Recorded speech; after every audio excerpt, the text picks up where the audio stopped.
feel like garbage. Oh, I feel like garbage. Is one of the symptoms of the you know what? I'm gonna say it in Russian. Ноги крутит. Ноги крутит? You know, like your legs feel like sore, like there's like little animals in your legs that are like twisting your muscles. Is that one of the things? I mean, muscle soreness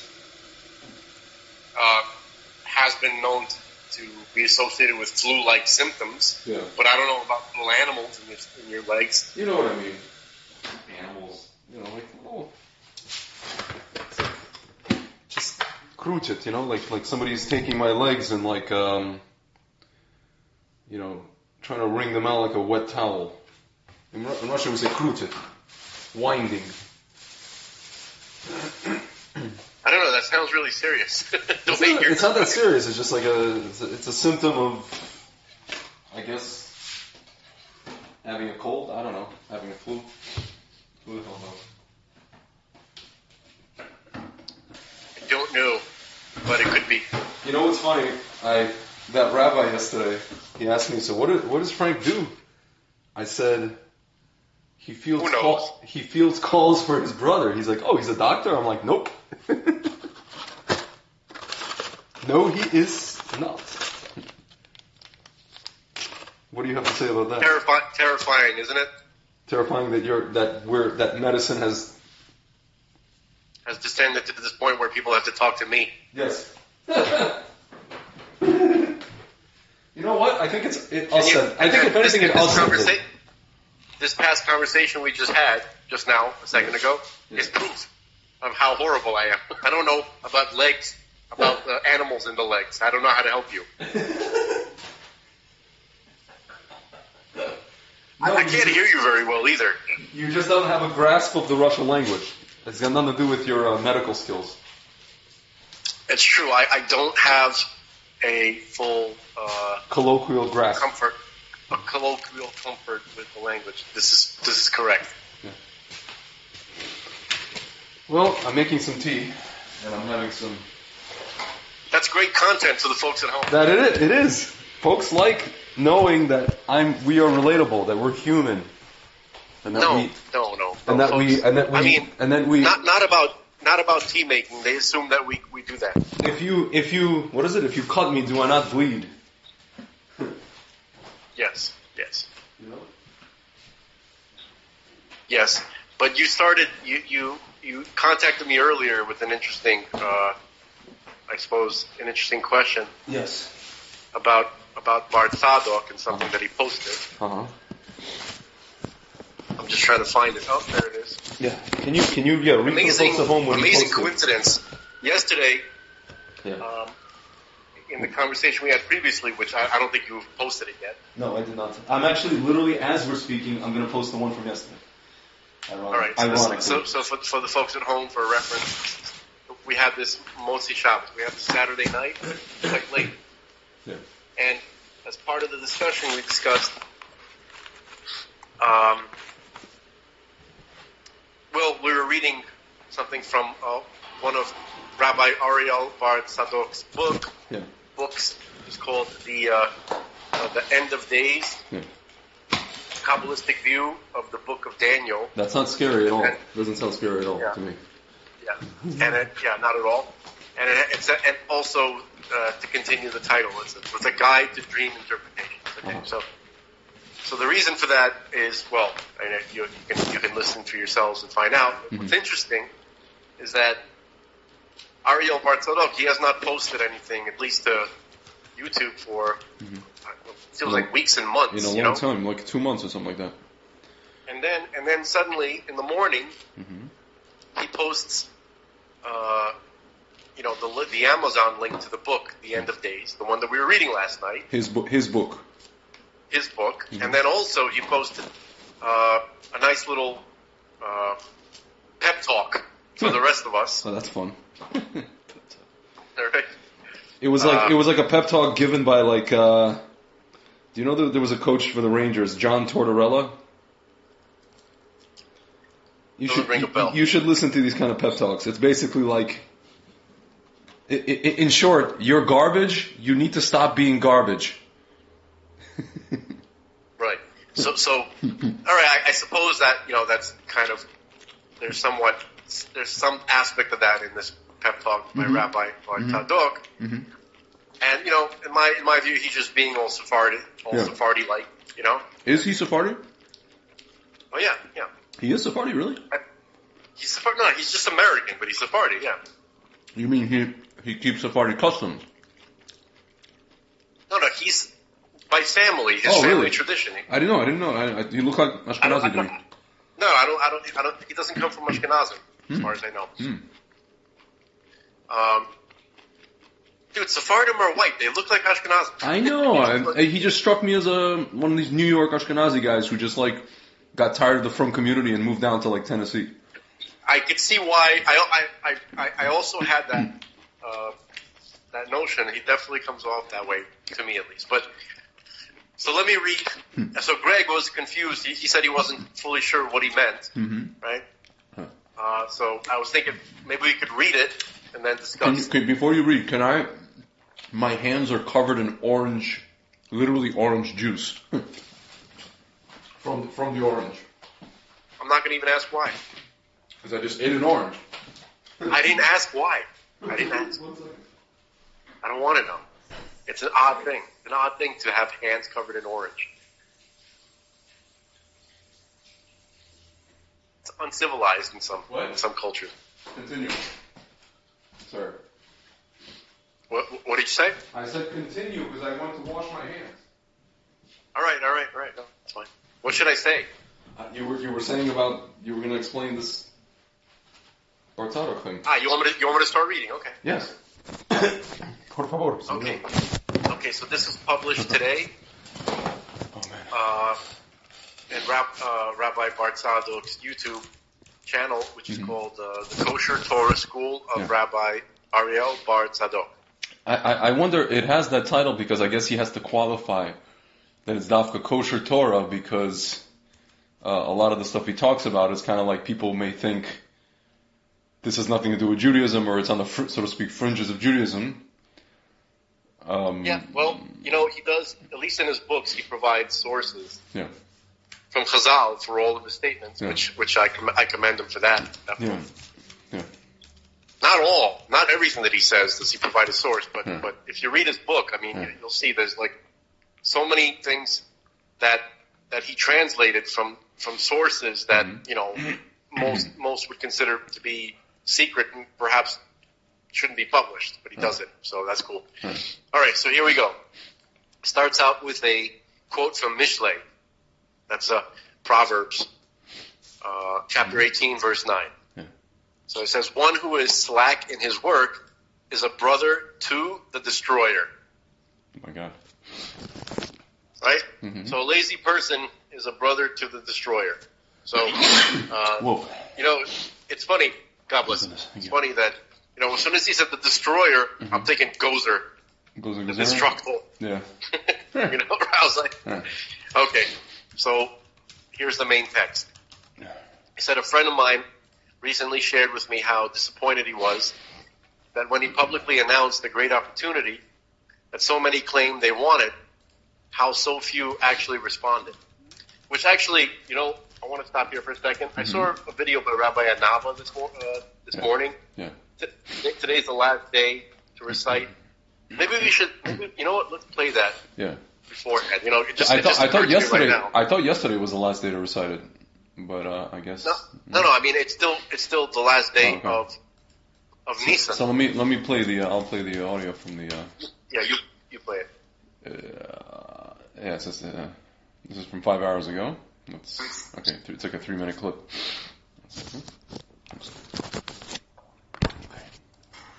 Shalom, everybody. Chodesh Tov. I just wanted to remind you today is the last day of the month of Nisan, which means it's the last day that we can say the blessings on the trees.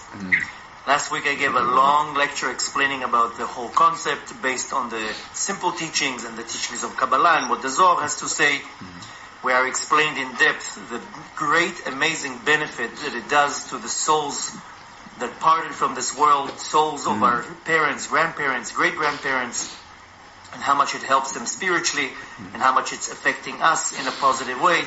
Besides that, the fact of this great mitzvah, blessing of the trees, shows gratitude and thanks to Hashem. So even though one might explain that we can still say the blessing in the month of Iyar, but there's no comparison to the benefit by saying it on the month of Nisan. So today is Rosh Chodesh Iyar, but it's the last day of the month of Nisan. So as usual, we have prepared on my website all the blessings that needs to be recited. It's very short. It's not going to take you more than a few minutes. Visit the page on atzmut.org/ilanot.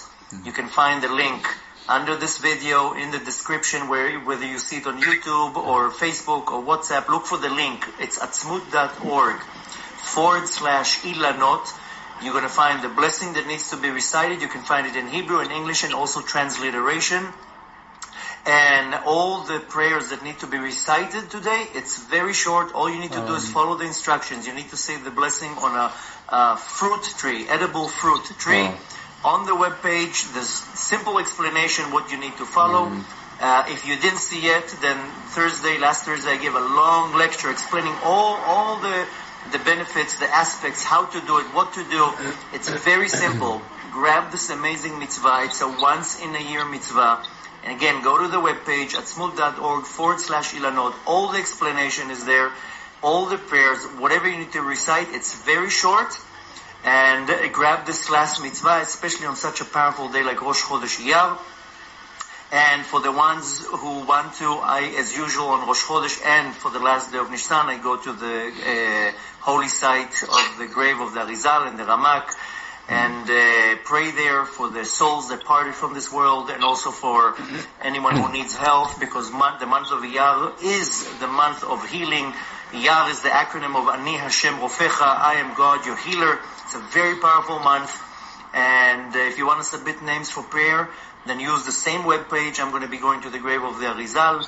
And Be'ezrat Hashem, grab this opportunity. It's a once-in-a-year mitzvah. And if you don't know anything about it, then watch the video that we posted on Thursday where I explain everything.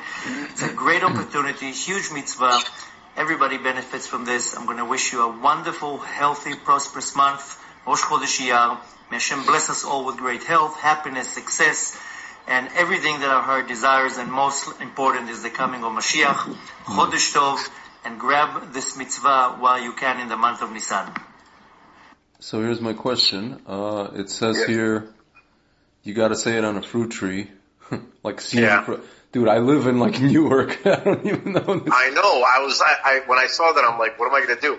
Yeah. Like I'm in Florida, but I don't see any. Are there orange trees? I see there's a palm tree that I see in my neighbor's yard that has a bunch of coconuts on it. I don't know. Does that count?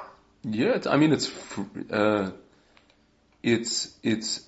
fruit, I guess. Yeah, I don't know. Yeah, it's fruit. It's fruit. It's coconut. Coconut's a fruit, right? I mean, you know. I don't know. I believe so. I guess you could say. I guess if you want to say it and then kind of like I'll, be Yotzi, like have me in mind. I don't know. All right. So, let's see. So I have to see it. Okay. So let me go outside for a moment here. All right. Dude, living in Jersey, even if I was like in Bergen County, I don't know what I would find over there. Let me bring this up on my phone. If that's the case. Just a moment. Stop yelling at me. It's not nice. Okay, hold on. Dude, we definitely sound more alive at this time of day. Yeah. Even I can hear it. Yeah. Dude, what my friend just wrote? My friend who's like totally, obviously anti-schmacks. He lives in Jerusalem. He wrote, the fact is, without this Erev Rav regime, none of us would likely be in Israel right now. He's talking about to people who are in Israel, Israel WhatsApp group. There would be nothing here. We don't know if that's true. No, so listen to what he says, because dude, believe me, this guy's not a fan of the government. Trust me. Not not the current government, but the government. He got arrested a couple of times. There would be nothing here but sand. And the millions of Jews living as Jews would be assimilating to their deaths across the world. We are not celebrating them or their decrepit state. We are celebrating first and foremost that the Arabs didn't wipe everyone out in 1948, which was an outright miracle, and that millions of Jews are able to live as Jews in our biblical homeland. More Torah... Dude, you're breaking up a lot. I'm just letting you know. Hello? Can you hear me? I can hear you, but when you were reading, it was like kind of going in and out. Okay, I'm gonna start again. You know what? Okay, just a minute. Hold on. I take that as a sign. Okay. I stepped outside. Okay. I'm looking out of my backyard. I see the palm tree. I see the coconuts hanging. All right. So perhaps we should do it. All right, say the bracha. You have it in front of you? Okay. It says, so if one goes outside during the month of Nisan and sees trees that are blossoming, he recites the blessing. Mm-hmm. Okay? Baruch atah Adonai Eloheinu melech haolam shelo chisad ve'olamo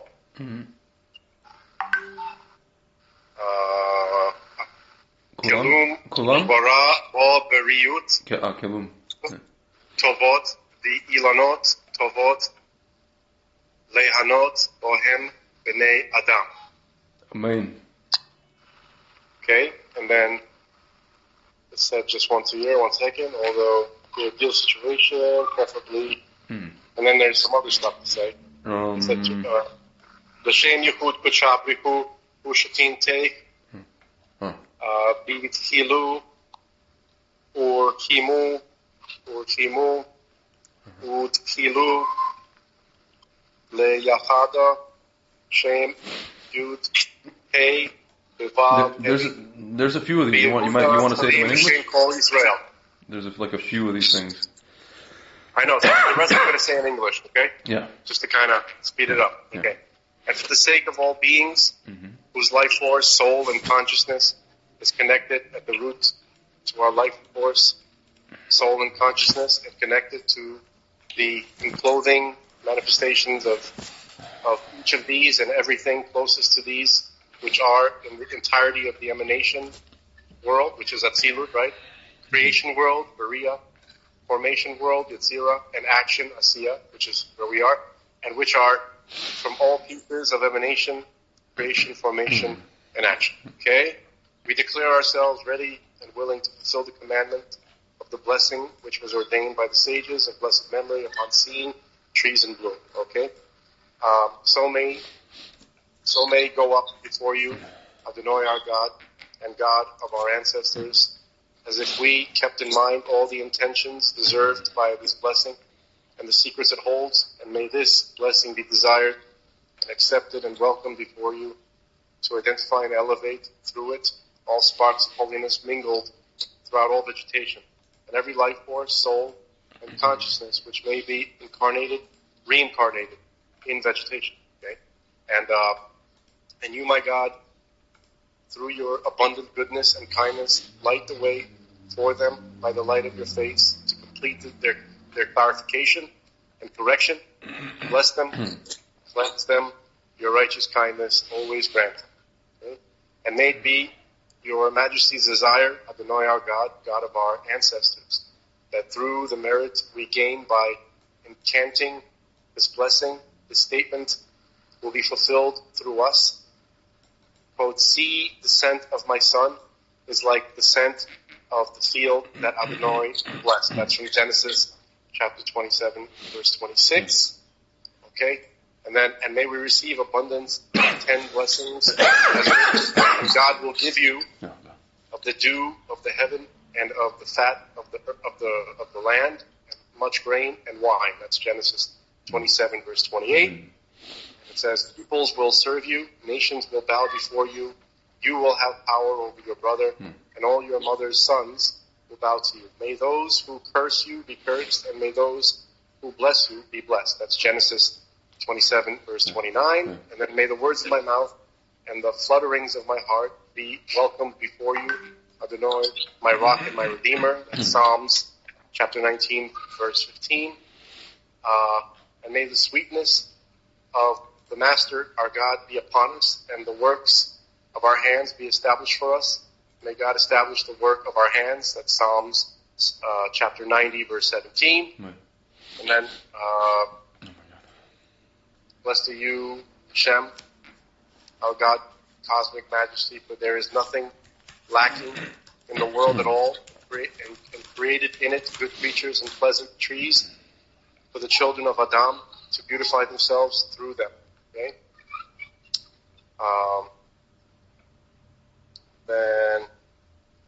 And then we have, we have here a quote from the Song of Songs, which is a little bit, for the any kids listening might want to, go, or parents. Okay, so here it goes. Song of Songs, chapter 7, verses 8 through 11. This one, your body was like a palm tree and your breasts clusters of dates. I said, I will climb up that palm tree. I will grab its branches. May your breasts be like clusters of grapes on the vine, sandals, and your breathing like apples and your mouth like good wine. Going straight to my lover, lubricating sleeper's lips. I am my lover's and his desire is upon me. Okay? Now here's a statement from one of the Tanaim, Rabbi Ishmael said that the compassion of the makom, literally the place, that's one of God's names, right? Yeah. Is on the fruit of the tree. For if Scripture cautions you not to harm the tree that makes fruit, right? Like it says in Deuteronomy, chapter 20, verse 19, right? All the more so the fruits themselves. Okay, so, and then we have an excerpt from Sanhedrin, page 98 on the A side. It says, Rabbi Abba taught, there is no greater revelation of redemption than that which the verse states. And quote, and you, mountains of Israel, you shall give forth your branches, and you shall bear your fruit for my people Israel, for they shall soon come. That's from Ezekiel 36, verse 8. Okay? And here's something from the Zohar. Okay? Chapter 2, verse 15b. Okay? When Rabbi Abba saw a tree whose fruit turned into a bird and flew away, he wept and said, if men only knew to what these things alluded, they would rend their garments. Okay, that's it. Yeah. Interesting. And shout out to Rabbi Anava for providing that, because I wouldn't have even known about it. Very nice. So speaking of which, man, Birkat Elanot is a very it's a mitzvah that it's a mitzvah that I found out only when I moved to Israel. I never knew about it. It's a very Israel-centered, land-centered, obviously mitzvah. People in America, they're not so I don't say machpir on it, but it's not like a big thing here, Because again, we're not, as exiled Jews, we're not very connected to the land. Yeah, there's a lot of there's a lot of agricultural mitzvahs that I was able to do in the last couple of years. Meiser, Trumas, all that stuff. I have a roommate who's a Cohen, so that was a whole other thing. It was very cool. Give to the Cohen. There's all these mitzvahs, you literally cannot do them outside the land. And with that said, man, I want to read something to you. I was starting to read it. There's a guy. Actually, I interviewed him. My friend and I interviewed him. You know this guy, Yaakov Fauci? He's the guy that basically he jokes that he started the last Gaza war. The whole thing with Sheikh Jarrah, that whole dispute. So he basically writes. He wrote this in the group chat. I just want to let you know, man, this guy, he's no fan of the government. He's no fan of any government. Right wing, left wing, he's like... Before you continue, I just wanted to see if we can, if any goodness or positivity in terms of Torah, holiness, or anything of that nature, or if anybody feels like, the inclination to pray to God or to learn Torah or anything because of us, and that merit please go to actually healing my brother. Yes. Melbo, Bol, Zev, Ben Leah. Amen. And it's the month of Iyar, and it's a healing, Zat Hashem, healing month. So you should hear good news. All right. So this is Yaakov Fauci. No fan of the government. He was, I guess, detained, let's say, a few times. Nothing serious, just rabble rousing on Purim and stuff like that. And here he is writing about what's going on. The fact is, without this Erev regime, he's talking about since the state was founded, none of us would likely be in Israel right now. There would be nothing here but sand, and the millions of Jews living as Jews would be assimilating to their deaths across the world. We're not celebrating them or the decrepit state. We are celebrating first and foremost that the Arabs didn't wipe everyone out in 1948, which was an outright miracle, and that millions of Jews are able to live as Jews in our biblical homeland. More Torah is being learned now in Israel than probably any other time in history. This is actually a fact. You can say whatever you want about the government, how it treats from people, but this is a fact. I don't think that's a fact because there are times when there's about 14, 15 million Jews in the world. There was a time when there were more than that living in Israel.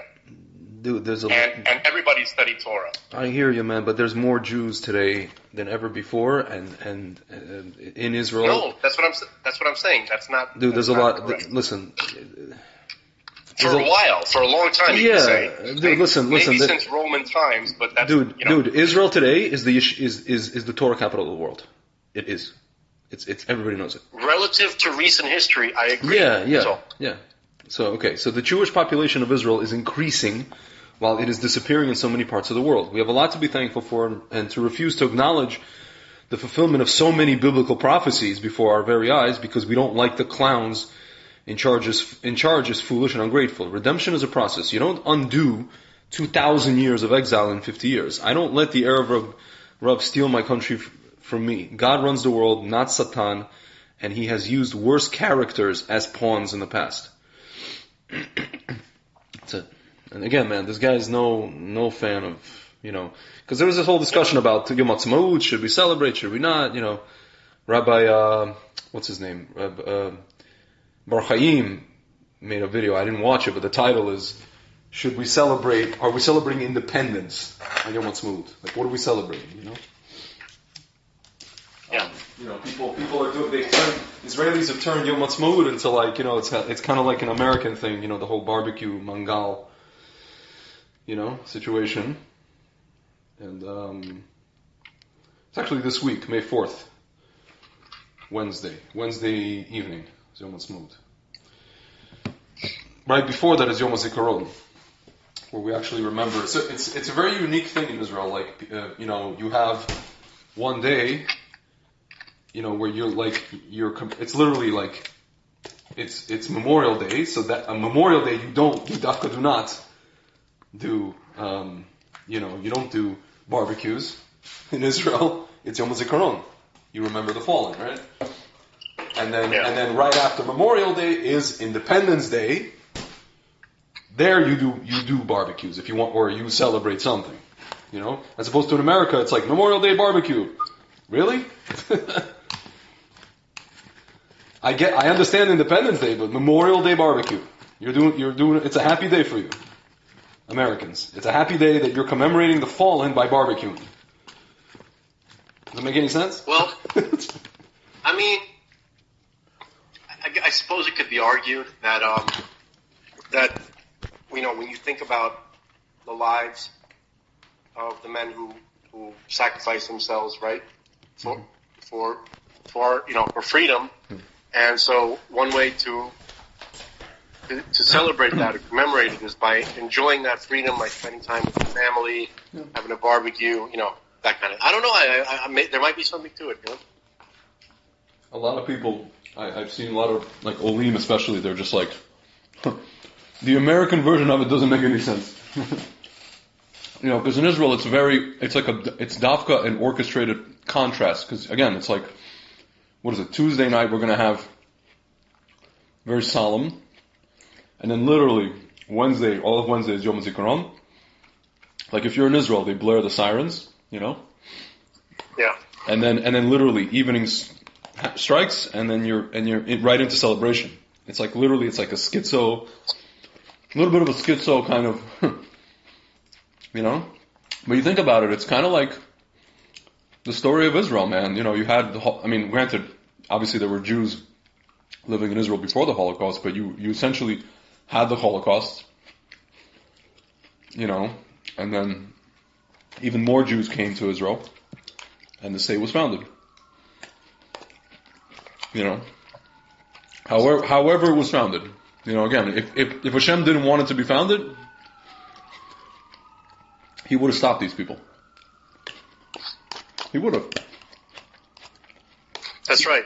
For instance, similarly, He would have stopped you from chewing so loud. Sorry.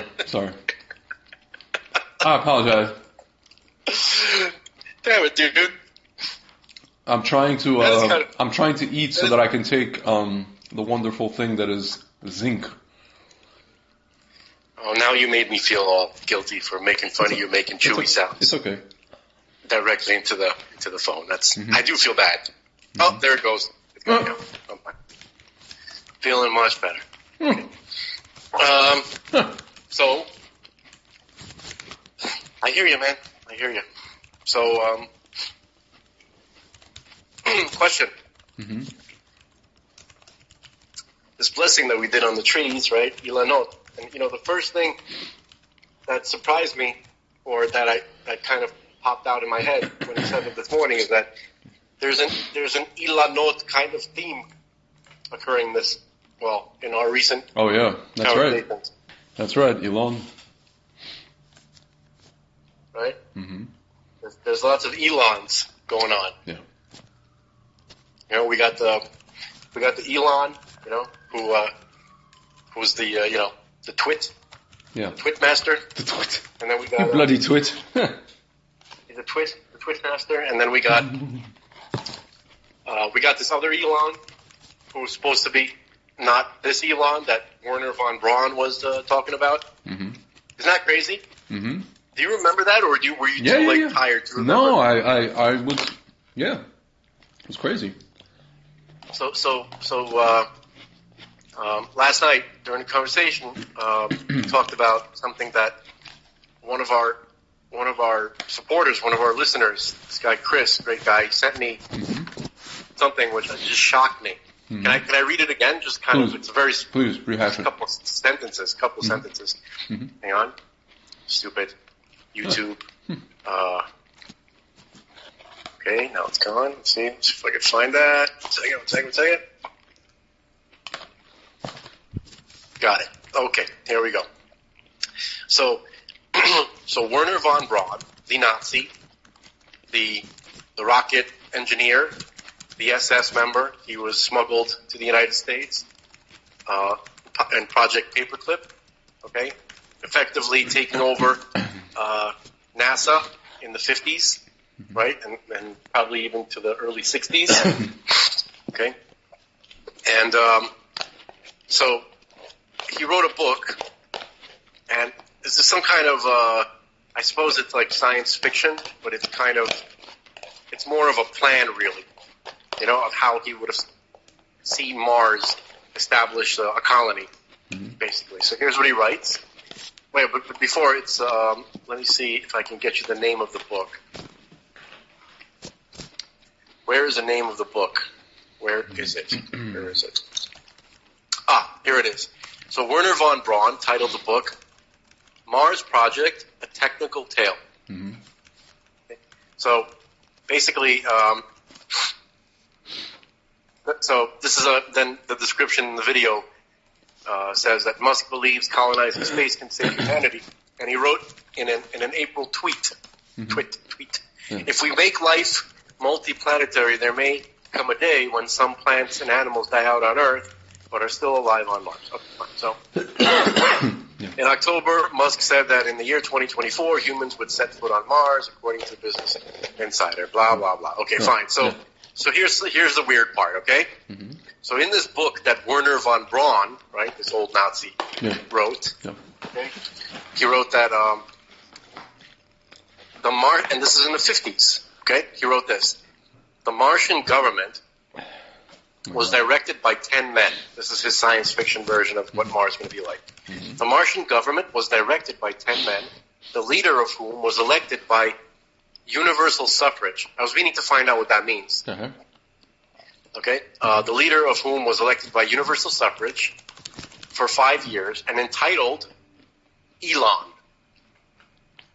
the two houses of parliament enacted the laws to be administered by the Elon and his cabinet. Basically, the president of Mars, right, is for some reason called the Elon. What the hell? So weird. Why? That's really weird. Right? The upper house was called the Council of the Elders and was limited to a membership of 60 persons, each being appointed for life by the Elon as vacancies occurred by death. Very odd. In principle, the method was not unlike that which by the College of Cardinals of the Roman Catholic Church is appointed. Usually the Elon chose historians, churchmen, former cabinet members, and successful economic leaders. What the hell, man?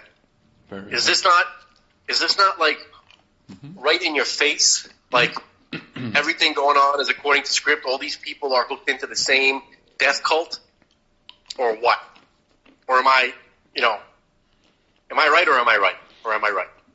I don't know. I mean, there's no even option that I'm reading what the hell? responses to his tweet, and somebody posted the von Braun thing. And Elon responded, this is December 30th, 2020. Are we sure this is real? He responded to the screenshot of someone posting the book, the passage about Elon. And he's like, are we sure this is real? And somebody wrote, Destiny period. In the 1950s, and then it's like an excerpt, the proposed title of Elon had no particular significance. It was likely derived from the Hebrew name Elon, which means oak tree, and signifies great knowledge and wisdom. Now, with the new news of Elon Musk's plans, people are wondering if this could be just a coincidence. There are no connections between von Braun and Musk. At least not as far as we know. Who was born in except for the fact that his family is Germanic and from South Africa with Dutch and Flemish ties, and also his father was an engineer. I mean, come on. Listen. There are no connections between von Braun and Musk, who was born in 1971 in Pretoria, son of a Canadian and South African. He taught himself computer programming by the age of 12, earned university degrees at UPenn. Hang on, just a minute. I'm sorry to interrupt you. So we have Elon, who's obsessed with rockets, and then we have Werner von Braun, who was one of the rocket pioneers. I'm sure there's no connection whatsoever. None. Zero. Continue. No, that's it. I just want to see other people. I just thought that was an interesting. Yeah. I'm just looking at other people's responses on this tweet. This is from December 2020. How Mars is Governed, chapter 24 of the book. 10 men. Yeah, you read this already. 60 persons appointed for life by the Elon as vacancies occurred by death. It's kind of like Supreme Court. In principle, the method was not unlike that which a College of Cardinals of the Roman Catholic Church is appointed. Usually, the Elon chose historians, churchmen, former cabinet members, or successful economic leaders who could offer lifetimes of valuable experience. A council of elders, however, had but limited authority. Proposed laws could be approved or disapproved as presented, but no riders, amendments, or alterations could be voted. The council of elders could stimulate, suggest, and test legislation. Its main purpose was not action, but rather assure the continuity of the basic thought on legislation and also the protection of that thought. This is interesting. Long and exhausting were the official receptions of the three Earthlings by the Martian authorities. Holt and his two companions finally found enough leisure to make themselves a consecutive picture of the vast variety of novel impressions which the week of greetings had poured upon them. I guess it's like a guy who's visiting Mars. At no time did they sense any suspicion that their arrival out of the depths of space might be motivated by anything but the most friendly of feelings and intentions.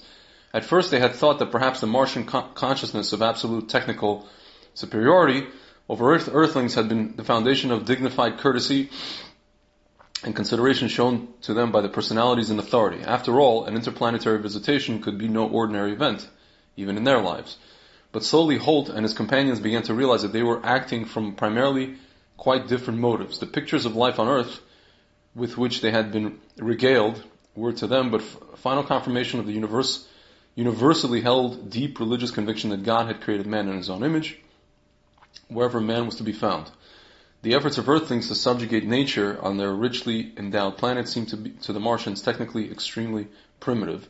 But again, they drew the conclusion that these pitiful efforts were but an additional proof that God had inspired the doers, and that this inspiration was inseparably linked with that inner urge to action, which had been the driving power of Martian civilization. So it's almost like Olam, the world of action, Olam Asiyah kind of idea, it seems.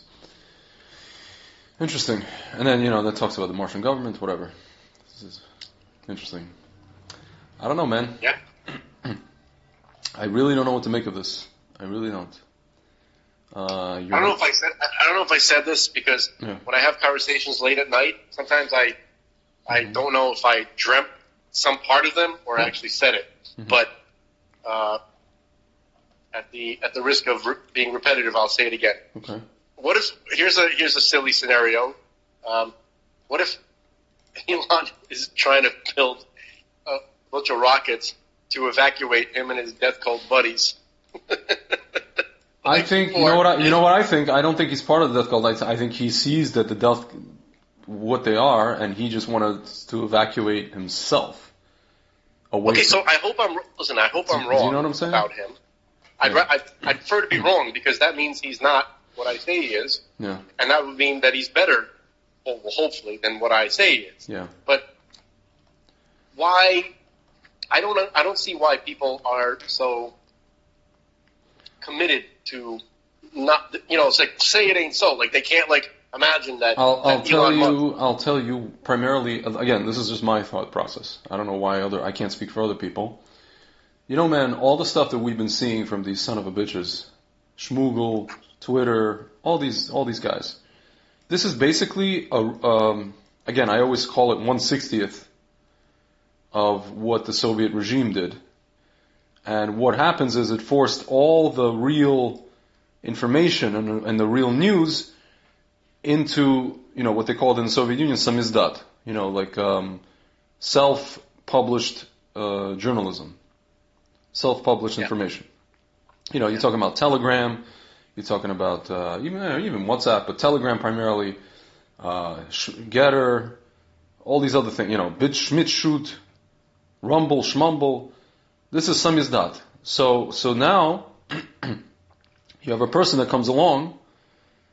Unlike in the Soviet Union, you couldn't just take billions of dollars and buy out a certain wing of the government. Because listen, man, these guys have de facto turned themselves into an agent of the government. These idiot lefties that keep saying, "Oh, what do you stop complaining? This is a private company and they can do whatever they want." They have, really. But as soon as you have, in your policy, you say, "Oh, you can't say anything that goes against the CDC and these agencies," right? Yeah. I'm not saying anything that goes against the policies of Twitter people. I'm going against the government. So when you're telling me I can't say anything contrary to the government, you who is saying it, again, there's legal, I guess, murkiness or gray area, but in terms of just morally speaking or technically speaking, you who is telling me that, you have de facto made yourself an agent of the government. Therefore, in the Soviet Union, a guy couldn't just come and buy a government media agency. He could not. He couldn't buy Pravda.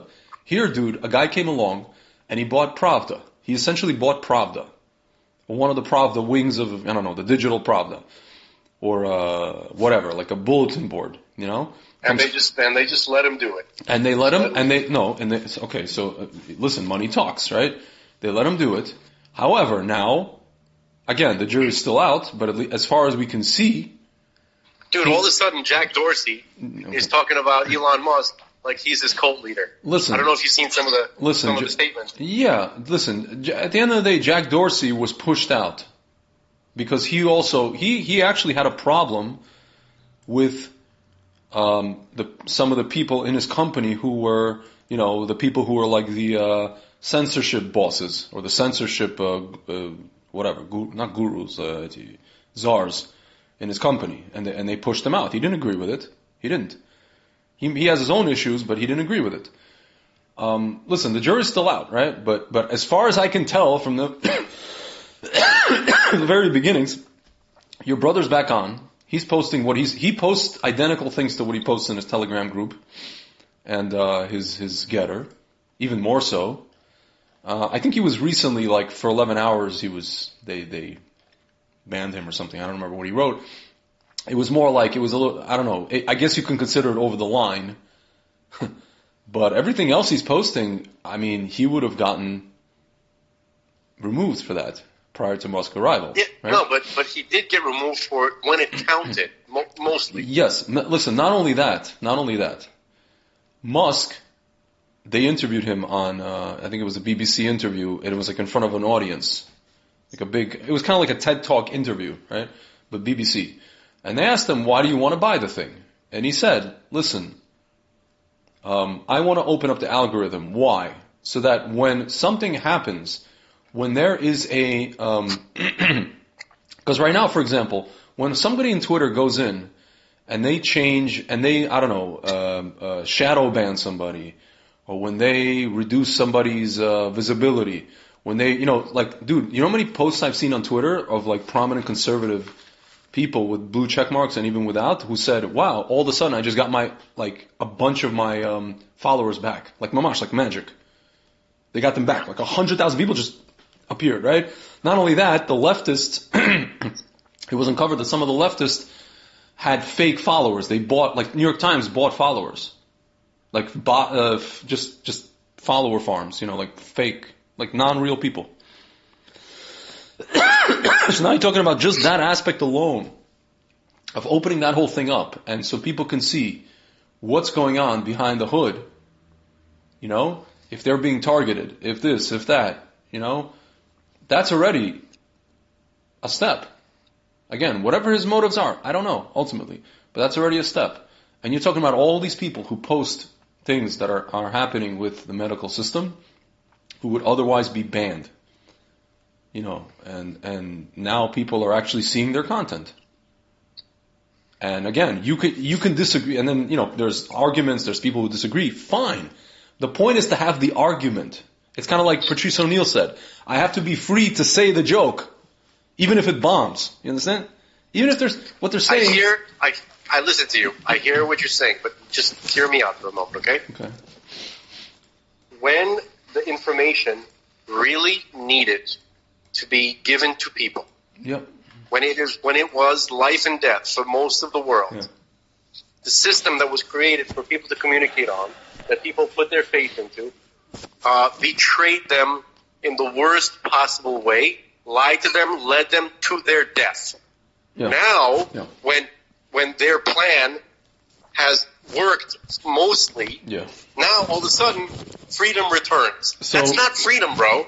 No, so here's my thing with regards to Musk. Where does he play into this whole thing? You're basically asking, why did Musk come along earlier, right? Is that what you're asking? I wasn't asking that question because I feel like I know why. I have my own answer as to why. I mean, it's a multi-part answer. First of all, you probably know that he probably has been planning this for a while, and he took out he sold a ton of Tesla stock just to be able to pay for this. Okay, so in order for him to do that, you have to get into the finances of this. He had to do well with Tesla, right? So that's a whole time frame, The stock has to move, has to go up, the sale, it's a whole thing whole machinery that has to happen in order for him to get this access to this money. On top of that, dude, think about it like this. A guy comes along, he's Elon Musk. He isn't Dr. What's it called? Dr. McCullough or Dr. Malone. He's Elon Musk. Ostensibly, I would say that he has way more to lose than these people. Which is why I'm not calling him like a full hero, right? So imagine he would have came along, I don't know, last year while everybody was cranking the schmack scene, and he would have came along, and even if he would have had the money to try to buy Twitter, right? And he would have said okay, we need to open this whole thing up. Dude, you would have seen basically a fight like you've never seen before. From all these shmarma, all the lawyers, all the government, all this, all that, media would have barraged him. They would have ruined him. Now, the dust, so to speak, has a little bit settled. Now we're dealing because their plan worked. It worked partially. It didn't work fully because Bill Gates sat around recently and, as you know, lamented that Shmo Miron is a natural shmexin, and it makes him very sad. It makes him very, very sad that that's the case. And then he's like, I don't believe anything that he says. Listen, like, I don't count his public statements as anything as reflective of the point what's going on or anything that's actually going on in his mind. And also, I think it's clear, right, that the only reason why he didn't put up this fight when it counted, right? The only reason why he was motivated to do this is because of the success and the anticipation of Truth Social. Probably. I mean, what a coincidence. Probably, but again, I'm going to tell you, it really, at the end of the day, it doesn't hurt. It would have been nice. It would have been not nice. It would have been more than nice before, if he had done this before. But I think that these guys, listen, I don't think they fully succeeded. I think they would have wanted to do way worse damage. Yeah, but we don't know the extent of the damage. Yeah, we don't know. What Dr. Montagnier said.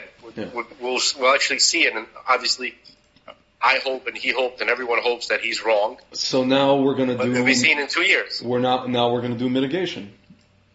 We're going to do simultaneously mitigation, and we're going to do also holding people, responsible. Whoever needs to be held responsible. I wanted to... You mentioned mitigation, and then I keep forgetting to talk to you about this. But like, how about your родители? Okay. Yeah, they took. I mean, we got it. Like, right? Yeah, they took two. The Baruch Hashem didn't take three, but they took two. My sister took two.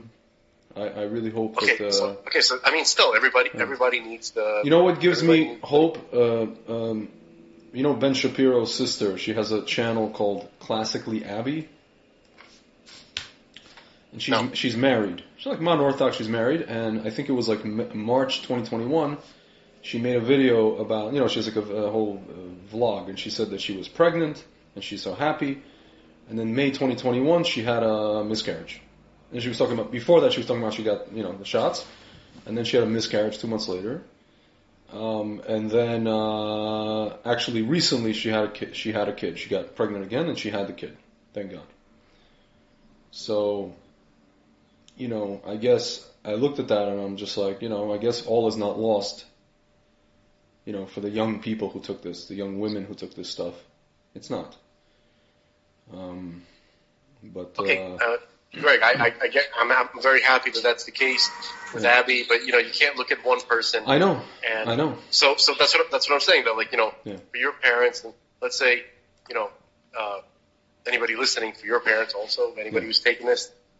And for Rabbi Kessin, should also, you know what I mean? Like that's kind of like kind of your boat. Like you're there. Yeah. So you got to do this, man. Yeah. Listen. And don't buy from my brother. Don't buy from my brother. Yes, ladies and gentlemen. Definitely not. So people don't think that. It's just amazing to me how, first of all, on a not even like on a motivational level, that people are accusing people of being, like grifters or doing stuff, going anti the narrative that's been crafted. They're accusing the people that are going anti the narrative for money. The people that made the narrative are making a collective trillions of dollars from this. Trillions. The pharma company alone makes $30 billion each one. Trillions. You know how much, like, if you're, like, say, somebody like your brother or other people like him make anything? What are they making? Even if they make, like, I don't know, $1 million, $2 million. Dude, I mean, it would be like as a byproduct, especially since he's running around saying, don't take my stuff, like you're saying, take everything separate. Don't take the... Well, I don't know if he said don't take my stuff. I'm certainly saying it, but he has said you don't have to buy from me. And the information's available. Go put it together yourself. He said that a lot. Dude, it's just, I heard Shmula say it to Lex Friedman, and I'm like, is this guy real? Like, is he mamish real? He's not even like addressing the specifics. Can I give you my analysis of what this means? Yeah. The fact that, there's that old adage or adage. How'd you pronounce that word? Adage. Right. Maybe this is an adage. I don't know. That whatever they're accusing you of, they are guilty of themselves. Yeah, they're guilty of themselves. So that's not good. We've said that before. Dude, not only that, it's usually. Well, here's the main thing I want to say. Yeah. Here's the main thing. Yeah. That wasn't even it. It just reinforces how absolutely mandatory it is for supernatural intervention, for the requirement. You know what requirement means? Yeah. That means you can't go without it. Yeah. Requirement for a supernatural intervention to save us. Why? Because the evil have never been more predatory, and the vulnerable have never been more helpless. Because of their level of, because of their brain, of their ability to think critically. Yeah. Okay, I want to be nicer with what I'm saying. I was going to say, because they're dumb, but really they're not dumb. Their brains have been captivated by this. It's really a spiritual force. You can call it Wutiko, you can call it whatever the hell you want. Right. So that's a reminder to me, and I can't force anybody to adopt my view, but that just totally reinforces it kicks out any doubt that I had. Oh, maybe we do have to do this ourselves somehow. No, there's no chance for that. Yeah. Okay, the people are so easily fooled that there's no hope for them. That means if God wants to save them, He's going to have to come and do it supernaturally. Can I say that I think that one of the quote-unquote supernatural ways is straight up basically, again, and this is where social media kicks in. And I was saying this yesterday. You probably heard, not yesterday, on Friday, Erev Shabbos. I said that, the whole famous thing of the rule of 33, 33, 33. So now, obviously you have the 33% wackadoodles. You have the 33% people that know something is wrong, like in the middle, but they know, I don't even call them in the middle, but they know something is wrong, but they don't have the language to, express it. They don't have the information. They just are going along because they're scared. And then you have the 33 like us, right? So the 33 wackadoodles, their paramount value in life is that they want to be in the majority at all times on any issue. They want to be normals, They don't want to be considered the fringe.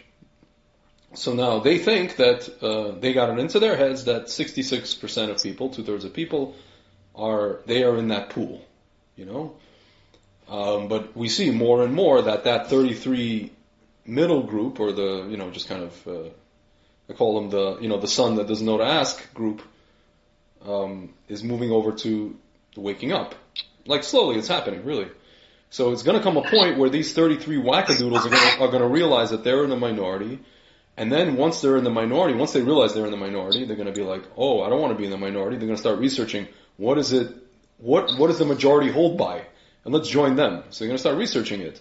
Obviously, there are going to be holdouts. There's going to be like that 5% residue of holdout, cult. There's always in a cult holdouts, right? There's always the last people. Just like with Shabtai Tzvi, there was always people who hung the Sabbateans, You're going to have that. But, we're gonna have this Shabtai Tzvi scenario. And I happen to think it's gonna come via first social media, and then obviously we know the media has to pick up on it. Not just Fox News, who, they're like, the token picker-upper, I call them. They're like, the paper towels 2 months after. But I think all the media, the CNN is gonna have to admit it, maybe even LSD, as much as they're like the cult's, favorite network, they're going to have to. I feel like I'm listening. And I feel like I'm missing something. I feel like I don't understand what it specifically, dude, you're talking about. What I'm talking about is the information that is basically right now known to anybody who works in hospitals all over the place, in America and in Europe. What's the information? That most of the deaths in those hospitals, more often than not, people have taken the schmacks versus not. Most of the deaths from non-COVID, other issues, right? Other things that we know are, side effects of the thing. Like a person who didn't take the schmacks also can have, for whatever reason, myoschmarditis, right? For whatever reason, has heart problems, whatever it is. But there's literally like a triple or quadruple for every age group, maybe even more, of that same, affliction in schmaxinated people. This is happening in hospitals all over the damn place, and it's not being reported. It's not being reported, it's not being recorded, it's not being attributed. There's going to have to come a point where there's just going to have to be like doctors who are not like, people who are, doctors who people consider fringe doctors. I'm talking about like directors of hospitals. Just like there was a director of a hospital in Israel who came out and said that, and they reported about it. One guy. I think of Ichilov, of one of the departments. This kid, brave guy, of course they wrote him off, whatever it is. There's not to be like many like him all over America and all over Europe. They have to take their balls in their hands. Remember that they freaking swore Hippocratic oath. I think it was a Vera Sharab. She was saying, they made people, I think it was in Greece, I don't know if it's here today, but they made students, when they go into med school, swear on the Hippocratic oath. Not when you become a doctor. Med school. Why? Because they're giving you the power to kill, as much as to heal people, to also kill people. So these people are going to have to remember that they swore a Hippocratic oath, put their balls in their hands, and do what needs to be done. Release the information, report the information, go to the media, shout from the rooftops, do whatever you have to do. I don't know, resign, whatever. Like my mother told me, she's like, she knows all these 3 Russian doctors that she knows. One is like a gastroenterologist, another guy's a internal medicine guy, another guy's this, that. I think one of them took the stuff, the 2 of them didn't take the stuff. All 3 are of the opinion that Mousy has to go to prison. And, but openly they don't say anything because they're afraid to lose their jobs. So like, these are reputable doctors. Good doctors. But like, people have to come out. This has to end. At some point, this has to stop. The truth cannot be hidden forever. People have. So how does that save anybody? I don't understand. Because when there's a collective consciousness that something is dafka wrong, when the 33 in the middle become not just suspicious that something might be wrong and they don't have the language to express, but when they actually are given the language, just like you and I have the language, us 33%, the ones that have all the information, when those 33% in the middle get all the same information that you and I have, then you have a critical mass. Then you have a train that can't be stopped. Speaking of trains, you can't stop it. And now you have, like, governments are going to have to take action. And if they don't take action, people are just going to, there's going to be like freaking French Revolution style, scenes going on. Like, my parents say, he's like, my dad says it all the time. He's like, если они доиграются, что люди все возьмут просто вилы и пойдут на них. They're going to play games and the people are going to take pitchforks and just go to every, government building on planet Earth. Because it's enough. It's just going to be enough. Okay. So question. In this scenario, right? You have the 33 in the middle, right? Yeah. Who just didn't want to be on the fringe. They don't want to be, but no, they didn't. No. The 33 who are the wackadoodles didn't want to be considered they don't want to be in the fringe. The 33 in the middle just don't know what's flying. They know something is wrong. They don't have the language. Okay, all right. So the 33 in the middle don't know what's flying. They took the vaccines. No, that's what I'm saying. They took it, but they're not convinced that it's good. I met a lot of people like this, man. Most people are like this. They're like, how are we going to save the 33? What? That took it in the middle. That's what my question to you is. Yeah. That's so knowing things, right? too late is not going to save anyone. Listen, it's not about, I mean, it is also about saving, but it's about changing the consciousness for then people, masses of people to take action very, very quickly. Because, dude, as quickly as the governments inflicted this on us, I guarantee freaking to you that if a government finds out, if a government sees, for example, that 67% of the population knows what's up. Right now, it's at least 33, maybe like 40, maybe like I'll say 45% knows what's up. I'm pretty sure maybe even more. Governments who participated in this are counting on the fact that people are not going to be feeling well enough to do anything pretty soon. Listen.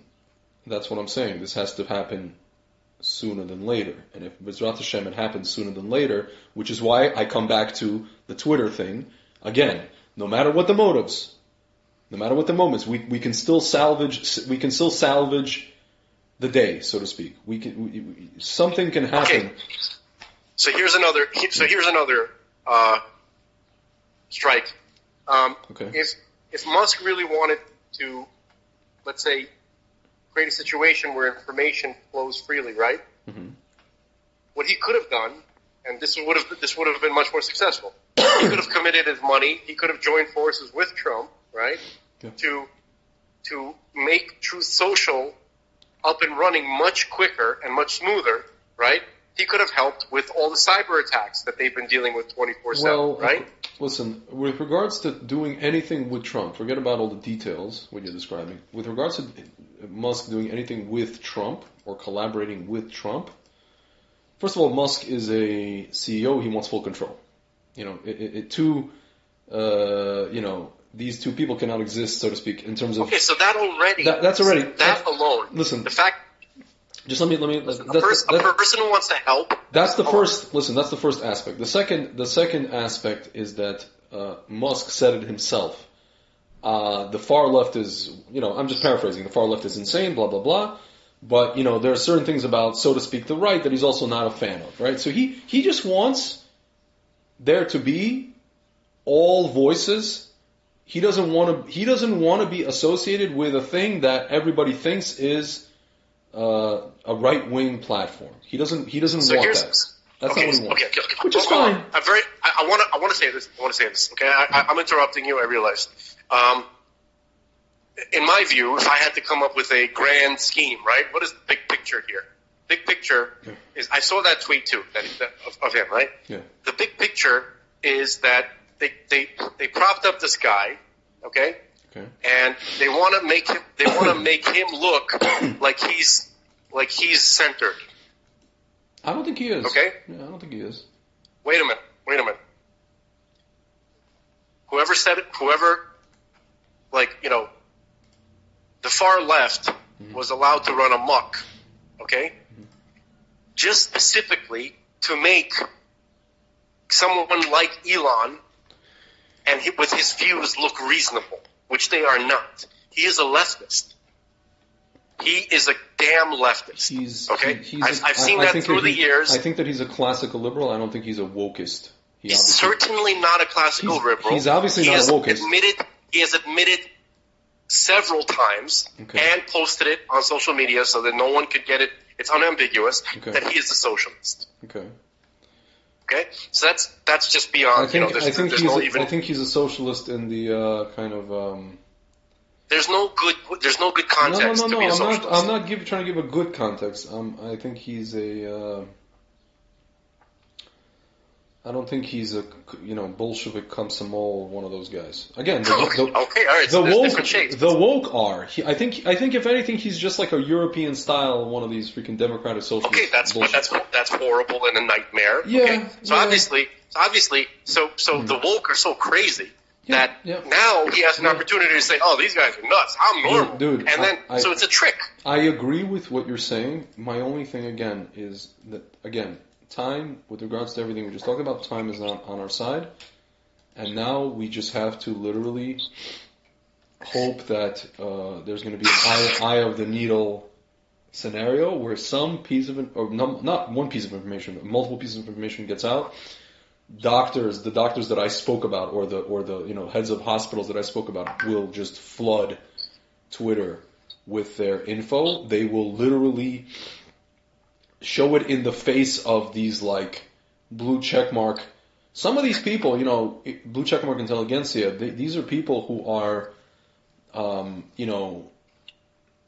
when push comes to shove, if you show them stats in their face from these people put stock into quote unquote reputability. So if the head of like Weill Cornell, that's what I'm talking about. I'm talking about the head of Weill Cornell Medical freaking Center. I'm talking about the head of the biggest Mayo Clinic. I'm talking about the head of Johns Hopkins coming out and saying, I can't effing sleep at night. Here's the MS. These people are going to have to, at least 50% of the wackadoodles are going to have to take notice. Okay? And that's really, that's my hope, man. And I want to be wrong, but my intuition tells me that that's not going to happen. Okay? That's what my intuition tells me. Okay? Why do you think? And why do you think it won't happen? Why? Yeah. That at least one of them. I'm not talking about all of them. I'm talking about one of them. All it takes is one. And if they do, they're going to get McCullough's, and they're going to get Maloned, and they're going to get Zelenko'd, yeah. And they're going to get. So then unless they come out together, right, all at once, unified, and make sure that their message gets pushed through. Let's say on Truth Social or whatever, right? Yeah. Or Getter, right? Or 60 Minutes. Because they're gonna be censored. Listen, man. I go back to my original, the thing that I've been harping about. The analogy that I've been talking about, the Madoff analogy. The guy who outed Madoff was this guy Marco Poulos. He first came directly to the SEC in the year 2000. He came to them in 2000, I think, 1 or 2. He came to them basically on 5 occasions. On all 5 occasions, they ignored him. What was the thing that got them to take notice? It wasn't because he was such a great, reputable person. What got them to take notice is because something happened where they had no choice. The market tanked.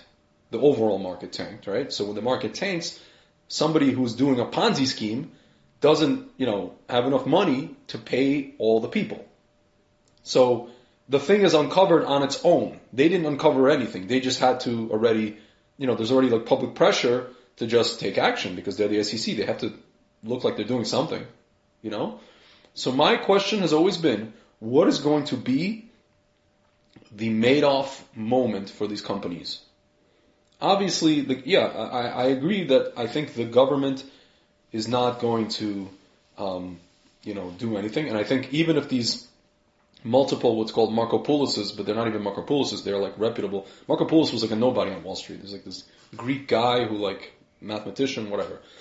I'm talking about, it's like equivalent of like the heads of the banks come and say, Madoff, which in this case is Shmurla and, Mousy, it's like a few people, right?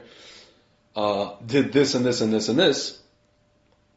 Even then, there's gonna have to be some sort of Ponzi scheme moment where they can't pay the piper. So the Ponzi scheme moment, I think, is the medical aspect of it, to where, it's a Ponzi scheme, meaning they were telling us that it only works if everybody takes it, right?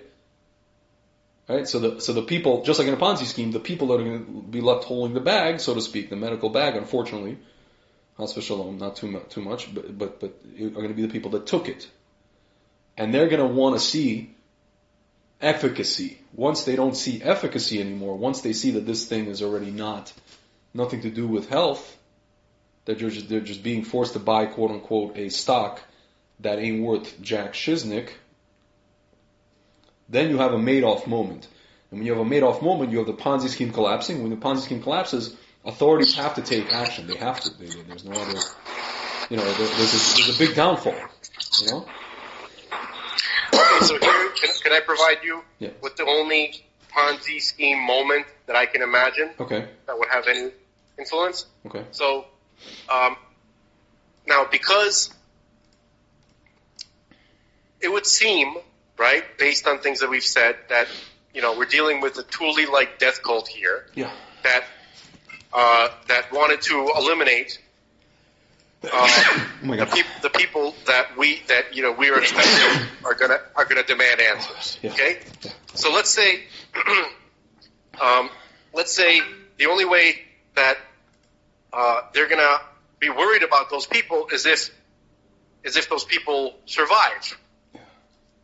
Okay, that's what we hope. We hope that to be the case. Okay, but they're counting on that to not happen. They're not worried at this point necessarily about having to answer to the stockholders, because they tried to kill the stockholders. They don't care about them. Yeah, for sure. You understand? Wait, hold on. I've listened to you for a long time. No, I'm agreeing with you. I'm not. I was not going to interrupt you. Okay. I agree. I don't hear very well, so I'm just going to. Any sound makes me nervous. Any sound, I get jumpy. Okay. So basically, I learned that from my cats. Okay, so basically, so that's why that moment that you're waiting for is not going to happen. So I don't want to say it's not going to happen. I don't think it will. Okay, so an alien fleet with their photon torpedoes, obviously I'm being hyperbolic, pointed at their balls, is what's going to get them to come out and act the way you want them to act. That's about it. Yeah. Unfortunately, that is actually what it comes down to. I hear. They created a situation where they won't have to worry about answering to anyone, because they're hoping and praying and working towards the fact that they'll all be dead. Yeah. Okay? So that's why, because the people who already took the vaccine are in a lot of trouble. I hope I'm wrong. Okay? But I'm operating under because I see the pattern, because of my own personal experience with it so far as one individual, right?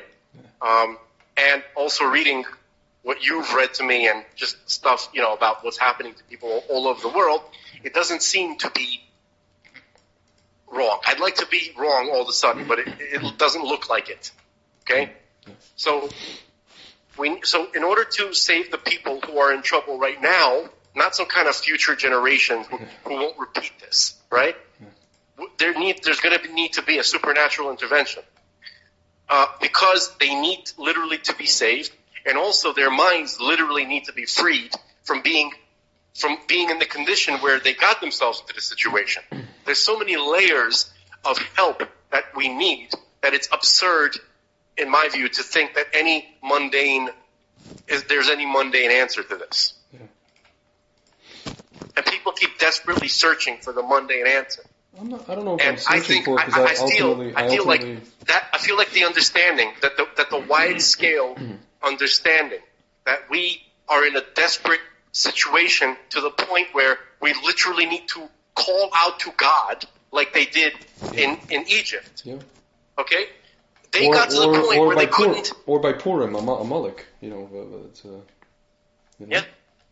So I'm sure even during Purim, they use the example of Egypt, because that's what we've always been coming back to for all of our history.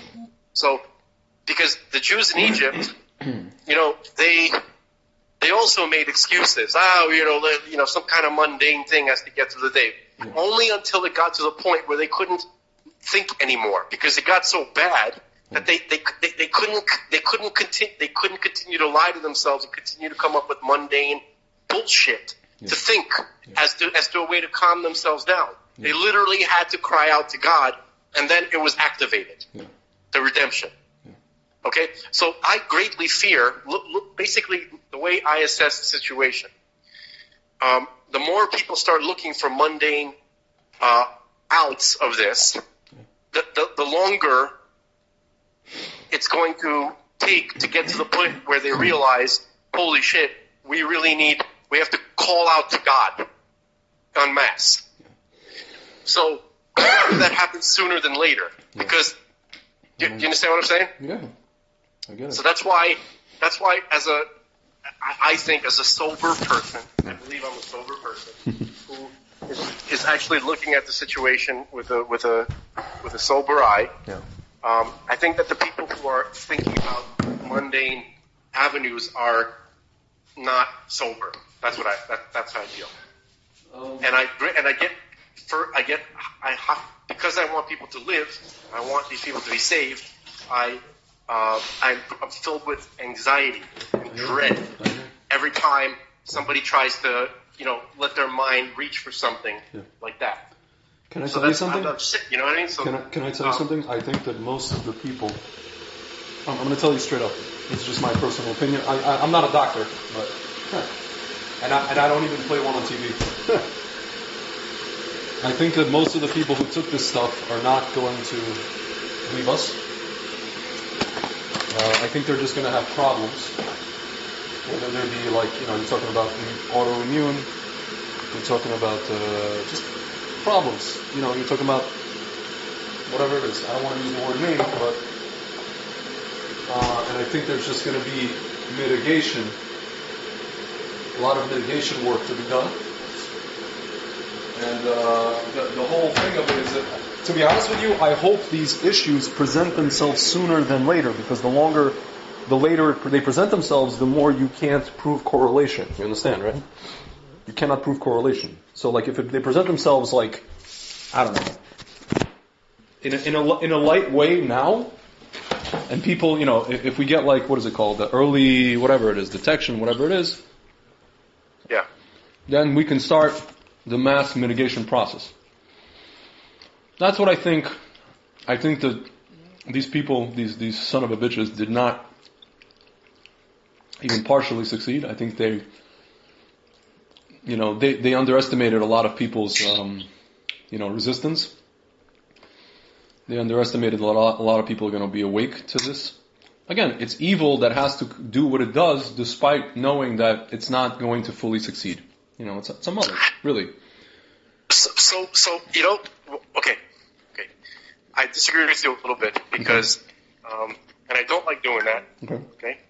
But you can do whatever you want. Well, not always. But it's been more than 2 years now. Okay. And I think that's a good sample to see the rate at which people come to an understanding, right?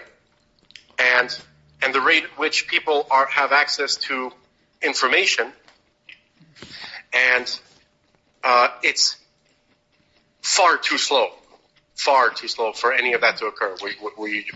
So here's my question. CNN and even MSNBC, they keep reporting that it's getting worse and worse and worse and worse for the demon cats in the numbers. It's getting worse and worse and worse and worse. So we are what? That's not a concern for them. Just hear me out. We are since 6 months out of an election, congressional election. And you have Mr. Rand Paul basically saying, listen, the minute we get this majority is literally the nanosecond we start investigating or having hearings on Mousy. And basically, we're going to reveal everything. I don't trust him. Okay. I don't trust any Republicans that are in there right now, except for maybe Ron Johnson and a couple of people who seem to have made an effort from the beginning to continuously let people know, okay? And even I don't trust them even entirely, okay? The only one that I would even, dare to trust, perhaps, is Laura Loomer if she gets into Congress. Yeah. Okay? I don't trust Ron or his father, Rand or whatever. Was she nominated, Laura Loomer, or she's running in the primary? She's running in the primaries, okay? Who is she running against? Trust. Anyway. Listen. Yeah. Some guy named Davis, do nothing Davis. Antonio Rosado, no party affiliation. There's some other guy. No, that's probably somebody District else. District 11, okay. The incumbent. He's running against the incumbent. Sure. So basically, the rhinos are worse, far worse than, they just basically, it's a uniparty. So if the Democrats do horrible, then it's fine. It's still part of the plan. These are the same people. Except they were playing a role. Like the Democrats were playing the crazy kooks. They take the hit, right? In perception, and then here come the Republicans to the rescue after all the damage is done, and they will do nothing. They have never done anything. There is absolutely no reason to trust them in the slightest extent. Here's how I trust. I know I sound dramatic, but here's how I would judge whether or not a person is trustworthy. Have they ever done what they promised to do? Ever? The answer is no. They've never, not once. They've done nothing. Only Trump. They despise Trump. Despise him. Okay? They fought him almost at everything. Okay? He has so many knives in his back from these people. More than the Democrats. He's taken more hits from the Republicans than he has from the Democrats. And the hits from the Republicans are much more serious than the ones from Democrats. Okay? So to me, there's a uniparty, and the most despicable aspects of the uniparty are the ones pretending to be conservative. So I have zero faith in this government whatsoever. Zero. They have absolutely proven that they cannot be trusted. In fact, they're all guilty of treason, all of them. We had an election. They received the mandate, even with all the cheating. He still got over 80, possibly 90 million votes. That's never happened in the history of mankind.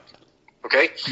And nobody did anything. The Supreme Court, nothing. The people in the Republican Party, nothing. They didn't investigate nothing. It's the most vicious critics of the January 6th people were the Republicans. Zero. Okay? They will do nothing. Rand Paul, Schman Paul, Ted Cruz, nothing. Okay? So it's that bad. Okay? So that look, I'm a person who's always looking for I'm grasping at straws. I know that about myself. I'll try to find anything to kind of hold on to. Like, for instance, like Laura Loomer, right? Oh, maybe, she's that one crazy Jewish girl who's actually going to do the right thing. There is no primary in that thing. It's a bunch of just Republicans running against each other in the primary. There is no incumbent in District 11. Okay. So, all right, but if she gets in, I'm not sure if that's enough to make the changes that are required. Of course not enough. Okay, even that. So I'm just saying that the government route is out of the question. It is not a good expenditure of energy to look to that avenue for any positive change whatsoever. It's not worth a person's time, and it's going to lead to heartbreak as it always has and always will. Okay, so any of the traditional methods that people put their hope into for some kind of real change to occur in the world, seems to be in denial. And it's maybe not in denial, but it's probably mostly being uninformed as to how grave the situation actually is. Oh my God. Okay? Yeah. So again, we always come back to this, but I want to say unfortunately, but maybe I shouldn't. Yeah. Right? The only variant left is, I don't know if you could say that. I know Russians say that. Variant. They say that scenario, right? Scenario, yeah. So the only variant left is to turn to God. Right? Yep. And people will literally do anything anything. They will literally they'll even do stuff that they know is not effective before they turn to God. Mm-hmm. Okay? So that's unfortunately the situation that we're in. And yet I want these people in this situation, I want them to be alive. I want them to live. I want them to be saved. Okay? And so how could that happen? Okay? So that's why I'm looking into the sky. Yeah. Okay? Yeah. Literally. And what's funny, well, personally, unfortunately, I've never seen anything myself, which pisses me off. Yeah. Huh. There are people close to me. I'm not going to name names. Okay? Mm-hmm. Who have literally seen stuff, and they weren't even that into the subject. No. And that pisses me off because I never got to see anything. I thought I saw something. Me and my dad. When they said looking outside of Coney Island Avenue in the sky. I'm like, oh, look at that! It turned out to be Venus. It was very upsetting. What did they say when what did they describe? People you know personally. And I know people who are a little screwy. I know people who are, who can't be trusted. Mm-hmm. The only information that I would provide to our audience and to you are people that I fully trust, that, they would never, ever, either they were tripping balls accidentally because they ate a bad strawberry, or they saw what they saw. And I believe that they saw what they saw. Yeah. Okay? Because there's no diarrhea associated with the sighting. Okay? Yeah. So basically, some of my loved ones, whatever, they saw a giant floating city. That's how they described it. Yeah, it's crazy. And I'm where jealous. Where was this? This was in the New York area? Where was this? No, this is actually in Florida. Interesting. And it wasn't me, okay? And it was somebody very, very sober, and somebody that would never ever say this out loud, and somebody that would freaking chop my head off if I ever mentioned their name in association with this. Mm-hmm. Yeah, I hear. Because their job, they could lose their job. Yeah, they have a very serious job. And that's not my brother, okay? It's a pilot. That's all I'm going to say. No, I get it. A pilot, not a pirate. Not a pirate, a pilot. A commercial airline pilot. Yeah. And a lot of these guys see it. Yeah. My friend said that it would be at least half of the guys, commercial airline pilots, see it, but don't ask them about it. They're going to get all weird and uncomfortable and awkward, and then worry about losing their job. That's been the culture. I have really a question. Let's say a person comes out and says, "I saw this." Why is it necessary that they have? Would this precipitate them losing their job? What? Somebody thinks they're insane? They're not capable of flying? So the way that the government has kept this under wraps is by creating a culture of ridicule, and by people by tarnishing reputation. Mm-hmm. So in these type of fields, in the military and in commercial air, the military-industrial complex, whatever, right? Yeah. That whole thing, where most of the people see this kind of stuff, because that's where these things are targeting the military-industrial complex, and they have been for 70 years more. Yeah. That's where most of these sightings occur. Mm-hmm. And I'm not talking about abductions. Mm-hmm. I'm not talking about that. I'm talking about sober people who are seeing solid real craft, and those craft do stuff to their vehicles and to their equipment, and leave evidence of it. Yeah. That kind of stuff. Okay, so rarely does anybody die during this kind of stuff. These things come out of nowhere and they just do stuff. So here's my question: now that they've released basically, information that would lead to a situation if anybody else came forward, they wouldn't be ridiculed. Why are people not coming forward? Why is your friend, whoever you know, not coming forward? There are people coming forward. Many people. So why isn't your friend coming forward? Or they're afraid? They're still afraid. No, my friend is still afraid because because this whole thing about acceptance, right, is just beginning. So the first people who are tempted to come forward, they're still not sure if this is like a trick to weed out the, or something like that. You know what I mean? Yeah. And because there's still a lot of obfuscation. There hasn't been a lot of really premium footage or information or evidence that's been released since 2017. There have been little bits, besides those 3 videos and those and the testimony, eyewitness of like hundreds of different people from the same event, all of them, radar operators, sensor operators, eyewitnesses, pilots, the people that we really trust with our most expensive equipment. That case is kind of like, so far, it's a unicorn. Yeah. There are many cases like that, but that's the only one case that is, that's available for people to study. Yeah. Okay? So I believe that they released that information just to see how much interest it would garner. Yeah. It was almost like a sociological experiment. Yeah. Because they want to see, essentially, what the reaction of the public is going to be. Is it going to be... They're not worried about people panicking in the streets, the Martians. They're not worried about that. That's, that War of the Worlds nonsense. Yeah. What they're worried about is their own necks. Yeah. They're worried, is the public going to be demanding, justice or incarceration for those who have been obfuscating this, this whole topic. Yeah. Right? and they also want to see how many people are interested in this topic, because if it doesn't really gain a lot of attention, right? Yeah. Because of Kim Kardashian's ass cheek is more interesting to them than that. Yeah.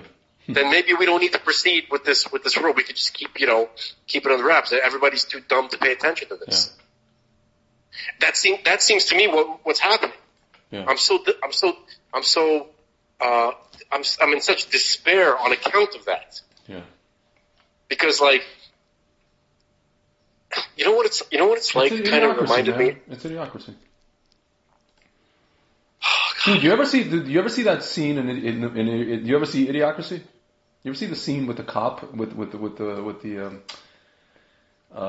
corrections officer where the way they talk? I saw bits and pieces of the movie on YouTube. I never saw the whole thing. Dude, I was watching the Depp trial like a little bit, and they had Zoom testimony from one of these cops. Dude, the cop literally sounded like the following.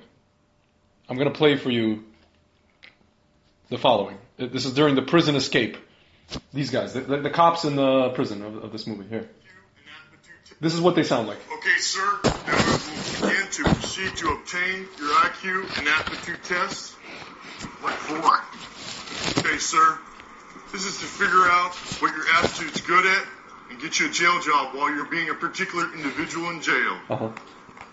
If you have one bucket that holds 2 gallons and another bucket that holds 5 gallons, how many buckets do you have? 2? Thank you. This guy's trying to put a square peg in a round hole. Lord, I wonder what's the devil about. I'm trying all the time. It seems like hours. He's like the genius of the jail. Wait, hold on, I'm supposed to fast forward him talking to the guy. Fighting over food. Oh my goodness. Dude, I can't hear you. What? I can't hear you. 1 second. I said they are fighting over food. He's just entering the prison. Hold on. I want to see him talk to this guy. That's the best escape plan he could think Hold of. on. Hi, excuse me. I'm actually supposed to be getting out of prison today, sir. You're in the wrong line, dumbass. Over there. I'm sorry. He sent him to the getting out of prison man. Sorry.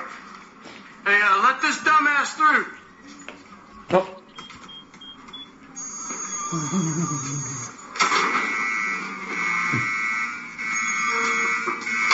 Amazing. They're letting him out. Sort of. 2. I can't hear you. I said they're letting him out. Yeah, I don't see you in here. So you're going to have to stay in prison. Could you check again? Because I was I was definitely in prison. Okay? I got sat on my face and everything. Maybe check those files back there?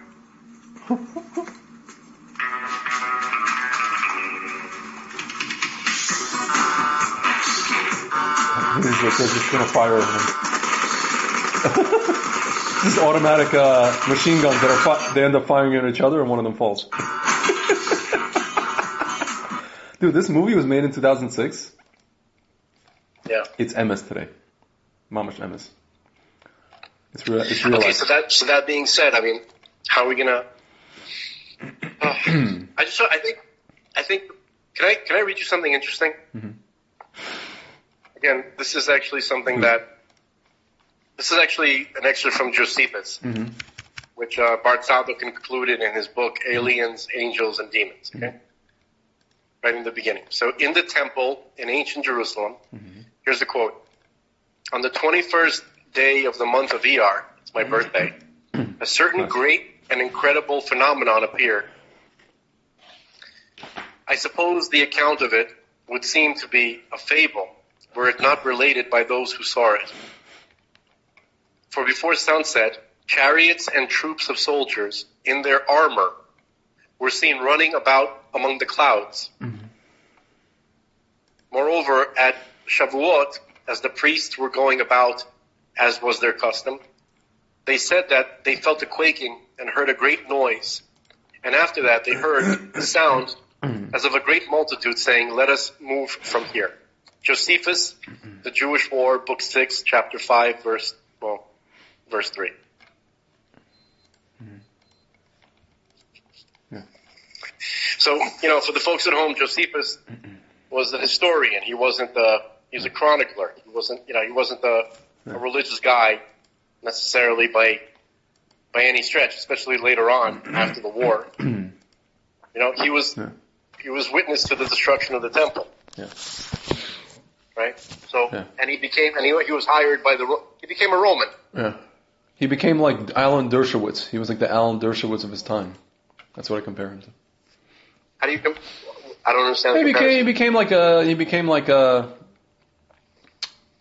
Roman of the Jewish persuasion, according to his own perception of himself.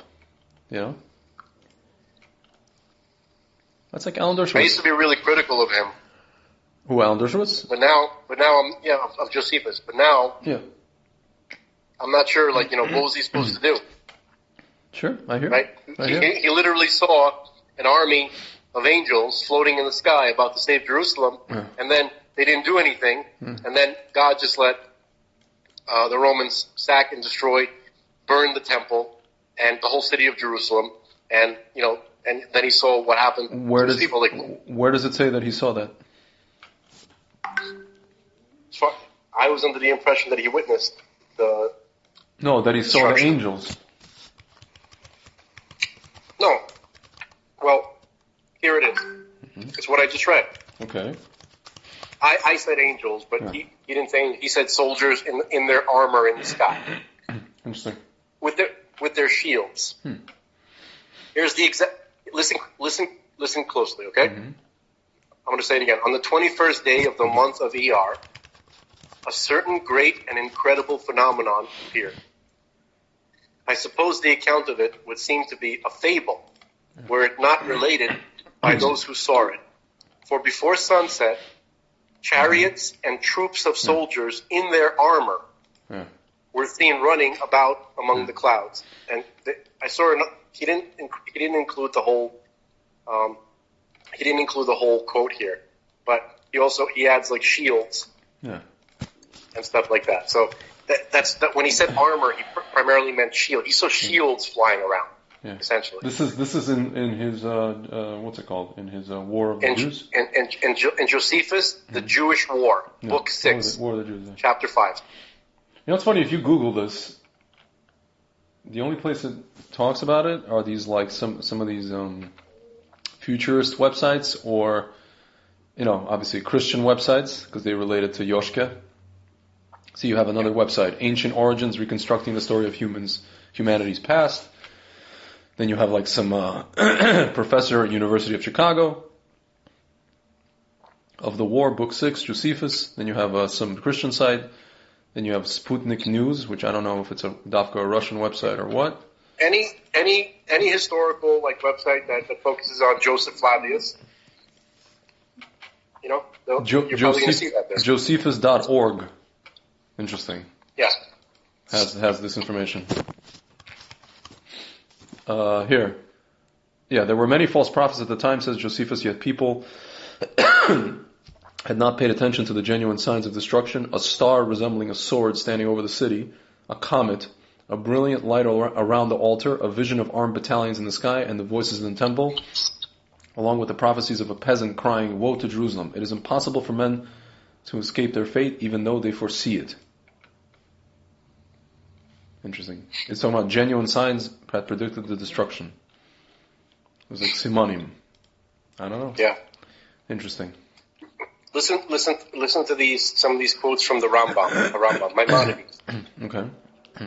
So, every act of God is described as being performed by angels, but an angel means messenger. Hence, everyone that is entrusted with a certain mission is an angel. Okay, that's Maimonides in the Guide to the Perplexed, chapter 2, verse 6. Okay, and here's another one.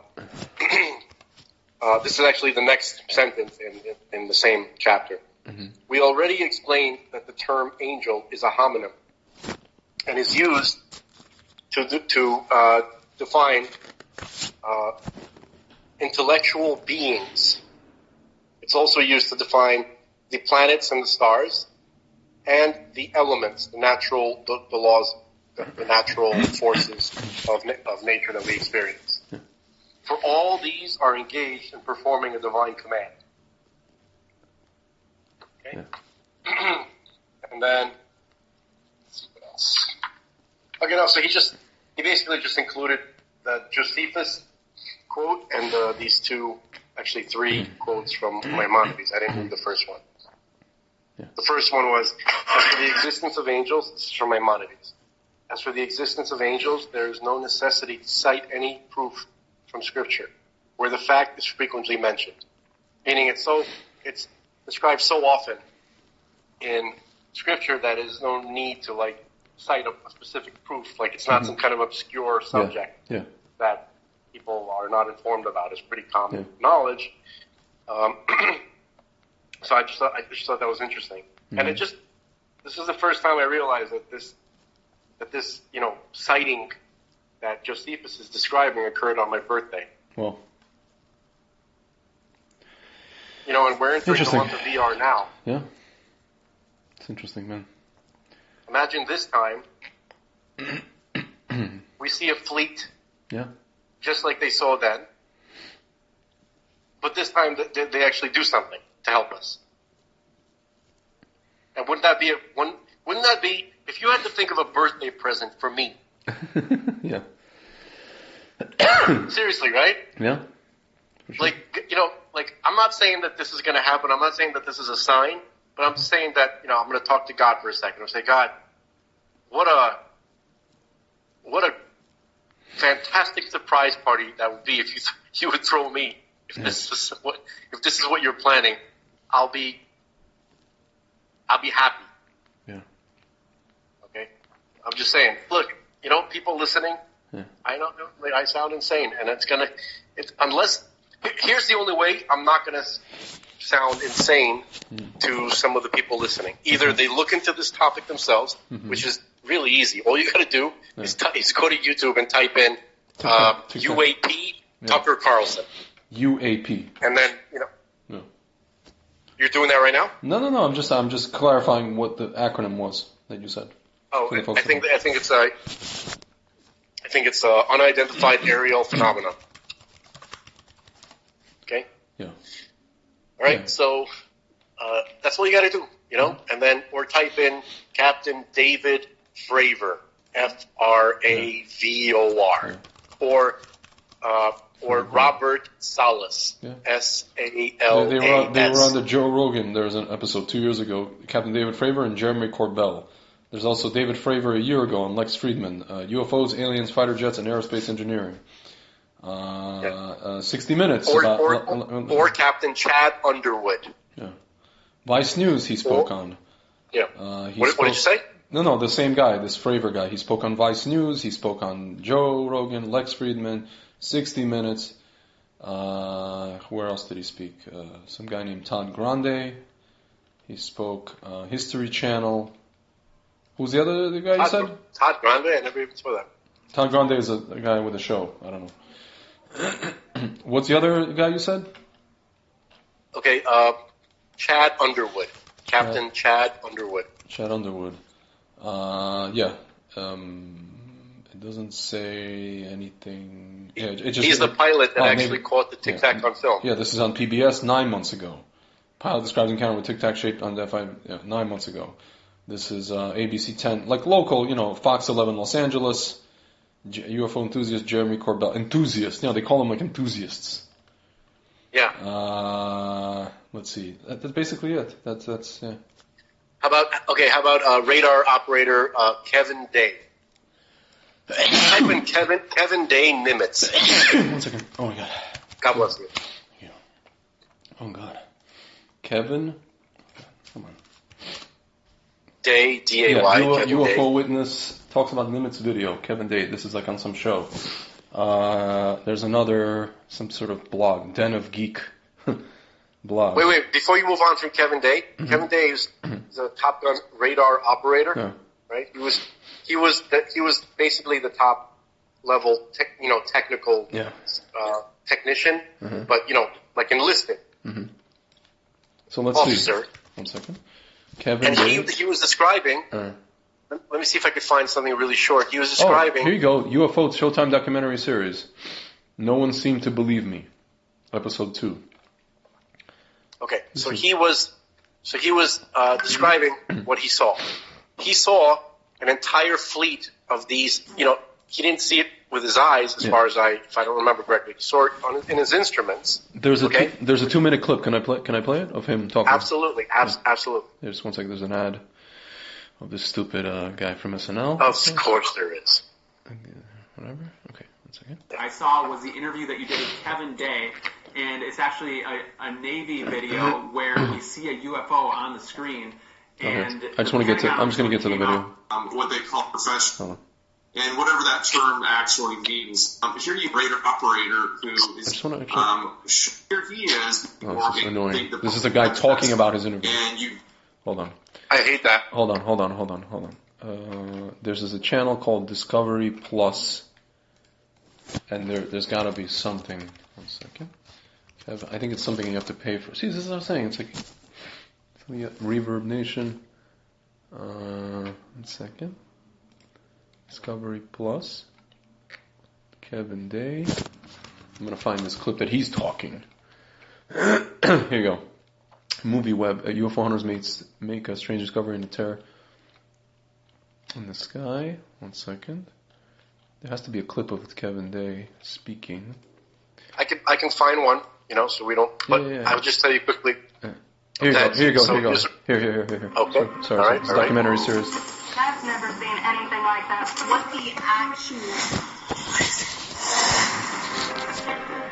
When I look in the sky at night nowadays, I've got the knowledge that I didn't have before. That's him. That there's something out there in his room. When this whole thing started, I tried to tell people about it. No one believed me. But now I do have evidence. Someone that's going to be hard for me. Showtime. Most sightings of UFOs can be explained. Only a small percentage can't be. It was giant, quiet, and it was amazing. Within less than a second, crosses right in front of me. Poof, and it's gone. I think that's just a preview to something. Yeah. No, it's a documentary called documentary series on Showtime, UFO. It came out last year. I actually want to watch it. Right, but I hate. You know what I really hate? All those like dramatic, theatrical crap. With the. Basically, here's what he said. I'll just tell you quickly to save everybody time, and then I'll look for a clip where maybe he says it. So he was saying that he saw 80 of these objects, and this is only one of the days. This was like a 3 or 4 day event. So he saw 80 of these objects. They were first at 80,000 feet. So most of the time, I think the highest that commercial airliners will fly is like 40-something thousand feet. You're not going to really go that much higher. But these things were hovering at 80,000. That's like, at 80,000 feet, you're seeing your sky isn't blue anymore. But that it's basically space. There's still atmosphere there, but it's basically space. Okay. Yeah. So all of a sudden, it wasn't all 80 of them at once. They kind of like descended like within like a few moments of each other, but they were like 1, 2, 3. So basically, as they were descending, they descended from 80,000 feet to 50 feet above the water. This is out in the ocean, in the open ocean, in less than a second. Okay, so for anybody who is a little bit, physics minded and they're a little bit aware of like gravitational force, G-forces, that kind of, obviously that's impossible. I found the clip of Kevin Day. There was a documentary called 2019 Nimitz Encounters. Here, I found the clip on YouTube. Here you go. This is him speaking. 1 second. The Nimitz Encounters remain cloaked secrecy for over 13 years. The first-hand testimony about UFO sightings is practically unheard of from military service members. Thanks to the brave and honest accounts of the sailors and naval aviators who come forward to relate their experiences, and of the remarkable videos they filmed that day, the silence has been broken. I dealt with this all on my own for many, many years, and it was not a very pleasant journey to go through, because no one really believes you. But now, things have changed, and anyone out there that's struggling with this and wants to reach out, there is now a group that you can reach out to and get help and support and vindication. It's honestly been a little relieving to be able to actually... Gary Voorhees, Petty Officer, Fire Controlman, USS Princeton. Talk about it. He was another witness, how important that event really was, and not just keep blowing it off. There's people out here that really need to know and want to know, and you have the support of me and Kevin and my other shipmates that have come forward and decided to talk about it. My role is to describe the story and convince people that yes, this event really happened and these objects were really real, but what they are I have no idea. It is something. I want to know what it is. Another guy. That's the whole reason I chose to come forward to contribute to the story, because there is a story here. There is more information here. Say his name. And the more of us that talk about it, the better chance of the full story coming together. And it's... No, it's the next guy, Petty Officer Jason Turner, USS Princeton. Almost, it's vindication for us that other people are looking into it, and we finally tell our story, and people listen. If you need to get a hold of us or would like to talk to any of us, Kevin, me, or any of the other guys that have come forward. Here, there's earlier in the documentary they have Kevin Day talking about the actual what he saw. Sorry, because they fast forwarded to the end. I don't know why. 1 second. Okay, I'm gonna get to Kevin Day. 1 second. I think Kevin Day. I want to see where he speaks the first time. 1 second. Okay. 041 miles. 100 go trail. 100. Stay. Wait, 1 second. No known flight profiles. The guys that work on the Spy One Bro. 1 second. The most. It's all the way in the beginning he speaks. I want to see where he speaks. Here you go. Voorhees, both from the Princeton, served together in the ship's Combat Information Center. They saw them first. Whatever it is, they are. They wanted to show themselves, whatever they were. I don't think they wanted anything really to Kevin Day and the war. They were literally breaking the laws of physics in my eyes. These sailors are here for truth. This is basically it. This is the Nimitz account. Their story goes back over a decade to a time and place that marked a departure for all of them, both in their Navy careers, but also in their knowledge of the limits of technological understanding of our world.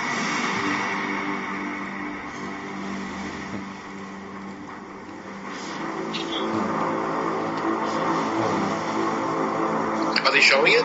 Yeah, they're showing. It's just an intro, Nimitz Encounters, and they're showing. I want to get to a part where he's talking. Here we go. Kevin. The USS Princeton has been tracking unknown aircraft that appear and disappear from her sophisticated Aegis radar screens.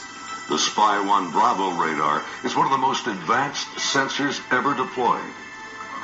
Princeton's main role is air defense of the strike group, and Operations Specialist Senior Chief Day is in charge of protecting the airspace around the Nimitz. And my job was to man the radars and ID everything that flew in the skies.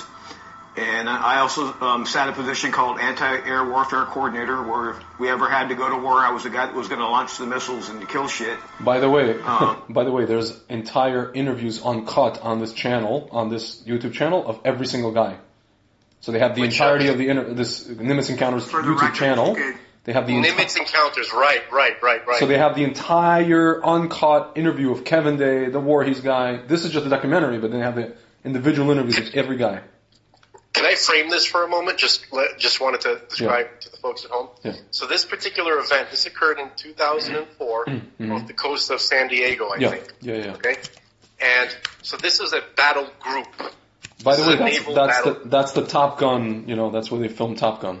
That's the naval pilots. That's essentially what that is.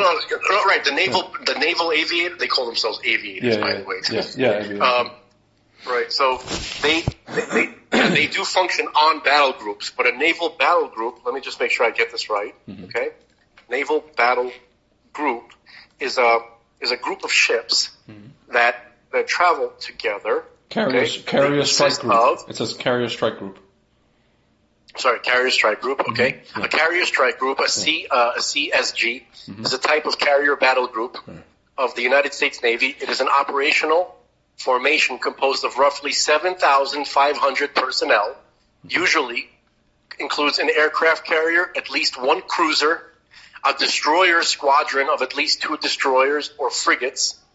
And a carrier air wing of 65 to 70 aircraft. So that's the Nimitz battle group, carrier strike group, whatever you want to call it. Okay, so it's like a freaking fleet traveling together, and there's thousands of men. And this event that with the Tic Tac and what this guy Kevin Day is about to describe to you, this all happened in the same group. So he was on one of the destroyers. The main ship was the aircraft carrier. That's the Nimitz. Yeah. He was on the USS Princeton, which was part of that group. Okay, which is that it's a ship that had all the most sensitive sensor, information. So that's why he was on the ship, because he's like in charge of that. If somebody takes a poop somewhere, if somebody takes a poop in the Indian Ocean, they can. What did you say? If somebody takes up, pardon my language, poop in the Indian Ocean, they can pick it up.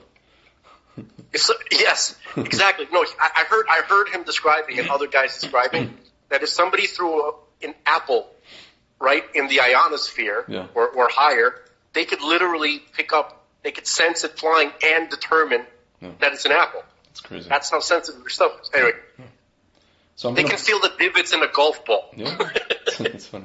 I'm going to play just from the documentary, the short of what Kevin Day says.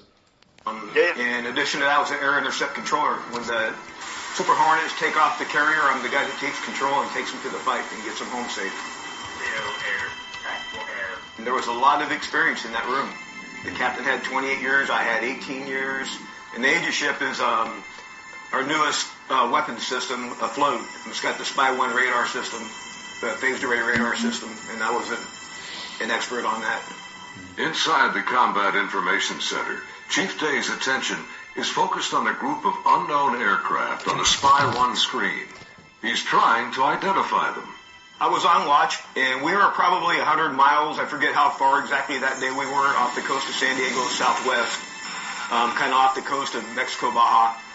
And I started to notice these weird tracks that were popping onto my radar coverage right around San Clemente Island. And the reason why I say they were weird, because they were appearing in groups of 5 to 10 at a time. And they were pretty closely spaced to each other. And they were 28,000 feet going 100 knots tracking south. And in the back of my mind, I'm thinking, that's kind of odd. I mean, what I don't know anything that flies like that. They weren't on the Comair routes, the commercial airline routes. I wasn't really that concerned about them. I didn't consider them hostile for any reason at all. Another watch or two, as I'm watching, the same formation appeared again. And over the course of 3-4 days, it probably counted up to that point, groups of 5 to 10 at a time. There were probably 50, 60 tracks by then. Today, Kevin and Gary are still looking for answers. They've known each other for over a decade since their Navy days. Gary was a third-class petty officer and fire controlman back then.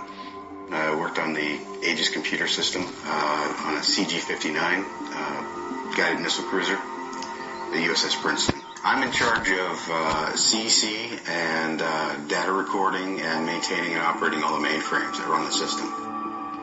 They're both becoming increasingly frustrated in their attempts to ID the strange aerial objects, which have no transponders and fit no known flight profiles. The guys that work on the Spy 1 Bravo radar, they had come across and said they needed to take the system down for recalibration because they were getting clutter or ghost tracks, and they needed to recalibrate to get rid of them. Then once they did finish all that recalibration and bring it back up, the tracks didn't disappear. They were still there, but they were actually sharper and clearer. They were doing diagnostic tests on everything we had to make sure it was not a system malfunction. And it turned out that it wasn't. These were actually real objects.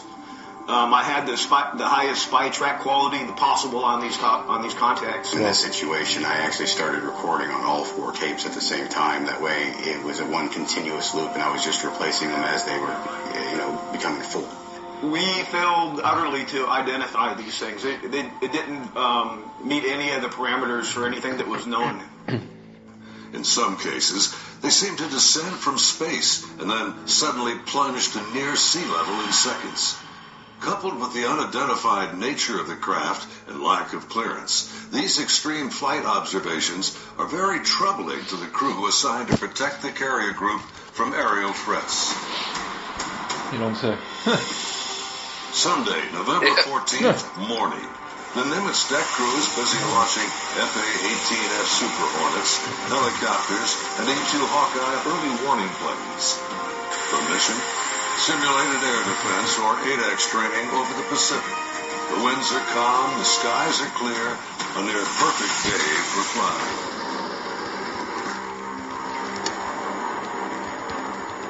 As they launch, the Black Aces Squadron has no knowledge of events happening nearby. In the back of my mind, that's when I determined I was going to become concerned about these objects, is we were getting ready to launch a whole bunch of aircraft in that same piece of sky. Fast Eagle climbs out to 20,000 feet and heads to the cap station about 40 miles south. It's basically like if you want to do any kind of operations, training, whatever, you don't know if you can even launch it because these things are so unpredictable. They don't even know where these, they might, you know what I'm saying, be like accosted by them in the sky. The Navy, cannot do anything. Like every time. Yeah, the Navy can't do anything. They can't execute. The cap is a rendezvous point used to form up with the other airplanes. The commander of Fast Eagle has over a decade in the Air Wing. His wingman for the day is a new pilot, a young officer on her first carrier deployment. She's paired with a senior pilot, her backseat weapons system officer for the mission. He will manage navigation and the advanced radar and targeting pods on the aircraft.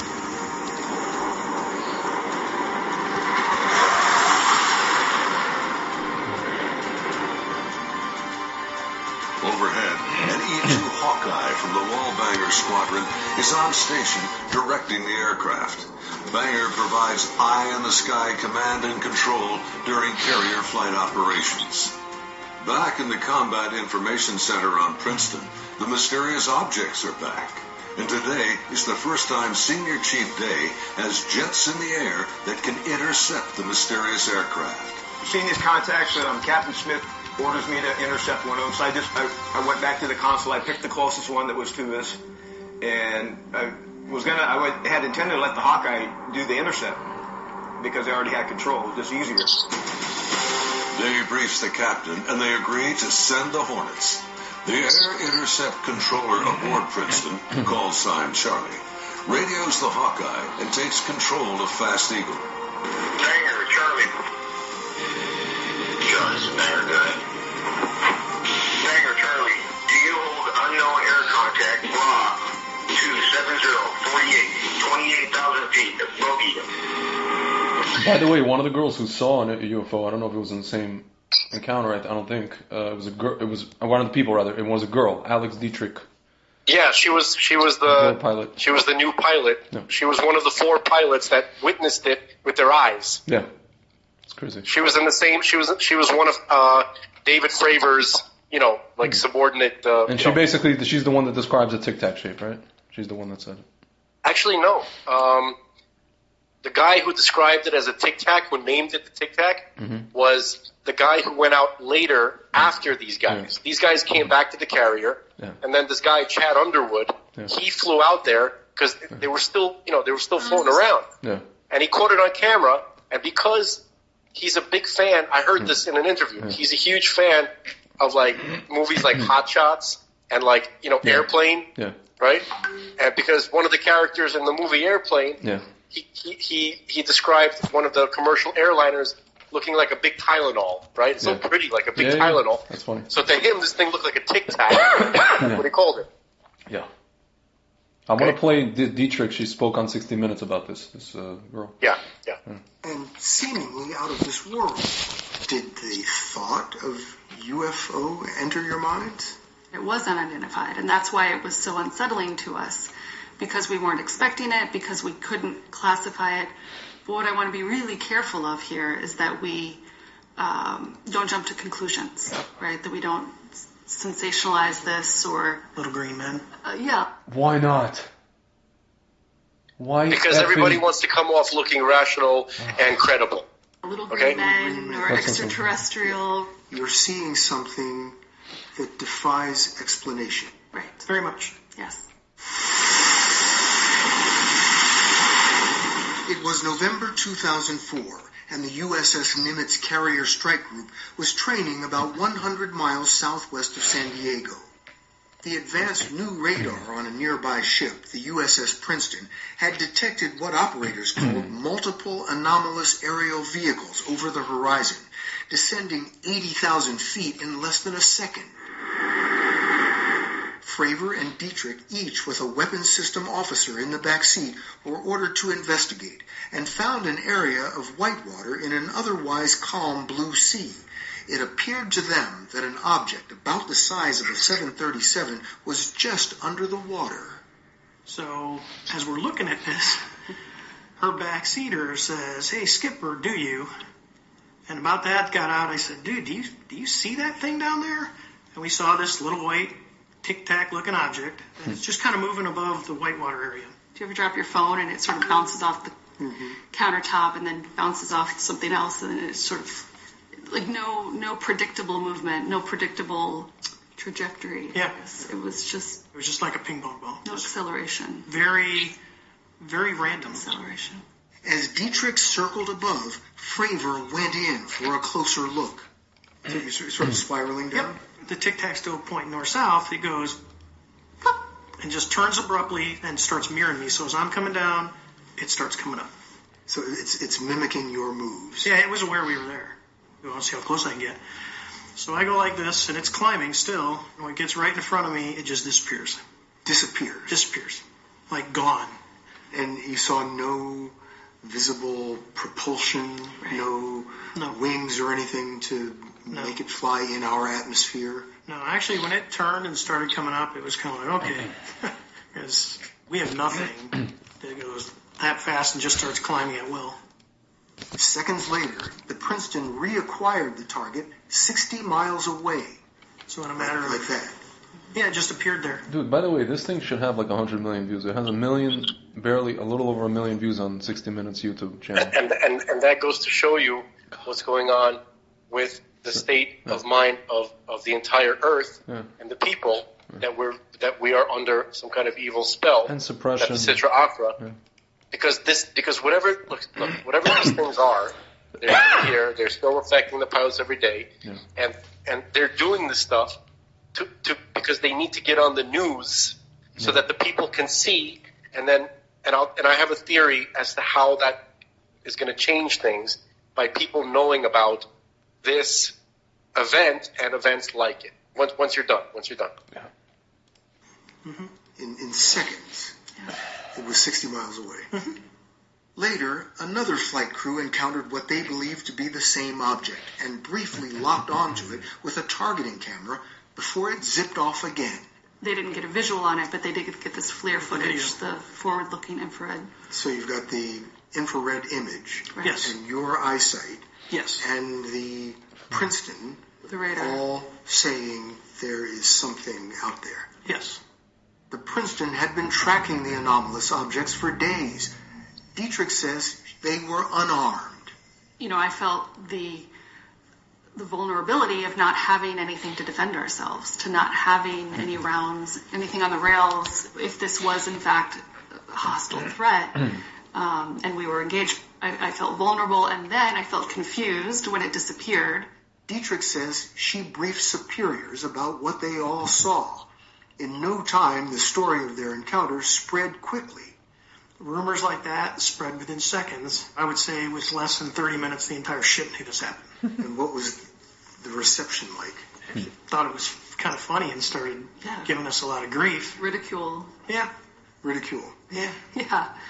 They made cartoons, and on the ship's TV, they played Men in Black and Independence Day and Signs. And so they made fun of it. Oh, yeah. Did anybody take it seriously? Yeah, I believe the Admiral staff made a few phone calls, but that was the extent of it. Yeah, that was the extent of it, as far as he knows. After this. Yeah. So, you know, it's very interesting what she said. Dude, can I pause for one second? You ever wonder that people have trouble believing this, and it's in conjunction with, you know, like, it's in conjunctions with someone having a munah on Hashem versus not? You know what I mean? You mean like, you know, people who have a lack of faith have trouble believing this? Yeah, they have trouble believing that there's something beyond, there's anything beyond anywhere. Whether it's Hashem, whether it's these guys, whether it's, you know, anything. Like, they can't fathom that there's something beyond what they see with their eye and experience every single boring ass day. They just can't bring themselves. What would that mean for them? Life's over, what? They're going to die? What? Ma. Well, to challenge you, right? I sent you a video by Sam Harris. Yeah. I think he was talking to Lex Fridman, right? Do you remember that? About what? Also the UFO thing, or what? Yeah, absolutely. So, no, I sent it to you. It's on your phone. Yeah. What? I remember. I don't really remember what he said. He said something. It was like a 5-minute clip, and them talking about this topic. And Sam Harris has no, you know, he's an atheist apparently. He has no problem. Or agnostic. Yeah, it's like Sam Harris discusses UAP reality with Lex Fridman and Neil deGrasse Tyson. This is a 6-minute clip. Can I play it? Yeah, absolutely. I just like it's. I see the correlation, you know. It's more and more here. Rather nicely to news stories about the aliens in our midst, and I got to imagine you were hit with all manner of communication of human origin about this behind the scenes, because even I was, and this is not my wheelhouse, but so what we've had, you know, we're recording this in just edging into the second week of June, and so we've had recent disclosures in the press that the Pentagon and the Office of Naval Intelligence primarily have thrown up their hands and have admitted that we're in the presence of technology that they can't explain. And they've put forward some classified evidence, apparently, that is supposedly better than the stuff that has leaked out. And the media has seized upon this, really prominent stories that were not at all skeptical and not marshaling any of the legacy of you know, skeptical debunkings of this kind of material in their reporting. And so we have 60 Minutes and the Washington Post and the New Yorker, the New York Times, I mean, really more or less everyone in sight has given a a very fair and one might even say credulous hearing to these reports, to my eye, it's just not really clear what's going on. I said this on someone else's podcast, on Lex Friedman's podcast, that I had received a sort of an advanced communication, advanced with respect to the calendar, not with the details, that this was coming, and I was urged to sort of prepare my brain to receive these startling disclosures so that I could help shape a public conversation about this new consensus, which purported to be, again, it seems to me that the shoe really never quite dropped, and I want to get your opinion on this, but what I was asked to anticipate was that the people who are best placed to assess the evidence, the people who have the radar evidence, the Navy pilots who have the dash cam video, the analysts who've pored over these data for now several decades, they have formed a consensus that there's no way what they're seeing is a mere artifact of glitches in our technology. It does not admit of any truly skeptical interpretation. No, we are in the presence of technology that is so advanced. Get off the phone, Ching Chang Chong. Human origin, and we don't. Oh, you still there, man? Yeah, that might have been me. Noises. No. It just sounds like it's a static. I'm holding the phone, and the movement might be. Fine. I'm going to put the phone down. Sorry. I don't know if you've been on the receiving end of recent rumors about our conversation about UFOs very likely changing in the near term, right? But there was just a Washington Post article and a New Yorker article, and I've received some private outreach, and perhaps you have. I know other people in our orbit have. People who are claiming that the government has known much more about UFOs than they have let on until now, and this conversation is about to become more prominent. And it's not going to be whatever whoever's left standing when the music stops. It's not going to be a comfortable position to be in as a super rigorous scientific skeptic saying who's been saying there's no there for the last 75 years, right? The short version is it sounds like the Office of Naval Intelligence and the Pentagon are very likely to say to Congress at some point in the not too distant future that we have evidence that there is technology flying around here that seems like it can't possibly be of human origin, right? Now, I don't know what I'm going to do with that kind of disclosure, right? Maybe it's going to be nothing, no follow-on conversation to really have, but that is such a powerfully strange circumstance to be in, right? I mean, it's just... At least he can admit it as an atheist. Yeah. You know what I'm saying? At least he's a Jewish guy, so, at the end of the day. Yeah. What are we going to do with that? If in fact that's what happens. Yeah, what are you going to do with that, Mr. The Shmuel? Considered opinion, despite the embarrassment it causes them, of the U.S. government, of all of our intelligence, all of the relevant intelligence services, is that this isn't a hoax. There's too much data to suggest that it's a hoax. We've got too much radar imagery. There's too much satellite data, whatever data they actually have. There's too much of it. All we can say now is something's going on, and there's no way it's the Chinese or the Russians or anyone else's technology. That should arrest our attention, collectively to a degree that nothing in our lifetime has. And now one worries that we're so jaded and confused and distracted that it's going to get much less coverage than Obama's tan suit did a bunch of years ago. It's who knows how we'll respond to that, but it's just to say that the need for us to tell ourselves an honest story about what's going on and what's likely to happen next is never going to go away, right? And it's important. It's just the division between me and every person who's defending traditional religion is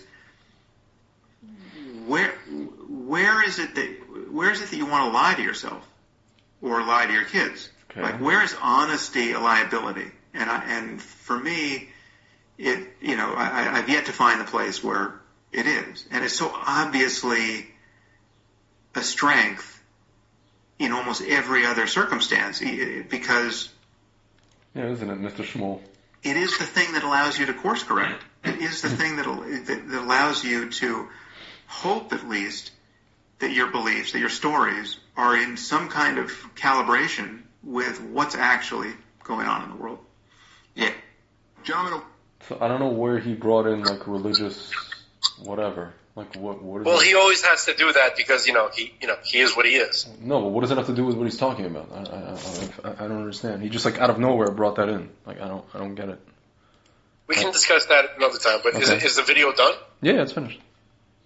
Okay, so I agree with him on a lot of points, and he's perceptive enough, and not just him, but I'm glad that he said it. Mm-hmm. He has a high level of credibility, with the left and the secular academics, right? Yeah. And he's also perplexed as to why this hasn't affected the world the way it's supposed to. Mm-hmm. So can I make a comment as to what should be the healthy response to this? Yeah. So we have these ideas in Hasidut, in Kabbalah, right? Mm-hmm. What is it? Atiruta de letata and then Atiruta de le'ela, right? So it's a arousal from below and a response from above. Yeah. Are you familiar? I don't know if I've heard the stuff in English. Yeah, I've heard these terms. Yeah. Okay, yes. So it's not a terribly complex idea. Yeah. It's we arouse a response from above, meaning from God. Okay. Mm-hmm. By what we do down here. Okay, so it's kind of like how do you arouse a response? You arouse a response by humanity having something going on in their mind that everybody is concerned about. For instance, COVID, right? Yeah. That's something that all humanity had concern about in their mind. So that would be, let's say, an unconscious arousal from below, which caused a response from above. Can I interject for a second? I feel like the ultimate. Okay. Come on, man. Okay. The response from above for COVID was possibly, everybody was scared to death, and then possibly, God sent the information to a bearded religious Jew as to how to deal with it. Yeah. That would be the response from above. Yeah. Okay, what did you want to say? What I wanted to say was, it seems like the only thing that gets people to react, and here's where I guess Mizrahi and Bartzarak would come in. It seems like we live in an era that the only thing that gets people to react to anything is fear. It's not necessarily awe of looking at something. It's fear.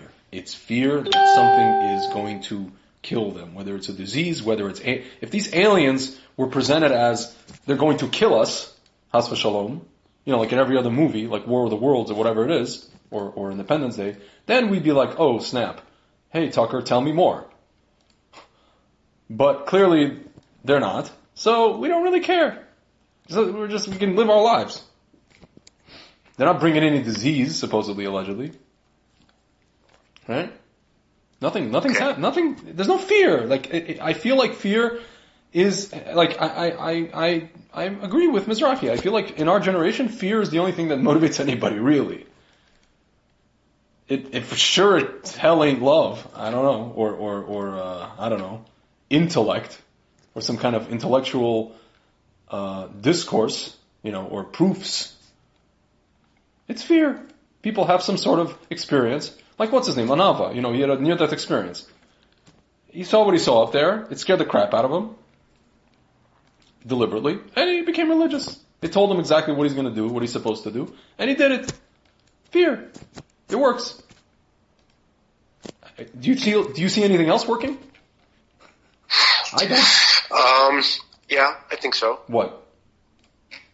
So I think that if something like, let's say, really beautiful and positive, something that really brings wonder, maybe some people would fear it, but it's not meant to be. You'll find people who are scared of everything. Okay. Like imagine like let's say like a Veterans Day air show or something like that. Where you see most people like it, but some people are scared of the sound or whatever. Right. But it's. So I don't mean that kind of fear. I'm talking about mortal fear. Mortal. No, I know. I'm just saying that like there are events that like the Fatima incident that we discussed that before that happened in 1917. Okay, so that a lot of people were scared about that, but most people were in wonder about it. Okay, it was basically a very elaborate UFO event, one of the biggest UFO it wasn't a multi-day, it was like a multi-month sighting. It's like, remember it started out like 3 people, then it was like 50 people, then 1,000 people, then 18,000 people, then 30,000 people, then 70,000 people. Yeah. Okay? That was the main event. And so people saw this and they saw, most people just saw a disc-like orb or object or something like that. Yeah. Right? And it was having this insane effect on their environment, on the field and the trees and the sky and the light, and the people were having, they saw this kind of stuff. It was crazy. Like, for instance, it was raining on them until this thing showed up. When it showed up, all moisture disappeared. Their clothes were completely dry, instantaneous, whatever. It was really weird. Yeah. Tens of thousands of people, all, but this sighting, the way it's recorded, what most people think they know about it is that it was a sighting of the Virgin Mary. Yeah. Okay, why? Because the 3 children that were the center of this event, right? Mm-hmm. 3 little children. Yeah. They claimed to speak to a woman coming out of a big ball of light. Yeah. And they interpreted her as the Virgin Mary. She had, even according to their account, she had never said anything about being the Virgin Mary. Yeah. Okay, but that's not what most people saw. Most people saw a UFO event. They just didn't know how to put it into words in 1917. Okay, yeah. It was a spiritual, supernatural event, which is not necessarily a contradiction. Yeah. Okay, so that kind of thing would inspire, and that didn't bring fear of death and terror. Maybe to some people it did, but it was more of a sense of wonder and so that was maybe. So that was a religious kind of. There was a religious image or kind of connotation. Let's say. So that's how the people see. The point is they interpreted it that way because it made them feel full of wonder, excitement, which felt spiritual. So here's my question, so that's man. We live in a world where people who see something like that today, and they come out and they said, "I saw that," even if it's 70,000 people, they are mocked. Why? Because they're mocked for being religious, whatever, cuckoos and fanatics. Yeah, man, we live in a world where people don't, most people, at least, people in the West don't make religious connotations based on what they see. Like you see, even Harris, he's trying to make some sort of scientific connotation. He's trying to figure out what this is scientifically speaking. He's not going to the spiritual aspect. That's fine. I think the spiritual aspect for some people will come with time. I'm just grateful that someone's acknowledging it on any level. Yeah. Okay? So, and I feel for these servicemen, these pilots and these operators, the most sophisticated people, the highest level credibility. They're coming forward and they're telling you something, and people are not giving it the respect that it deserves because, wait a minute, you trust these guys to protect you, with the most dangerous possible things you can put into human hands to protect you, and that you don't think that they don't know how to recognize They're experts. They're the only ones who know how to recognize what we have or what we don't have. Yeah. That's the people that anyway. So I think that I would be grateful. I'm not saying that people need to take the leap to religious right away. Okay? I feel like that'll come organically. Okay? With questions being asked. So what I'm saying is like this. This event, the USS Nimitz, that we just learned about, right? And there's so many more details. There's so much. Yeah. Okay? That wasn't even scratching the surface. So if people were to say, study this event alone, which happened in 2004, okay? Yeah. And then there are subsequent events which are also spoken about. If you might want to look into Ryan Graves, pilot. Just type in UFO Ryan Graves. You don't have to do that. I'm just saying to the folks at home, okay? Yeah. They're talking about this is already going closer to our time, 2014. He calls them security risk. I'm sorry? He calls them the UFOs a security risk. Yeah, right. So he's an active duty pilot. He still needs to have a career.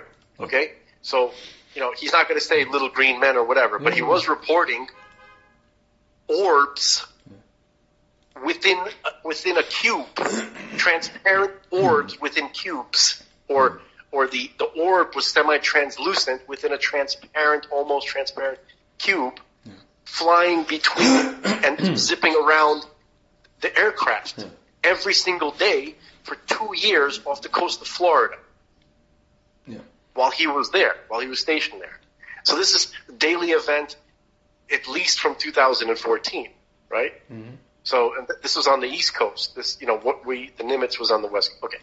So by studying these events, if people should know about these events and they should look into it. In fact, this is the primary thing that should be on the news most. Mm-hmm. Not, as he said, not as Sam Harris said, Obama's tan suit. Yeah. Okay? Or Kim Kardashian's left butt cheek. I don't know why I have a problem with her left butt cheek. Yeah, I'm picking on her left butt cheek a lot. Man. Why not the right one? I find it humorous. Yes. Yeah. Okay? So basically, so these things, this, whatever you want to call it, armada, or let's call it what Josephus called it, an army, right? Yeah. In its armor, whatever that, right? That's how he called it. That's what it looked like to him, okay? That's probably what it is, So why are they doing this? Why are these things engaging? Why are they messing with our people, with our boys, with our girls, right? In the military. Why? Because, Zachary 14, right? That's one. Yeah. Okay? To establish military dominance. If you notice what Alex Dietrich said, on the 60 Minutes clip, it's very important what she said. She said, I was bewildered. I didn't understand how this thing could move, and then how it just disappeared. Yeah. And I felt so vulnerable because we were basically unarmed. That's exactly the effect that they're trying to have. Yeah. It's success. Mission accomplished for them. Yeah. That's how all of them felt. Except David Fravor's never going to say that because he's a dude. But she's a lady, so she's whatever, more in touch with her feelings or whatever. Okay, so even though she's a very competent, military fighter pilot, actually, okay, so that's exactly the point. It's such an important thing what she said. I find it amazing. It's a miracle that the effect that they wanted to have somehow made it into the news a little bit, like on 60 Minutes. Like 60 Minutes ain't what it used to be, right? Nothing is what it used to be, but still, 60 Minutes has like an echo of some kind of prestige, right, or reputation, like serious. 60 Minutes, right, that kind of thing. So, it should have made a bigger splash. Now, the question is, why didn't it? Okay, I would say the primary reason is, the Thule death cult decided to kill most of the world and occupy us with fear, with the terror of a worldwide pandemic. Yeah. So that doesn't help, probably, right? Yeah. And notice how this thing really came out information about this just kind of was even available to even look at in 2017. And then it got more into the public consciousness with a couple of like articles coming out, and then with a bunch of appearances on Tucker Carlson.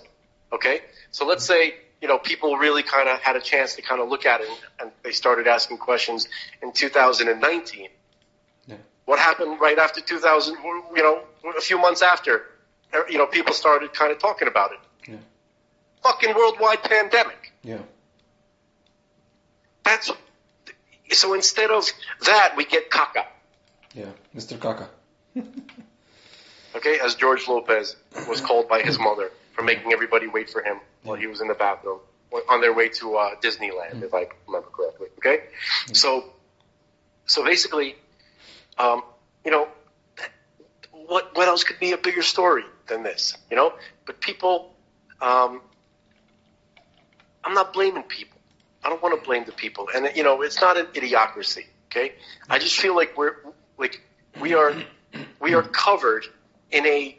I'm going to create like a little metaphor. Like imagine we're in a dome, right? Like in our consciousness, like the Tulis, the Sitra Achra, they created like a dome over our ability to receive information outside of what is in their interest.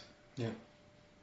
Okay, and so they needed to create this dome. So they first of all, it was multi-purpose.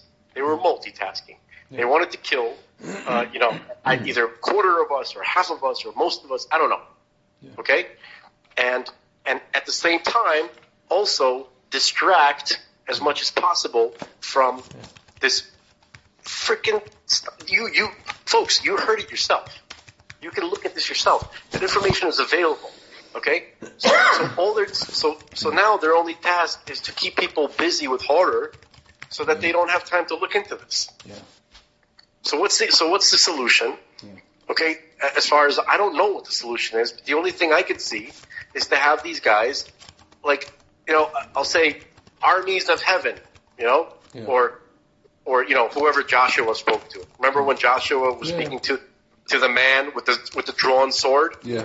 And Joshua was about to fight him. He was about to engage him in battle until the man, he identified himself as the leader of God's armies of heaven, an angel. Yeah. Okay, so that has to happen again. These things have to. I want to tell that guy, that angel, whoever the hell Joshua was talking to, saying, it's not gonna. The news isn't cutting it. You guys, I'm afraid you're gonna have to make a personal appearance and to make sure that everybody sees. Yeah. Okay, I think that they were trying to do it through the news as a way to soften it up for people. Yeah, for sure. Okay, so that most of the people won't have a heart attack when these things start, floating down Fifth Avenue as a marshmallow man. Yeah. No, they're preparing balloon. They're preparing us. They're preparing us clearly. Okay. Could you hurry it up a little bit, please? Yeah. Save my brother's life and all of our loved ones and relatives, please. God, please, please. Yeah. Anyway, so that's my spiel. Can I a little bit switch gears? I want to play the audio. It's a short thing of Rabbi David Bar Chaim. Many people know him as which is I think is the wrong moniker, but they call him the Kitniot Rabbi. He's the guy that wants to liberate. He says we don't. Liberate us from the Kitniot. Yeah. But here he is talking about. There's a question because people, they send in questions. I actually interviewed him. My friend and I, Ari Lewis, interviewed him for this channel. So it says, actually, there's two clips I want to play. One is, oh wow, there's a few. Okay. Just 1 second. I want to make sure that this is not regarding my wonderful. 1 second. Somebody sent me a text. Okay, whatever. I'll read it later. Okay, question. Should we celebrate Israel Independence Day? So here's Rabbi Bar Chaim answering a question from a viewer.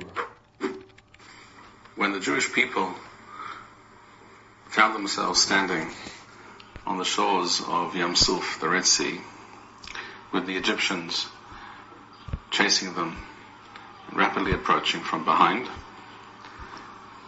They cried out to Hashem, and God, as we know, caused the waters to divide, and the Jews crossed through the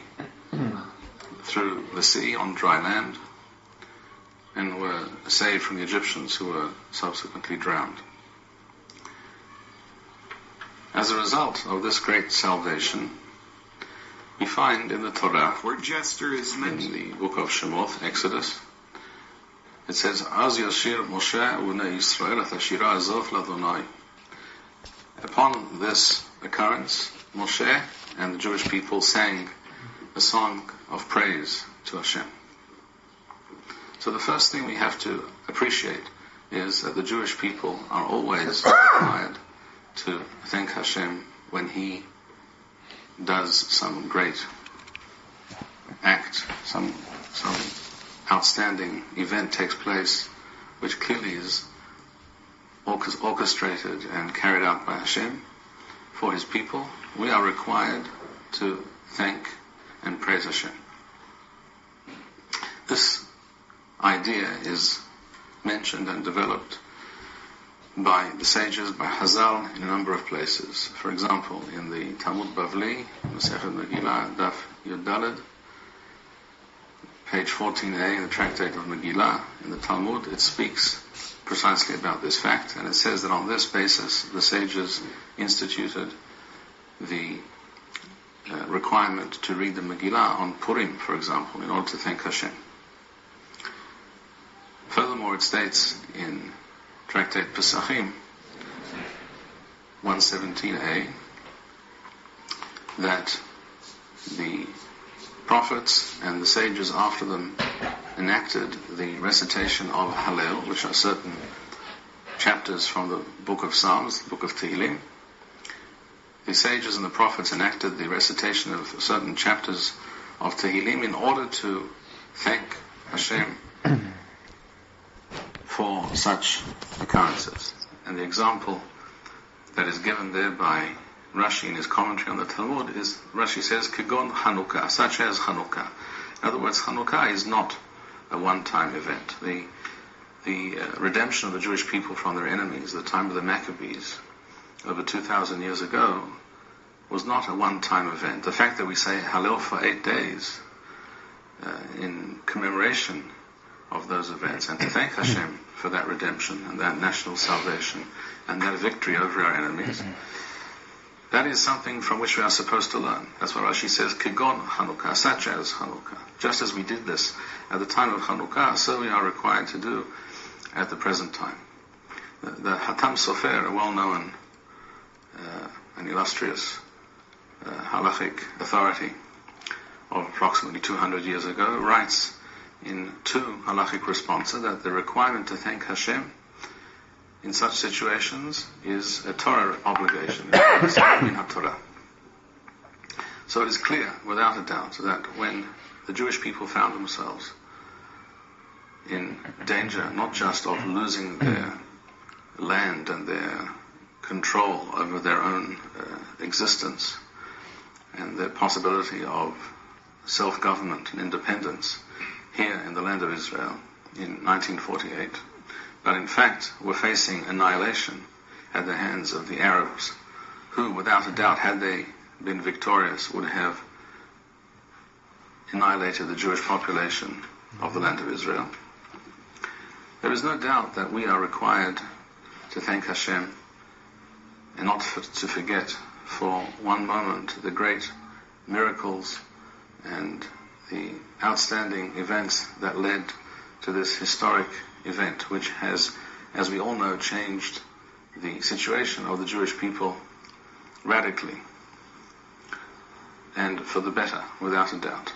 That is not to say that the Jewish people today in the land of Israel are living an ideal existence in every respect. There is still much room for improvement, that is true.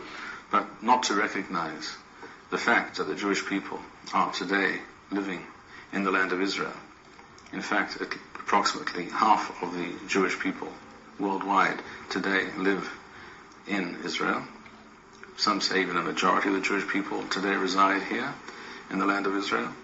Not to recognize this fact, and not only that are we here, we are also living as an independent sovereign nation for the first time in over 2,000 years. This historical watershed event cannot be overlooked by anyone who believes that it is God, the God of Israel, who directs the events of history.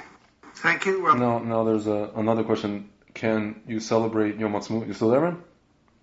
Yeah. Can you celebrate Yom Ha'atzmaut? This is a shorter answer. Can you celebrate Yom Ha'atzmaut despite the state of Israel not being a Torah state? When it comes to dealing with situations that are neither black nor white, but rather grey, and there are many shades of grey, of course, one has to adopt a mature and balanced position. So this is not a unique situation. In many areas of life, in our personal lives, in our national life as a nation, we have to deal with the facts and the realities as they are. So yes, it is correct on the one hand, as we said, to recognize the tremendous salvation and victory that Hashem gave to us in Tafshin Het in 1948, to recognize what this has meant for the Jewish people, how this has rejuvenated the Jewish nation and created realities and facts on the ground here in the land of Israel and around the world that were simply unimaginable a couple of generations ago. We have to recognize these facts and be grateful and thankful to Hashem for these facts, for these realities, and also not lose sight of the fact that we are supposed to be a Mamlechet Kohanim and a Goy Kadosh. The Jewish people are told in the Torah that they are to be a kingdom of holy and special people, a holy nation. And we still have a long way to go to achieve that. That is true. But it is clear that this is the home, this is our homeland, this is the home of the Jewish people, this is where we belong, and this is where our destiny lies. Thank you, Rabbi Bar Chaim. We would... All right, so what do you think? I think that's, well, I agree with him. I actually agree with him, that you have to recognize that something major happened, okay? And it's proper to recognize it and if you believe that God is involved in anything, right, to praise God, right?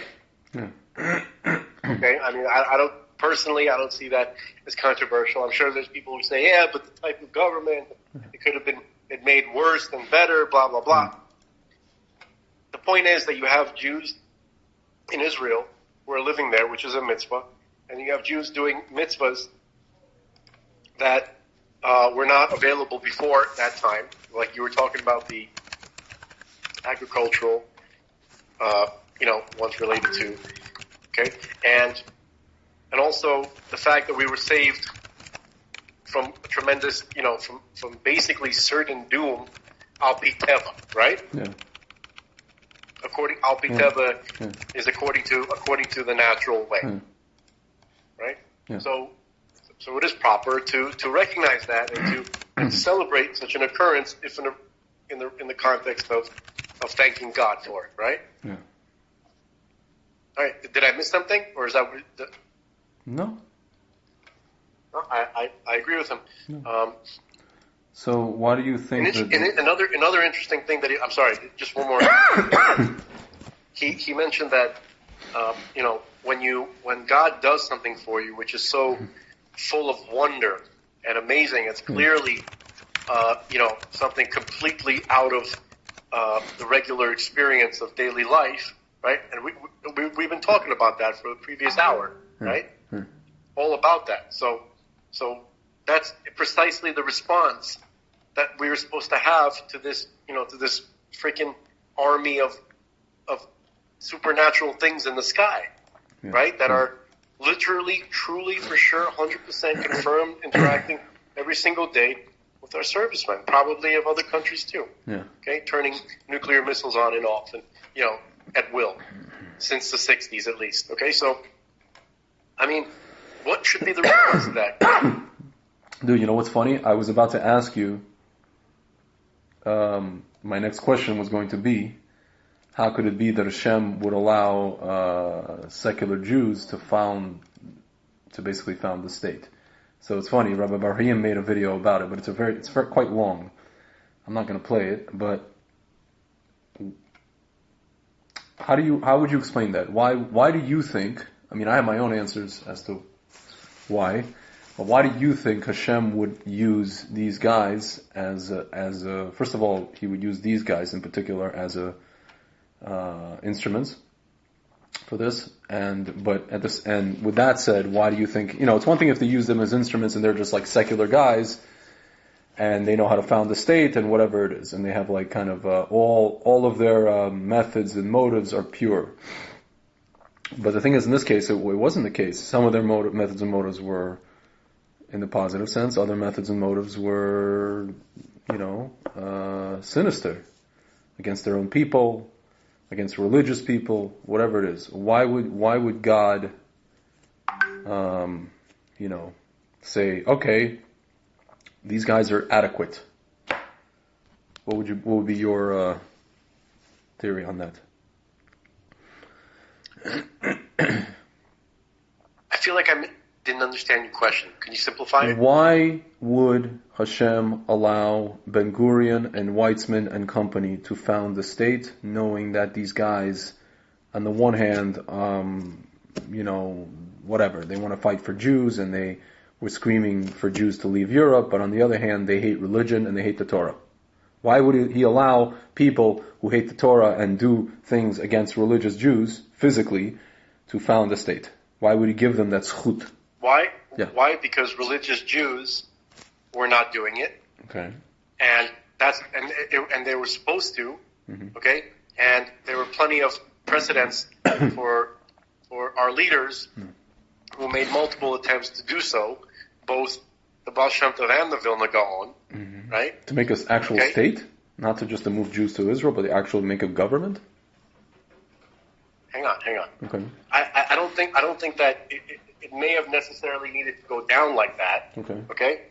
I think had the religious leaders organized mass migrations there, right?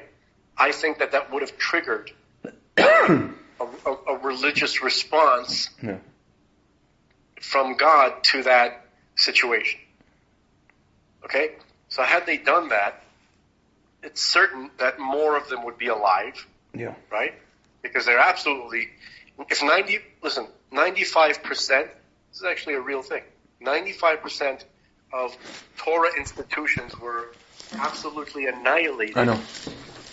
During World War II. 95%. And we spoke about this in the context of Shidduchim. This is why they... I was just talking about like Torah institutions. Great rabbis, centers of, like legendary centers of Torah study. So first of all, just on a probably,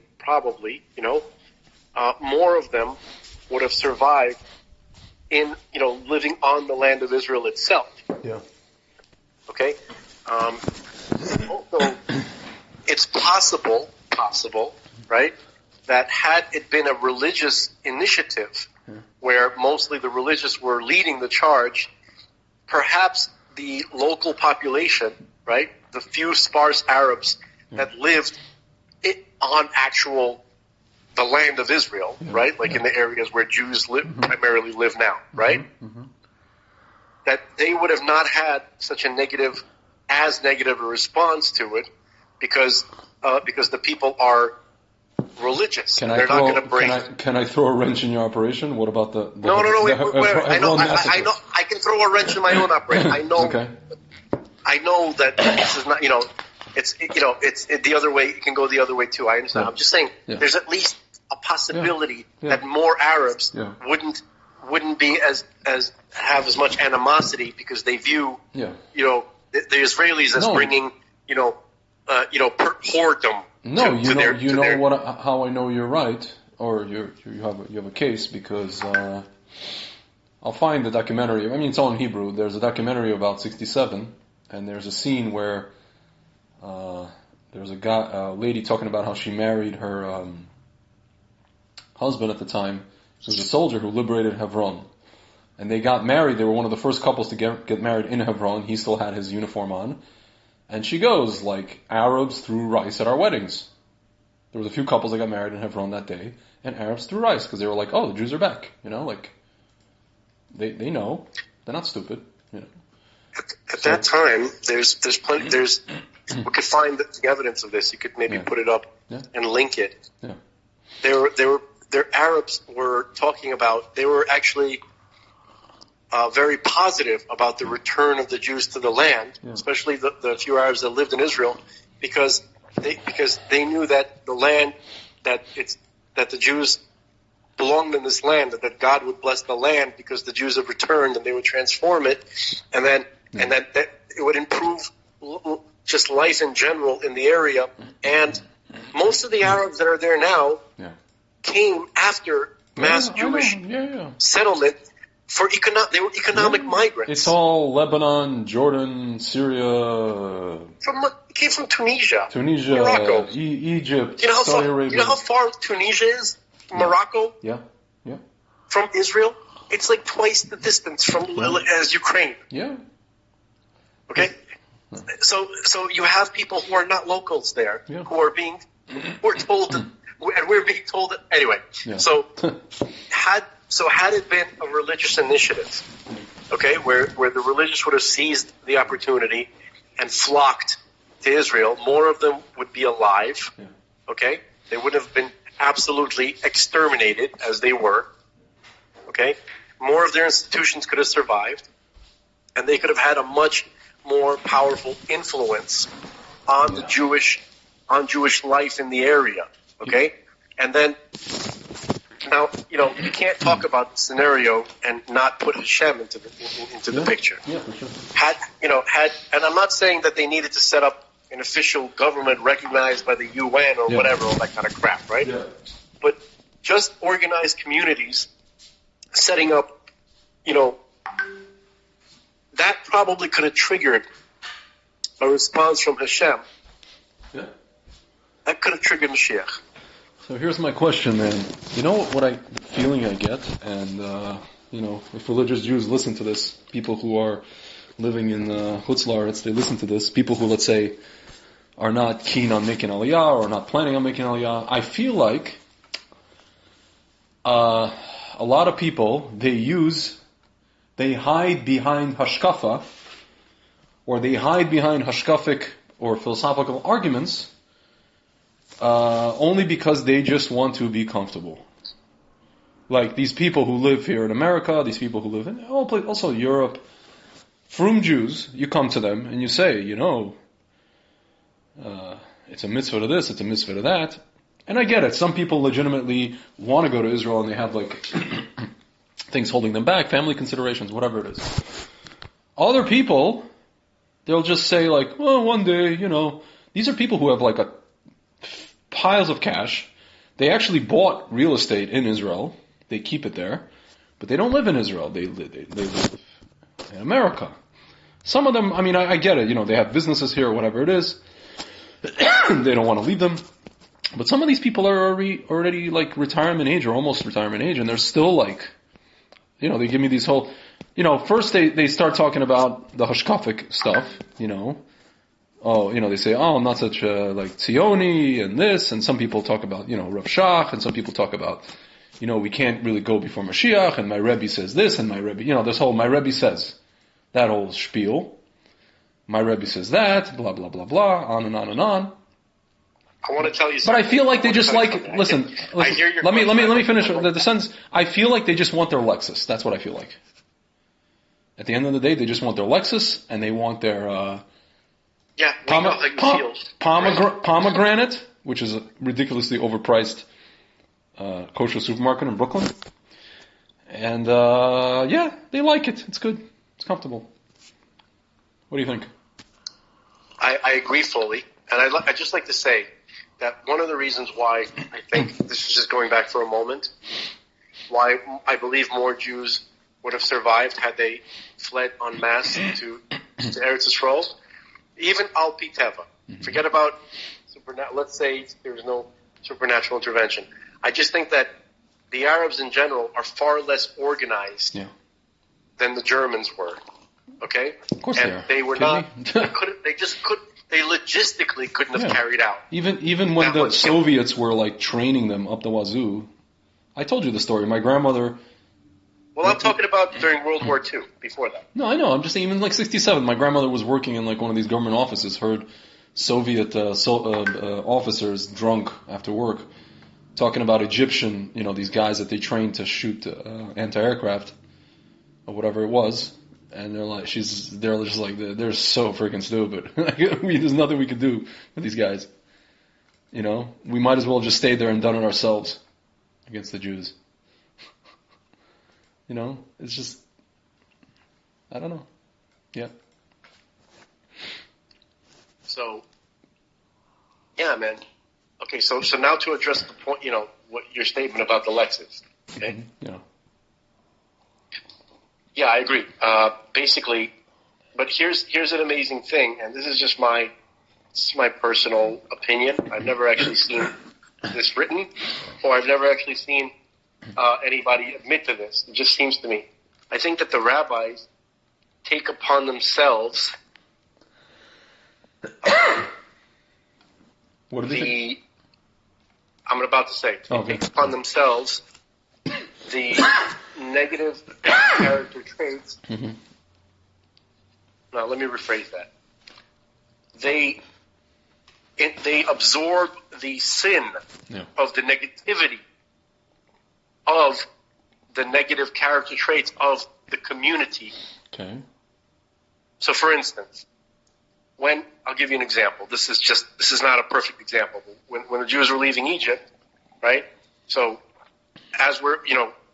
they left Egypt, and then every single day, they went up a level of consciousness, right? They were because when they were leaving Egypt, they needed to leave because they were almost at the 50th level of Tumah, right? Mm-hmm. Right? Mm-hmm. Each day, they needed to raise in consciousness one level until they reached level 0, which is where Adam and Eve were when God had created them. Yeah. Okay. That needed to happen because on level 0, because they were negative 49, right? When they got to neutral, they received the Torah. That's 50 days. I suppose like Christians would call that Pentecost or something like that. Yeah. Okay? Mm-hmm. We call it Shavuot, the day when we received the Torah at Mount Sinai. Mm-hmm. Okay? So when they got to the level of that level, they were, they received the Torah. And remember what the situation was in the Garden of Eden. Mm-hmm. There was no meat eating. There was no meat eating allowed. It was just, you may eat of the vegetation. Mm-hmm. Okay? All the fruits of the whatever. Okay? But after the golden calf incident and all that kind of stuff, it became clear that when they drastically fell again in levels, it became clear to God, probably to Moshe too, that they were not going to keep vegetarianism. Okay, because that Egyptian element hadn't been cleaned out of them because of the Erev Rav. Yeah. Mm-hmm. So God gave laws as to how to eat animals, okay, that were not necessarily revealed initially because they weren't necessary. The point is, what I'm saying is like this, that God knew his congregation. Mm-hmm. He understood where they were holding and what their limits were. Mm-hmm. Yeah. Okay? Now, I think rabbis do the same thing. They try to emulate God in that respect, to where they are the people, in the sense they are the king of their congregation, of their community. Yeah. The king in the idealized, in the best sense, not with all of the special powers, but with the understanding that a king should have for his people, which is he understands who they are, he understands what their struggles are, and he works within that framework. Okay, and he's not going to push them past to where he knows he understands what their level is. It's not going to. Okay, so these communities, these people who don't want to move to Israel, and you say the rabbis, the rabbis know full well what these people are going to do. If the rabbi says, all right, everybody go to Israel, he knows it's not going to happen. He knows they're just going to break away and just get lost and assimilate because they can't handle it. It's too much for them. So the rabbi is truly the leader of his community. Meaning he knows his community. He's that connected to it in its mind and its characteristics. He understands he's not going to push it. He's going to work within the framework of what is possible with these particular people. So it's the people. It's not the rabbi. Can I tell you a secret? I was sitting, Kabbalat Shabbat, I was sitting it's after Kabbalat Shabbat, between Kabbalat Shabbat and Maariv, we're waiting, and right across from me, in front of me, is Rabbi Reuven Feinstein, Moshe Feinstein's son. And there's a bunch of people gathered around him, and he's answering questions. I couldn't really hear what the questions were, but all I heard was him talking about basically how he can see in the next 10 or 20 years America becoming essentially a dictatorial kind of place, assuming, Mashiach doesn't come. And he basically said, with regards to Eretz Yisrael, he's like, just everybody should have their passports. He said this verbatim. Everybody should have the passports updated. You should have an updated passport at any given moment. And that's basically it. But then it's funny. There was one of his Gabayim sitting there, and he said something along the line. It actually relates to what you said. He goes, but he's like, but you shouldn't. He said, nobody should wait for me. Reuven said that. Nobody should wait for me. If you want to go, go. And this one Gabbai, he's like, he goes, but how am I supposed to go into Gullus without my Rebbe? Gullus, he meant Israel. And I'm standing there and I'm just like, oh, brother. Like, I get what he's saying, but I'm just like, you're sitting in Staten Island, bro. And you're talking about you're going to Gullus. Like, how can you even talk about the land of Israel? I'm not talking about the government. I'm talking about the land of Israel. Like in that way, you want to say that the world is still in Galut. Mashiach is not here. The government is crap over there, whatever it is. But it's just like, how am I supposed to move to Gullus without my Rebbe? So as if Reb Reuven moving with him will change the government, will make it not Gullus, or will, somehow alleviate things. Dude, I walked away in a different part of the shul, because you mogут слушать. You know what I mean? Dude, I'm not, listen, I have my problems now with the government, but like... Wait, you didn't have problems with what Reb Reuven said, right? No. He didn't say anything, he just said, have your passport. Right. So you know what that means? Okay. That means, what he's saying is like this. He goes, don't wait for me, because I have to stay, I have to be the last one out. Yeah. Everyone in my congregation has to go first. He's the captain. He's the captain. Of the boat. Right.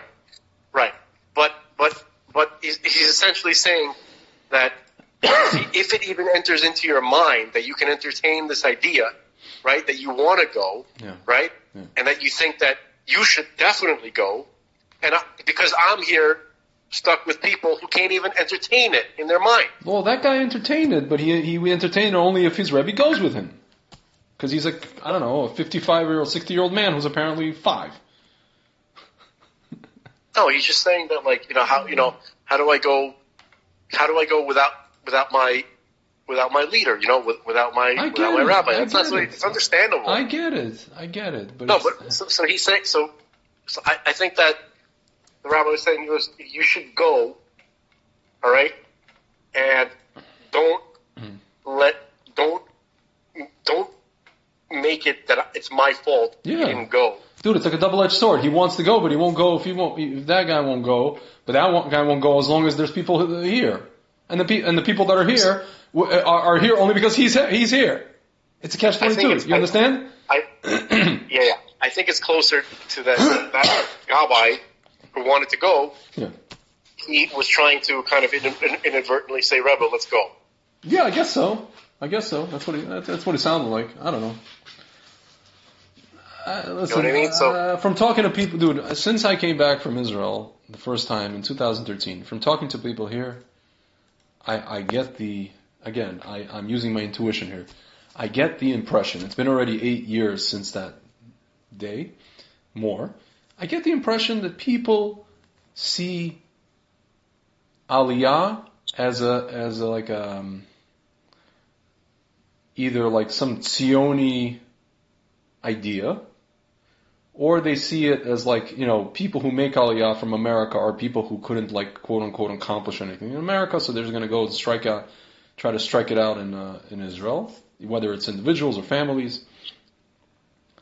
Or they see it as a thing of like, well, one day, like that song, one day, but they don't mean it.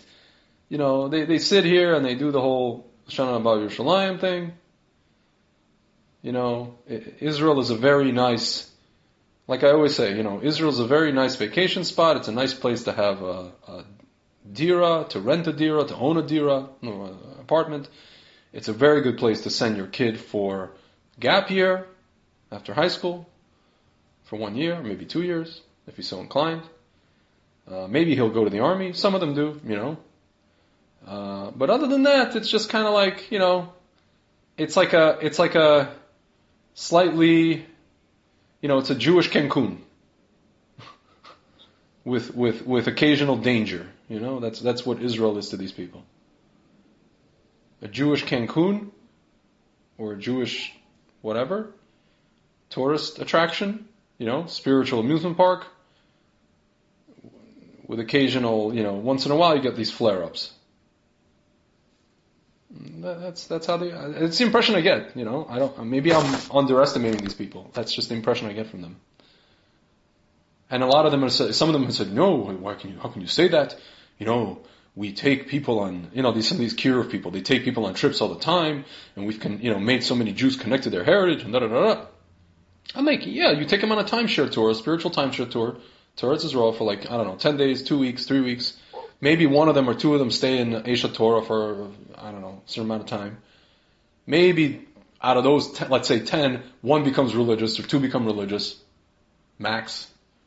Once in a blue moon, you get like a crazy dude who wants to make Aliyah, like me. Other than that, it's just whoop-de-doo. I went to Israel and look, Ma, I got a t-shirt. Look, Ma, I got you a nice Judaica thing. From this Israeli guy who got his store shut down by Bibi during COVID and was barely making ends meet. Dude, I don't mean to paint a hopeless picture, but that's just the impression I got. The impression I got is people are just not excited about the fact that prophecy has been fulfilled. Prophecy, nevuah has been fulfilled. Dude, that's why I do what I do with my job. I go in front of people and I show them wine from Beit El and Har Bracha and Hebron and Shomron and Shiloh, and I say to them, and I point to them psukim from Tanakh, from the prophets, and I say, prophecy has been fulfilled. You are living in a generation where prophecy meets reality. In the words of Al Pacino, what are you going to do about it? Something. Mm-hmm. Oops. Still there? Yeah. Prophecy, man. We're in it. Look, I think they deal with the same issues that we deal with, okay? Where those that are inclined to do it are connected to people who are not. Those who are inclined to do it. So one way to deal with it is to make frequent visits, or to have a residence there, which one can, and then possibly take their loved one who is not inclined to go, and to acclimate them to stay there, and hopefully with the hope of a permanent Dude, change. can I think tell that's what's you? in the mind of a lot of people. Can I tell you that I really appreciate my parents because they are honest people? You know what my parents say? My father is already ready to go to Israel. The only thing he's, so to speak, waiting, he wants to figure out a way. He just says he tells me, that it's my job to figure out where they can buy something relatively, affordable. I think that's reasonable. Yeah, my mother's main gripe is just like social. She's like, because she interacts with these Russian Israelis, and Russian Israelis are like Russian-speaking Israelis, not her cup of tea. Whether they're secular, especially if they're secular, the Lieberman supporters, or even some of the Frumi ones. She gets along with some of them, but not all of them. And she's just like, what am I going to do over there with these people? Lieberman supporters are nuts. They're super low information. I know they are. No, some of them are they are high information. They just don't like religion. They really don't. I'm telling you, I've met these people. Some of them even live in Ariel. They live in Shomron. And they tell me, in Russian usually, Grisha, я просто не верю. Я не верю в это. Я не верю. They've told me to my face. They say, I don't believe. They say, I love... Can I say something in Russian that I'm not going to translate? Okay. Если ты не веришь, так пиздуй нахуй. Yeah, no. That's what I was like. They tell me, they say, what they say? They say, no, I know that this is our historical land. I will defend it. I will defend it. My kids will defend it. Their kids go to the army. They have a perception that no religious people go to the army, which is obviously not true.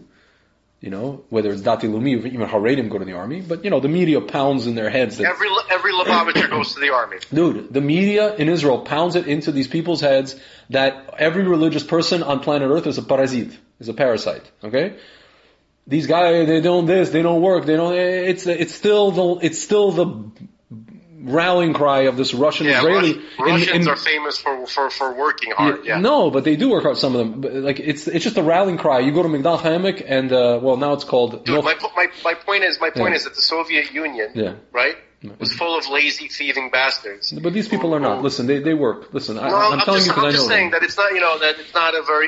Listen, the work ethic was not a huge thing in Russia. No, dude, listen. Most of the Russian Israelis I know, even atheists, whatever, this and that, most of them work. Most of them are actually well-to-do. They came, let's say, some of them came in the 70s, some of them came in the late 80s, early 90s. They did, some of them had the typical story, master's, PhD. They had to sweep the streets. They were treated like crap, and then they moved up from whatever, and now their kids are like bona fide Israelis, already the new generation who were born in Israel, or they were kids when they came, brought to Israel.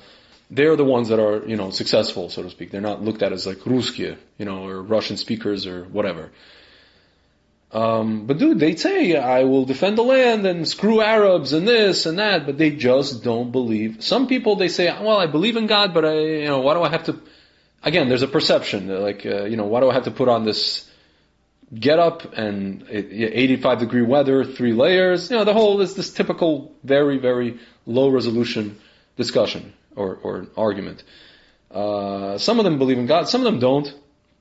Some of them just say, whatever. And I said, so what do you base the fact that we have this land? Well, to historical. And I told this one guy, I was like, dude, we have just about as much claim, if you want to just go by history, we have about as much claim to Russia, Belarus, Poland, Spain, and France as we do to Eretz Israel in terms of the time we spent collectively in these countries.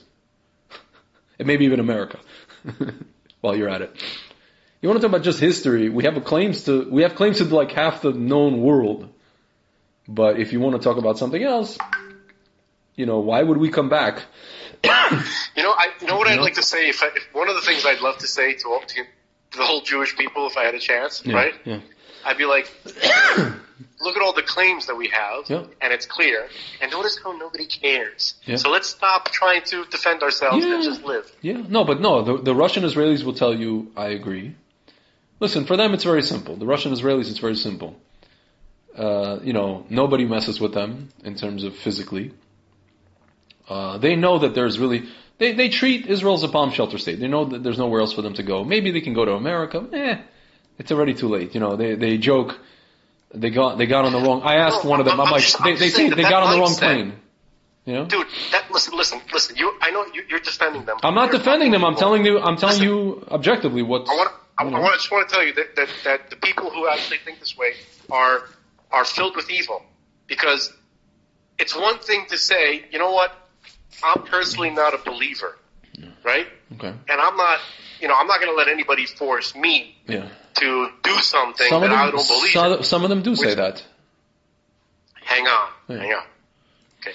All right. That's fine. That's understandable to me. Yeah. Coercion is right. Yeah. But that should be followed with the following. Yeah. But listen, I understand that I'm in Israel, and this is the haven for the religious people. This is where all the religious stuff happens. This is where the faithful come to live, their best life, their best religious life. Who the hell am I to possibly tell them, or to try to interfere with that idea, right? Now, those who actually interfere with that idea, dude,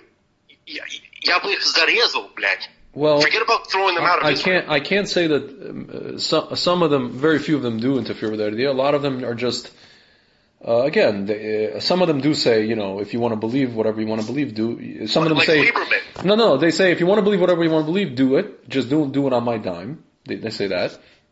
Dude, it's a spectrum. Some of them just say straight up like, a lot of them are just the media. Dude, you have no idea. You have to just sit down one Motzei Shabbos. I do, dude. Motzei Shabbos. No, dude. Come to Israel. Dude, I tune into Israeli media. Not even that. Every single day for 20 years. No, dude. I'm telling you, mamish, not like the way you think. I'm talking about, I went to my friend, his house in Atlit. It's where the Shayetet base is at the town. He's a frum guy. I'm getting very irritated. You know why? Why? Because I gotta pee. Okay. Can you give me a moment? Sure. I think that's the root of it. Okay. I was just saying, man. I spent a Shabbat by my friend, and he has a TV. So, dude, Motzei Shabbat, we turn on the TV. Every single channel, every single Motzei Shabbat, pounds away, pounds and pounds and pounds away against religion. It doesn't freaking stop. It's just the sinner is just like. They bring on like religious guests and they ask them this and that. They don't even let the guy talk. He's only like explaining him. And I asked my friend, I'm like, dude, is this like this every Motzei Shabbat? He's like, dude, forget about Motzei Shabbat. He's like, it's like this almost every day in the Israeli media. Every freaking day. Like, Rabbi Mizrahi is not telling fairy tales. Liberal lefties, Why would you think I thought I know about it? No, I'm just saying, it's for those who think he's telling fairy tale, not you, but like, folks at home. He's not. Dude, can you imagine like a society that lives in a place like that, where the media just pounds away at one segment of society every day? I mean, somebody's bound to believe them, at least 50% of the public, or maybe at least 30%, a third, hook, line, and sinker. Dude, This took a dark turn. Sorry. We were talking about going to Israel, and then you said your mom. No, Bekitzer, I was what mentioning. she doesn't like, and then somehow I was mentioning because I was mentioning Russian Israelis. So Bekitzer, no. So I was just saying that my mom at least is honest. Her arguments. There are no arguments from my mom, that are obviously there's no hashkafic arguments. There's no actually if anything my dad has a sort of he used to say I'm waiting for Mashiach. And now he doesn't say that anymore. He used to say that. I'm like, what are you, Satmar? My mom has no hashkafic arguments. Her arguments are purely, it's not even like money related, because now that my parents are retired, the money is not an issue. It's just social, It's like Borat. Economic, social, and Jew. There are three issues in Israel. Economic, social, and Jew. So for my mom, it's social. And Jew. Which is, one of the same. Okay. But, yeah. So, basically, what it comes down to is there's much less clippa holding your family back to making the big move. I guess. Basically, a willing father and a mother who has to learn how to deal with avoiding a certain type of person that she's not interested in socializing with. Yeah, we all have to deal with that. Oksana and Marina. Yeah, nobody says they have to go over to eat skumbria with Oksana and Marina. Yeah, in Bat Yam, and drink Ironically, Bat Yam, the beach at Bat Yam was one of the best days I had in Israel. It's amazing.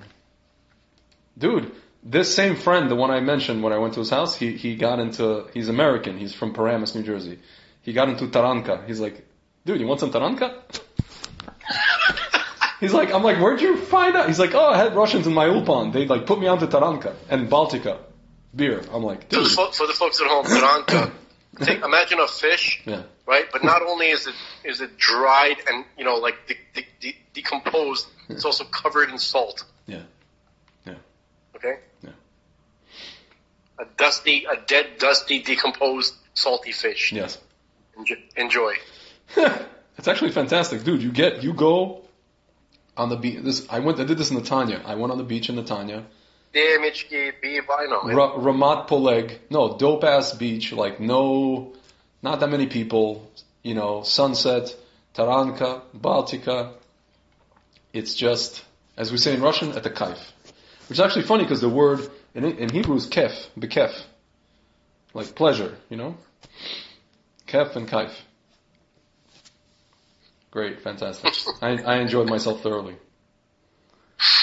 in those days. Very nice. My 2008 Israel trip, where I went to my friend, his wedding, but before the wedding they had the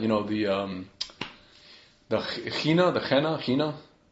It's like a safari. It's a safari. I gotta just interrupt you for a second. Yeah. I just came to a realization, why do I have such a fond memory of Bat Ayin? Here's what it comes down to. Bat Ayin. Of Bat Ayin. Okay. I'm sorry. Bat Yam. I apologize. Two distinctly different places. I know. But why do I have such a fond? I have a fond memory of Bat Ayin too, but Bat Yam. Yeah. Why is it so fond? Because I went there. It was awesome. We were doing boogie boarding, the beach, right? And then on the way back, we saw pretty girls who smiled at us and didn't look like they were disgusted with us, and that was it. You didn't get what you get in the Jewish. Dude, you didn't get. That's how simple creatures we are. Dude, you know what you get here in America from? I don't want to say all Jewish women, but many.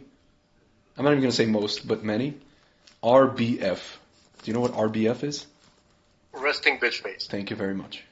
I've never gotten that from Israeli girls, ever. I can't even, I can't communicate with many of them, nor can they with me, but I've never gotten resting bitch face from them. Dude. And I look like a terrorist.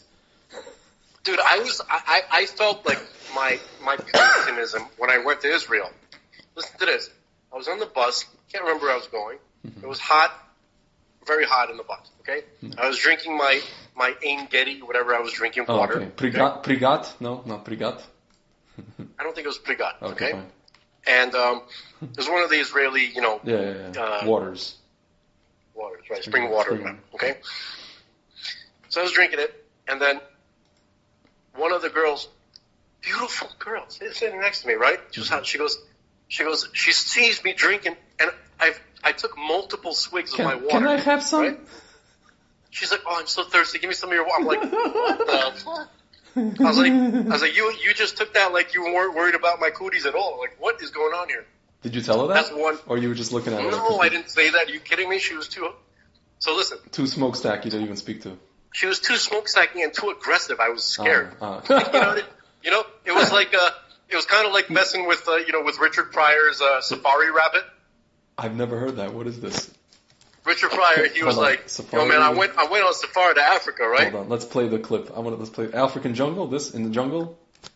Is this the clip? Safari. I mean, it says African Jungle. Yeah, that doesn't. Here, let's play this. It might not be the same thing. Let's see. Let's see. What was that? Well, like I went to the jungle, the real jungle. Not that shit Tarzan lived in. Tarzan wouldn't last a week in Africa. Crazy. Where's Tarzan? You mean the crazy white man? He in the trees with cheetah. Where's James? She's going in Nairobi. Because when you go out in the bush, you see animals. Animals that are free look different than that shit we see in the zoo. Oh, yeah. You know them animals you fuck over at the zoo? Because you see the lion at the zoo you be talking about. He's showing like a face like, huh? What can you do? What are you going to do? Right, you walk by, hey, lion. He's showing him his crotch. I like the monkeys in the zoo because they throw their shit on me. You know, they be picking and shit, and they watch you, and they want to go. He's showing them like throw crap. And then everybody laughs. Go, oh, he's so cute. What the monkey's cute. Why do people think bears are happy in the zoo? Like, look at the bear, he's so happy. Nobody's talking about let me out. Let me out. Give me a break. If I could get a hand on one of you motherfuckers. I'll tell your ass up. I tell your ass up? Man, no pussy. Yes. Send me a motherfucking panda. Bitch ain't even got a pussy yet. Oh my That's God. why we ain't got no babies. That's why you got no babies. Oh my God. Terrible. But in the jungle, if you see a rabbit, oh, there you go. get nervous. So the rabbit be looking at you and I'm like, confused. Roll the window up there. It's just a rabbit. Fuck you. Okay, that's it. That's it. That's what I was talking That's about. all it is? Stop it. That's how I'm obviously hyperbolic a little bit, but yes. It's kind of fun, like I'm not used to dealing with like kind of like such a free aggressive girl. Forthcoming right? women. Or what? Forthcoming women. Yes. Yeah, I'm not used to this. It's like a rabbit, like coming over to me and like, give me a cigarette, bitch. I'm like, all right, I'm like, okay, all right. I'm concerned for my well-being. If that's what you want. I was like, I better give her this water. I don't know what she's gonna do. That's hilarious. Oh my God. I'm just kidding, folks. This is a religious girl, but still Israeli. You know what I mean? She was religious? Yeah, she was wearing a skirt. I think she's rich, not American. There are Israeli religious girls. I think she was she's probably more like B'nai Akiva. Whatever. She was religious. There are Israeli, of course there are. Okay, so and then there's other time I was sitting on the bus, and there was no. I guess that it was full, right? I had gotten on early, and I was just kind of sitting, and then some girls, they sat down on the floor of the bus, and one of them just used my leg as her back and headrest. I think you told me this. Right? And I'm like, and there's a guy sitting next to me who was an Israeli guy. I'm like, he's an older guy, and I was chatting with him a little. I was like, is this normal? He goes, this is what, okay? That's what the hell? Okay. Basically, he was saying, this is what it's people, you have to make. Sometimes, you just have to. Accommodate. Sometimes you got to be furniture for a stranger. That's all. Yeah, for an hour and a half. Whatever. No, it wasn't even. It was like 20 minutes. Yeah. Okay. This other time, and this didn't feel good, right? I was still smoking. I was on the beach in Tel Aviv, and there's bikini girl, and I was trying to light my cigarette. Is she? Are you calling bikini girl because she's the only girl on the beach in Tel Aviv that wears a bikini? So you call her bikini girl? No, I saw a bikini girl smoking a cigarette. Okay, and I needed a light because I finished my last match without success. Yeah. So I came up there. I was like, "Can I get your lighter?" And I was struggling to light the cigarette. Oh no! Yeah. Right? And I see her getting all fed up. I didn't come up there because of her bikini. She's a pretty girl, whatever. I just wanted my cigarette. I want to smoke a cigarette. She doesn't understand that there are just men that just want a lighter. They don't want to hit on her. No. That's not all what happened. Yeah. Listen to this. That wasn't even like that. Okay. So I was struggling, and then she gets fed up with waiting. She pulls the cigarette out of my mouth, puts it into her mouth, lights it for me, my God. Puts it back into my mouth, and she goes, "Give me my lighter," and I go. Dude, I would have proposed to her if I were you. I would have proposed. What year was this? I wasn't dude. What year was this? Proposed to her? I knew then and there I wasn't man enough for her. What year was this? 1999. Okay, so 2000, I don't know if I had... dude, my years of where I was like, I would do anything in terms of what I mean by do anything, where I would just like, I had no, as we say in Russian, у меня не было комплексов. The years of 05 until 09, if this would have happened in those years, if that would have happened to me in those years, I don't know what would have been with that a girl like that. I can tell you that much. She made me feel like, I don't feel like I would have been the alpha in that situation. Yeah. I was pissed off. I was like, what the? I was like, what? Why? I was like, why is this bitch getting crazy? Hilarious. You can't wait 2 seconds? Like, God, I mean, like, you're in a bikini. It's not like you're off to a boardroom meeting. Yeah. Dude, there's no, Israelis don't have any patience. I realize that. We're working with them in like a company. They have mamish. You have to like, everything's rapid fire. You have to, they ask you a question, you gotta have the answer right away. Chick chack. Everything is bekitzer. Everything is, there's no patience. Everything is chick chack. Yeah. Dude, somebody wrote a question to Rabbi Bar Chaim, literally phrased like this: is the state of Israel the doing of Hashem, the devil, or man? And he gives like a 15-minute answer to this question. All of the above, really. Yes.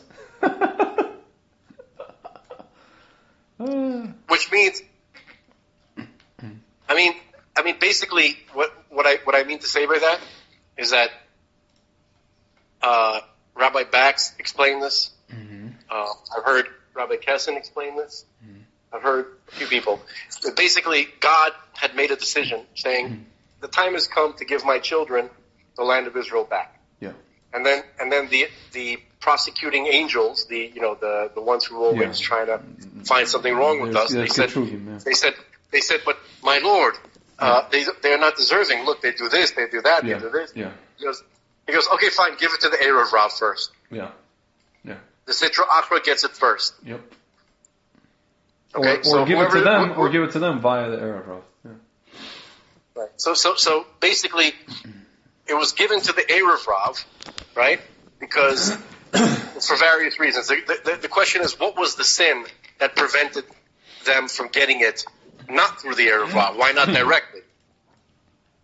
I don't know what that sin was. If I had to guess, I would imagine it had something to do with not pushing for the initiative to get to the land of Israel, as many have before them. Yeah. Okay? And so, because the time had come. Okay, so I heard someone say that Hashem decided to give 3 messianic gifts to the world in the generation leading up to ours. Mm-hmm. The first was the land of Israel. Mm-hmm. Actually, no, the first was science. Science was the first. Mm-hmm. Okay? Mm-hmm. And the Vilna Gaon, he attempted to seize that gift coming to the world. He wanted according to Rabbi Bax, he goes deeply into this. He's probably maybe the only one that really teaches this aspect of the Gaon. That the Gaon wanted the Torah scholars to be the primary scientists in the world. Yeah. To seize the gifts of knowledge that God was sending into the world. This is the light of Mashiach. Yeah. This is part of the Oregonus. Yeah. And we didn't seize upon it. It didn't, right? Only because it was only the Vilna Gaon and a few of his disciples who tried to do this. Mm-hmm. And since we didn't seize upon it, that means the Sitra Achra got it first. Yeah. And here we are with Degrassi Junior High Tyson. Okay? Whatever the hell his name is. Okay? Neil deGrasse Tyson, yeah. Right? And Brian Cox. And, all these douchebags. Who's Brian Cox? Whatever, he's like a celebrity physicist from England, who thinks he's a Beatle. Wait. Brian. He's like 79 years old, and he looks like he's with his little Beatle haircut. Horizons, a 21st Century Space Odyssey. Professor of Particle Physics, University of Manchester, Royal Society, Professor. This guy could say the dumbest shit and probably sound intelligent just because he's a British. This is the Klippa. Let me explain what I mean. People like him, DeGrasse, these celebrity scientists, right? Mm-hmm. Even freaking Bill Nye, the science guy, who's not a scientist, by the way. Okay. these are these are the main opponents to anybody taking what the Navy guys and guys like them are saying seriously. Yeah. Okay, they're part of the Sitra Achra, the Klippa crew. Interesting. Okay, so if the rabbis, if the Torah scholars has seized upon being being in the forefront of science as the Vilna Gaon had wanted, perhaps something like what the Nimitz soldiers, the Navy men, encountered would be of primary concern. It would be all over the news, right? And you'd have all of science talking about it as the greatest, most shocking, exciting thing to happen, because it is. Think about it scientifically. Just think about it from a scientific standpoint. What kind of scientist are you? You want to study this phenomenon. Why wouldn't you want to study this phenomenon, right? So, and they probably do in secret, but they don't want people to know about it. They don't want others to have this sense of wonder, to have this mind, I'm not going to say altering, but consciousness expanding information, right? Yeah. Which causes the mind to evolve, to grow, to ask questions, to concern itself with things that are more sublime, that are more refined, right? What does he say about UFOs? From Kardashian's left ass cheek, and and find out why some creature in space is flying around here. That's kind of interesting. Brian Cox wrote on his Twitter, there is one image in these Pentagon UFO files that I think could be presented as evidence of extraterrestrial activity. So what's the problem? The guy seems to be... Well, I've seen a lot of... that must be something, it must be an artifact of what Sam Harris was saying. He goes, at a certain point, you're not going to want to be being on the opposite side of this argument, trying to scientifically say that there's no there is not going to be a comfortable position to be in. For sure. And I think these guys are starting to understand that. They don't want to look like idiots. That's basically what it is. Oh, see, he wrote on Futurism.com, Brian Cox, we won't be hearing from alien civilizations. The Infinite Monkey Cage, UFO special. Okay. He doesn't believe in aliens. Or as humans are. What? Again, I'm not saying these are aliens, by the way. You're not saying what? No, I know. I'm not saying that these are aliens. He just says he's unlikely that they exist because the chance of sophisticated life evolving like humans are simply too low. Interesting. Okay. That's what all these guys are saying. That the only guy that I really respect, who's shocked me actually, was almost on board from the beginning. Okay. Out of these celebrity scientists, which is who? Is Michio Kaku. Oh, Michio Kaku was because he's into all that, no. He's the guy that appears on What the Bleep Do We Know, all this kind of stuff. Dude, I don't think he was on What the Bleep Do We Know, but he's up that alley. Here, Michio Kaku. I'm gonna see if What the Bleep. I think he was here. Really? I believe so. Yeah. 1 second. Impact Theory. Yeah. Why should What the Bleep? We're gonna cut this off in 10 minutes. And whatever. He's part. Yeah. He's part of that realm. I guess you could say. I don't know if he was in the movie, but he was part of that realm. Yeah. Deep into What the Bleep territory. The problem is not just Michio Kaku. Every once in a while, the thing should be. Right? Oh, this is Columbia University. Whatever. Can I read something? Yes, and then we'll wrap up because we're 3 hours and 48 minutes. You sound traumatized. No, I'm not traumatized. I'm just it's long. I have to. So this is. Anytime we go over, anytime we go over 3 hours and 40 minutes, I have to compress the MP3. What about the people? The people want to know. The people want to know, but the people have to hear things. They have to be able to sit through this. What about the people? The people. Okay. Okay. This is from a book, which is called "The Invisible College." I've mentioned it. Yeah. It was written by Jacques Vallée. Yeah. Okay. A guy who's been seriously engaged in this topic. He's as high-level scientist as you can get, and there's probably nobody more who's actually done more actual research and has a more kind of broad understanding of this phenomenon.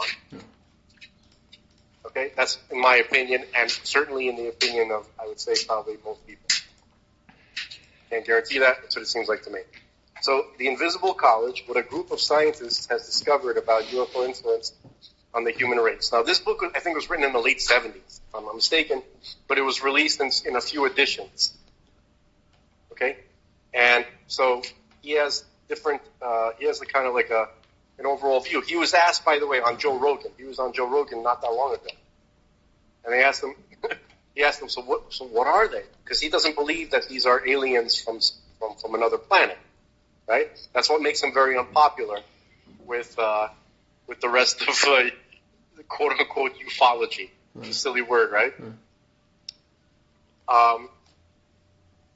So he was saying that this is a phenomenon which is an intelligence. It's a separate intelligence which is interacting with us to affect our development. That's all. After 60 years of hardcore, study of this topic, this is what that was his final conclusion. It's very simple, and he said it's almost unacceptable, almost intolerable for most of the people in this field or who are involved in this topic to hear this. Okay, so I'm going to read just the very end of the book. Okay, it's a few pages. It's called The Control System. Okay, so he's talking about the phenomenon itself and what it's doing to us. Okay, and how it controls the situation. Okay, just a moment. Can you hear me well? Yeah, here. All right. Okay, the control system, chapter 9. The conditioning of Homo sapiens. Okay. I think we are close, very close to understanding what UFOs are and what they do, although not necessarily how they work. For in this area, we still have much to observe and learn before we can obtain the basis of a higher technology. But in order to grasp their nature and purpose, we have only to look around us and examine the shift that takes place right now in human mythologies. To convince ourselves of the reality of this change, we need only observe to what extent the subject of extraterrestrial life has become fashionable. This is in the late 70s. We are likely to find mention of it today in the arguments of the scientists as in the statements of the fortune tellers. I'll say that again. We are as likely to find mention of it today in the arguments of the scientists as in the statements of the fortune tellers. At one end of the academic spectrum, modern radio astronomers suggest that we ought to listen to stars to decipher in the galactic noise the possible murmur of newly born societies or the wise warnings of long disappeared cultures. At the popular end of the spectrum, you have Jean Dixon, who's quoted by a tabloid, which calls her the best psychic in the U.S., right, as prophesying an imminent change in our understanding of UFOs. And, quote, it will bring great benefit to mankind, she says. Okay. According to an interview with Dixon, published in May in 1974, the UFOs are flown by women pilots and come from a planet located beyond Jupiter, but still undiscovered. Quote, the people in the UFOs are interested in us, but have avoided contacting us until now because we have not been mentally ready, unquote. Ms. Dixon herself is a good example of the increasing number of people who are turning to a belief in UFO reality. Now, by the way, this is pertinent to Hubbard, okay? Yeah. We are, as a society, developing a great thirst for contact with superior minds that will provide guidance for our poor, harassed, hectic planet. In so doing, we may be ready to fall into a trap, perhaps a kind of benevolent trap. I believe that when we speak of UFO sightings as in instances of space visitations, we are looking at the phenomenon on the wrong level.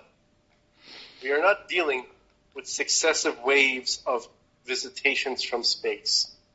We are dealing with a control system. The thermostats that regulate your home temperature, both in the summer and winter, constitute a control system. As I pointed out in the introduction to this book, in summer, a thermostat allows the air to get warmer until a certain limit is reached, and then the cooling system is triggered. But in winter, when the outside atmosphere turns cold and temperature drops below another limit, then a different mechanism, the heater, comes into play and warms the house. A naive observer might try to explain all this by assuming that warm is good and cold is bad, and that certain moral laws apply.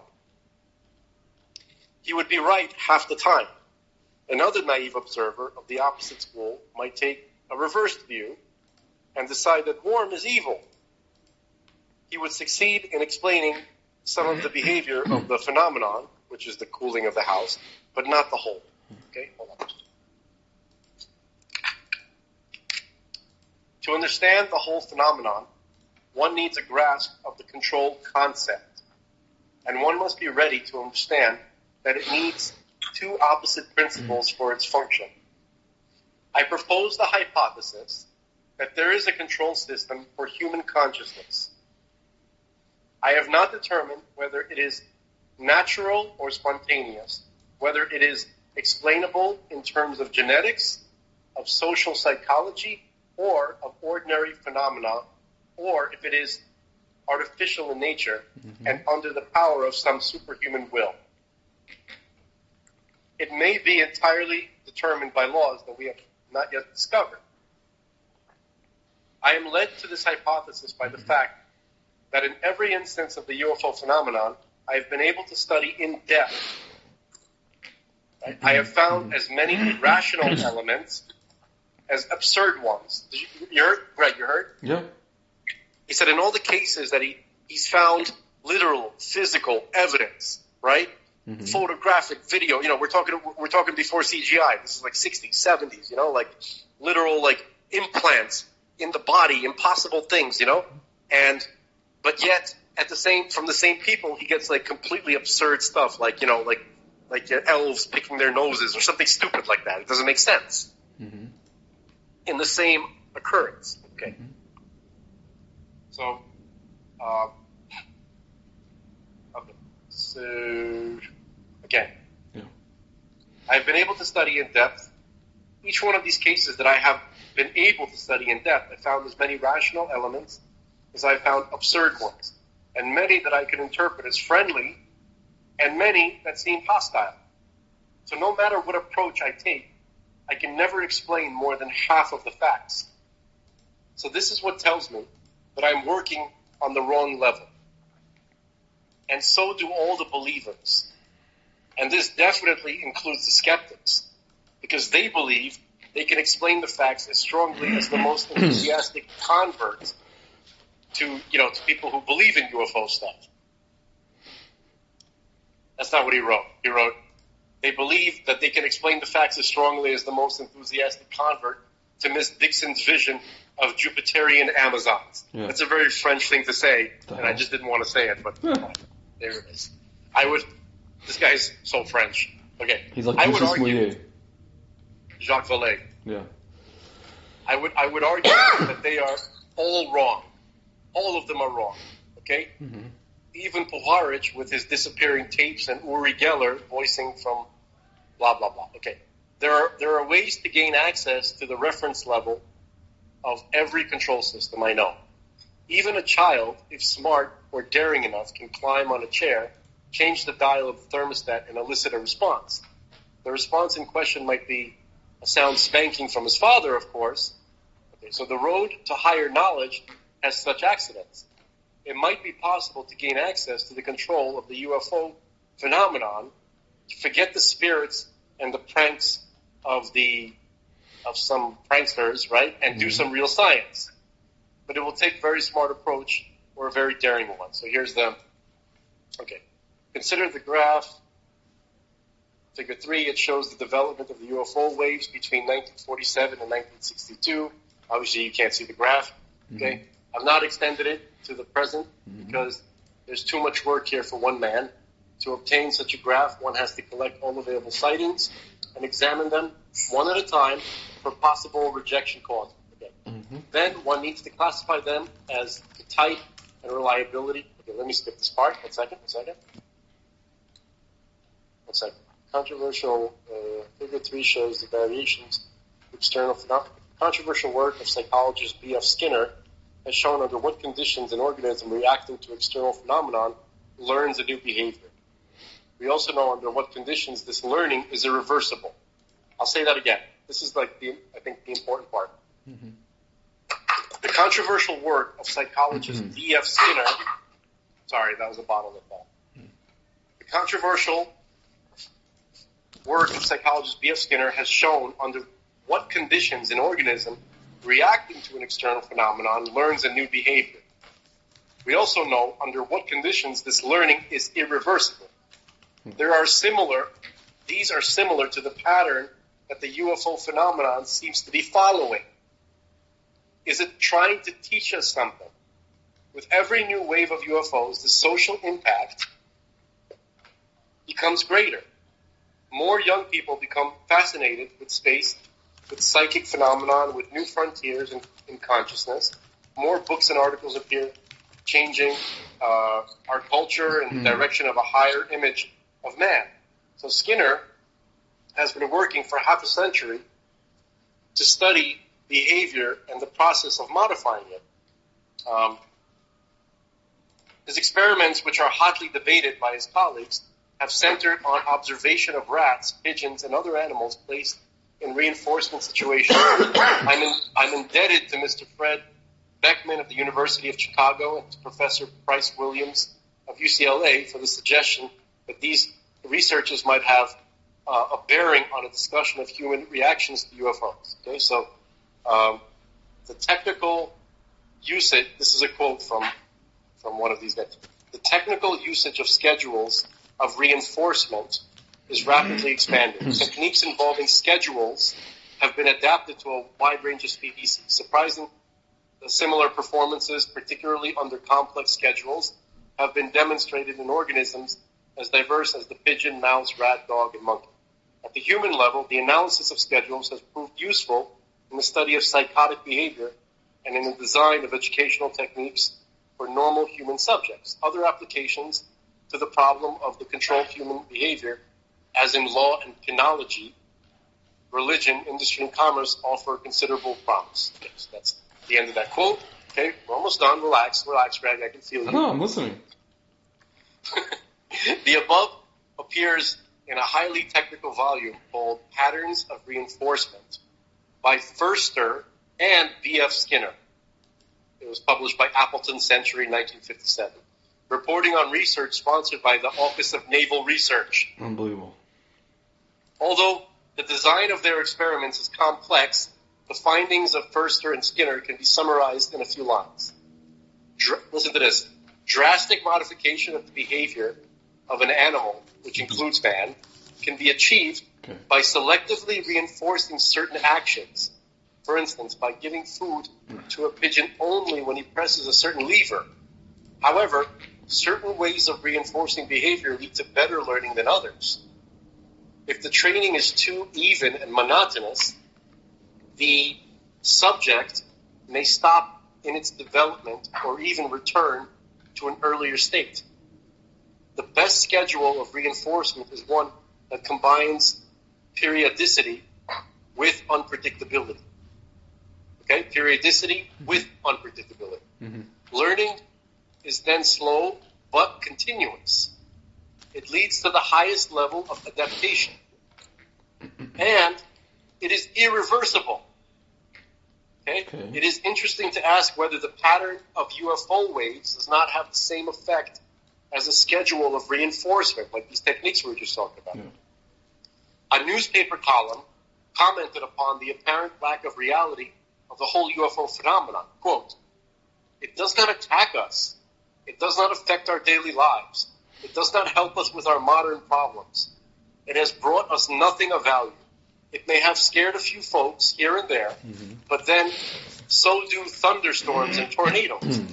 The whole thing, as a social issue, is of no consequence whatsoever. Okay. So the journalist who wrote this column was superficially right, of course, but he forgot another fact. Human life is not ruled by the juxtaposition of problem-solving exercises. Human life is ruled by imagination and myth. Yeah. These obey strict laws, and they, too, are governed by control systems, although admittedly not of the hardware type. If UFOs are having an action at the level, it will be almost impossible to detect it by conventional methods. If UFO activity operates in a fashion similar to Skinner's reinforcement, which is the least amenable to extinction, although it is slow and steady, then the learning will take time, but it will never be forgotten. So how can we verify such conditioning is in fact operating? Like, how do we know this is happening to us by the UFOs? Yeah. We should firmly establish the primary effects. We should go on analyzing landing traces, punching IBM cards. This dates the book, huh? Mm-hmm. And scrutinizing. This book was written when IBM computer was the size of a building. And scrutinizing the heavens with cameras and radio telescopes. But this activity will be completely useless if it is not related to an investigation of the secondary impact, which is the shift in our worldview that the phenomenon produces. Okay? A phenomenon that denies itself, that annihilates evidence of itself. Mm-hmm. Right? It cannot be mastered by engineering brute force. Mm-hmm. If the logic of the UFO phenomenon is a meta-logic, it is not useful to gather in the evenings around the spoon vendor like Uri Geller and to wait in the dark for cosmic messages. More kitchen utensils will become useless. All right, there's that French, humor. Anyway, I'll skip the French humor. But any expectations of higher wisdom will be soon brought to naught by their insane incoherence or their calculated fallacy, even if they are couched in the higher language of tensor calculus. Okay? So, if the phenomenon is forcing us through a learning curve, then it must mislead us, because that's part of it, right? Yeah. When Skinner designs a machine that feeds a rat only when the rat lever is depressed, then this is extremely misleading for the rat. But if the rat doesn't do it, he becomes extremely hungry. So man is hungry for knowledge and power, and if there is an intelligence beyond the UFOs, it must have taken this fact into account. We also tend to forget that we have no choice. We must eventually study UFOs. Yeah. A civilization such as ours, which is entirely oriented toward what it regards as technical progress, cannot afford long to ignore the apparition in the sky of objects that defy the laws of its physics and the performance of its rocket planes. Yeah. Within a few years, the advanced countries will place on this problem, openly or in secret, their best physicists, their best intelligence specialists, their best computer scientists. But they may be powerless to utilize their expertise because the phenomenon fits none of these categories. Yeah. If this is so, then UFOs can never be analyzed or conceived because they are the means through which man's concepts are being rearranged. Yeah. All we can do is to trace their effects on humans. So we have seen that the control system operates like a thermostat. It progresses by oscillations drawing from the antagonism of fire and ice, warm and cold, evil and good, all myths for the feeble minds of men equally, bound by higher laws. For hot and cold are only relative to a mean. Two appearances of a single fact, the motion of molecules. Okay? So few people have grasped both the physics and the beauty of it. So, so what is the variable being controlled in this control system? So thermostats control temperature, gyroscopes control the direction in which a rocket flies. So what could a paranormal phenomenon control? Yeah. I suggest that it is human belief that is being controlled and conditioned. Okay? Mm-hmm. So here's like the final stretch of this. Okay, it's almost done now. The level of control. Okay, this is a section titled "The Level of Control." Okay. Like the stranger in The King in Yellow. That's a play. The UFO wears no mask. It is exactly what we see, but to understand it, we must face it squarely. My assumption is that a level of control of society exists, which is a regulator of man's development. I am also led to the assumption that the action of UFOs... Are you okay? Yeah, I'm good. I'm just sneezing. I'm also led to the assumption that the action of UFOs operates at this level. What does this explain? First, it explains why there is no contact. Direct, genuine contact would ruin the experiment. Okay? It would preclude genuine learning. Yeah. It explains some of the statements made by euphonauts, meaning the apparent inhabitants of, the occupants of these UFOs. Yeah. When they apparently talk to people, they make some rational statements and some irrational ones. Yeah. Okay? So that's usually the case. So first it explains why there's no contact, and it would preclude genuine learning. It explains some of the statements made by the euphonauts, right, which cause deliberate confusion, right? And then they will say something like, "You will not speak wisely about this night." That's what they say to some of the people. Yeah. It explains the absurdity of many cases where reactions to the phenomenon may have been evoked in terms of nonverbal consciousness rather than logical terms. Yeah. So this would explain why so many witnesses are incapable of finding words to describe what they have seen. So these are cases that he worked on where there's tons of physical evidence. Okay. Now, when I speak of control system for planet Earth, I do not want my words to be misunderstood. I do not mean that some higher order of beings has locked us inside the constraints of a spacebound jail, closely monitored by psychic entities we might call angels or demons. I do not propose to redefine God. What I do mean is that mythology rules at a level of our social reality over which normal political and intellectual action has no real power. He's talking about the archetypes, by the way. Yeah. At that level, time frames are long, of the order of a century, and evolution is slow and sure. Mass media, which are designed to give split-second images of transient noise, the noisier the better, right? Yeah. Miss the signal entirely. A society with an attention span of 10 minutes, it's gotten much shorter since the 70s, right? Yeah. Right? Which is the amount of time between two commercials, right? Yeah. Can have no concept of events that have begun when my grandfather was not yet born and will end after my grandson is no more. But there are such long-term changes, and they may be deliberate. They dominate the destiny of civilizations.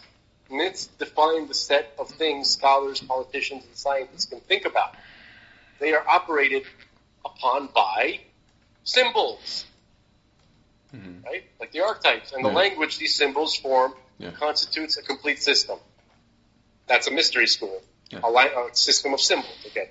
So, like the tools. Okay, so they are operated upon, are operated upon by symbols, and the language these symbols form constitute a complete system. This system is metalogical, but not metaphysical. It violates no laws because it is the substance of which the laws are made. The theory does not explain how UFOs are made to appear to us, although it gives support to one idea about them, that they are constructed both as physical craft, right? Yeah. Okay, a fact which has long appeared to me undeniable, and as psychic devices whose exact properties remain to be defined. As a focus for psychic phenomenon, the UFO evokes a deep emotional reaction in the viewer. Okay? But logical development of an investigation is prevented or precluded by the apparent violations of causality and, physical and laws of physics. Okay? And by the sociological climate that it creates. Scientists may be willing to interview a witness who has seen a landed craft, right? But he may not wish to talk to them Or the witness may offer as proof of his experience a couple of pancakes given to him by the extraterrestrial, a recitation of meaningless messages, or a story of sexual contact with a girl from outer space. In any case, a pursuit of the rational study of the case is impossible. The lurid aspects of many such stories makes their serious examination improbable, and this in turn reinforces the role of the UFO rumors as folklore, which is rich in new images. Okay, so then he goes on to say it's the next form of religion.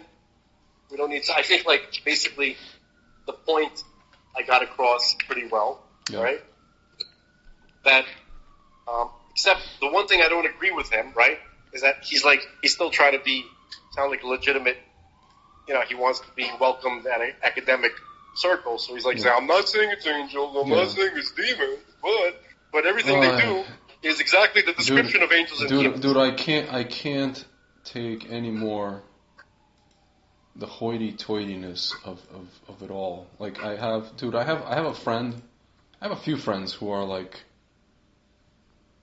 Bali Tshuva religious guys. Don't judge Jacques. No. I'm not judging. He's the best of them. I know. I'm not judging Jacques. I'm talking about religious people. And when it comes to talking about, for example, acknowledging that, like they acknowledge that there's something wrong with this whole Schmexine thing, right? And just the way that they talk, I sit there and I listen to them. When they're trying to get out an idea, they're so careful not to say anything like,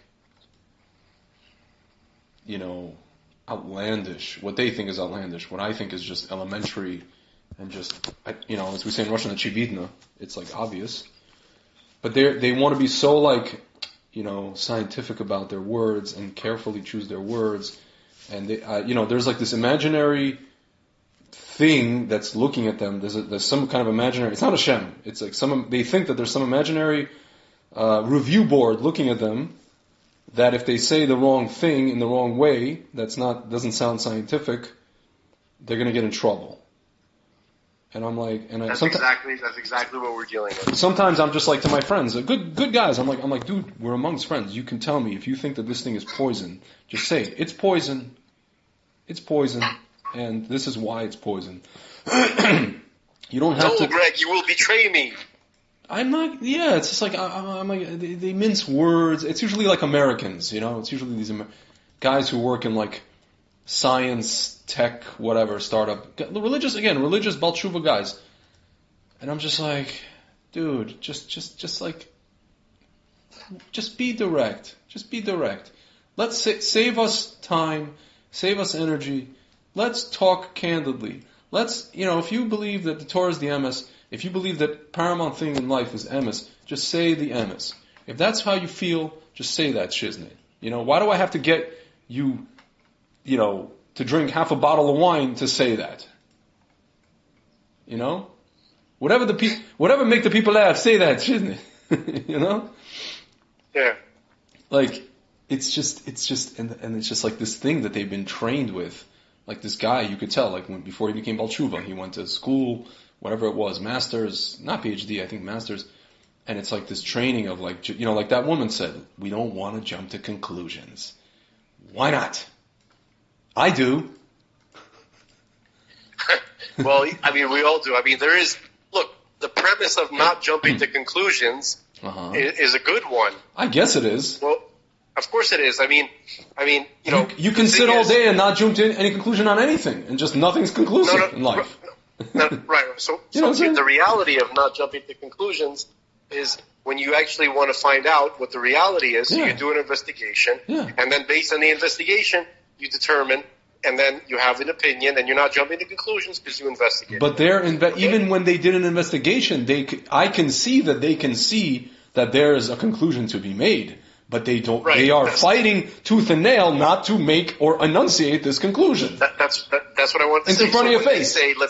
When they say let's not jump to conclusions, you know what they mean. They mean we're not gonna come to any conclusions regardless of what. Yeah, because we have no balls.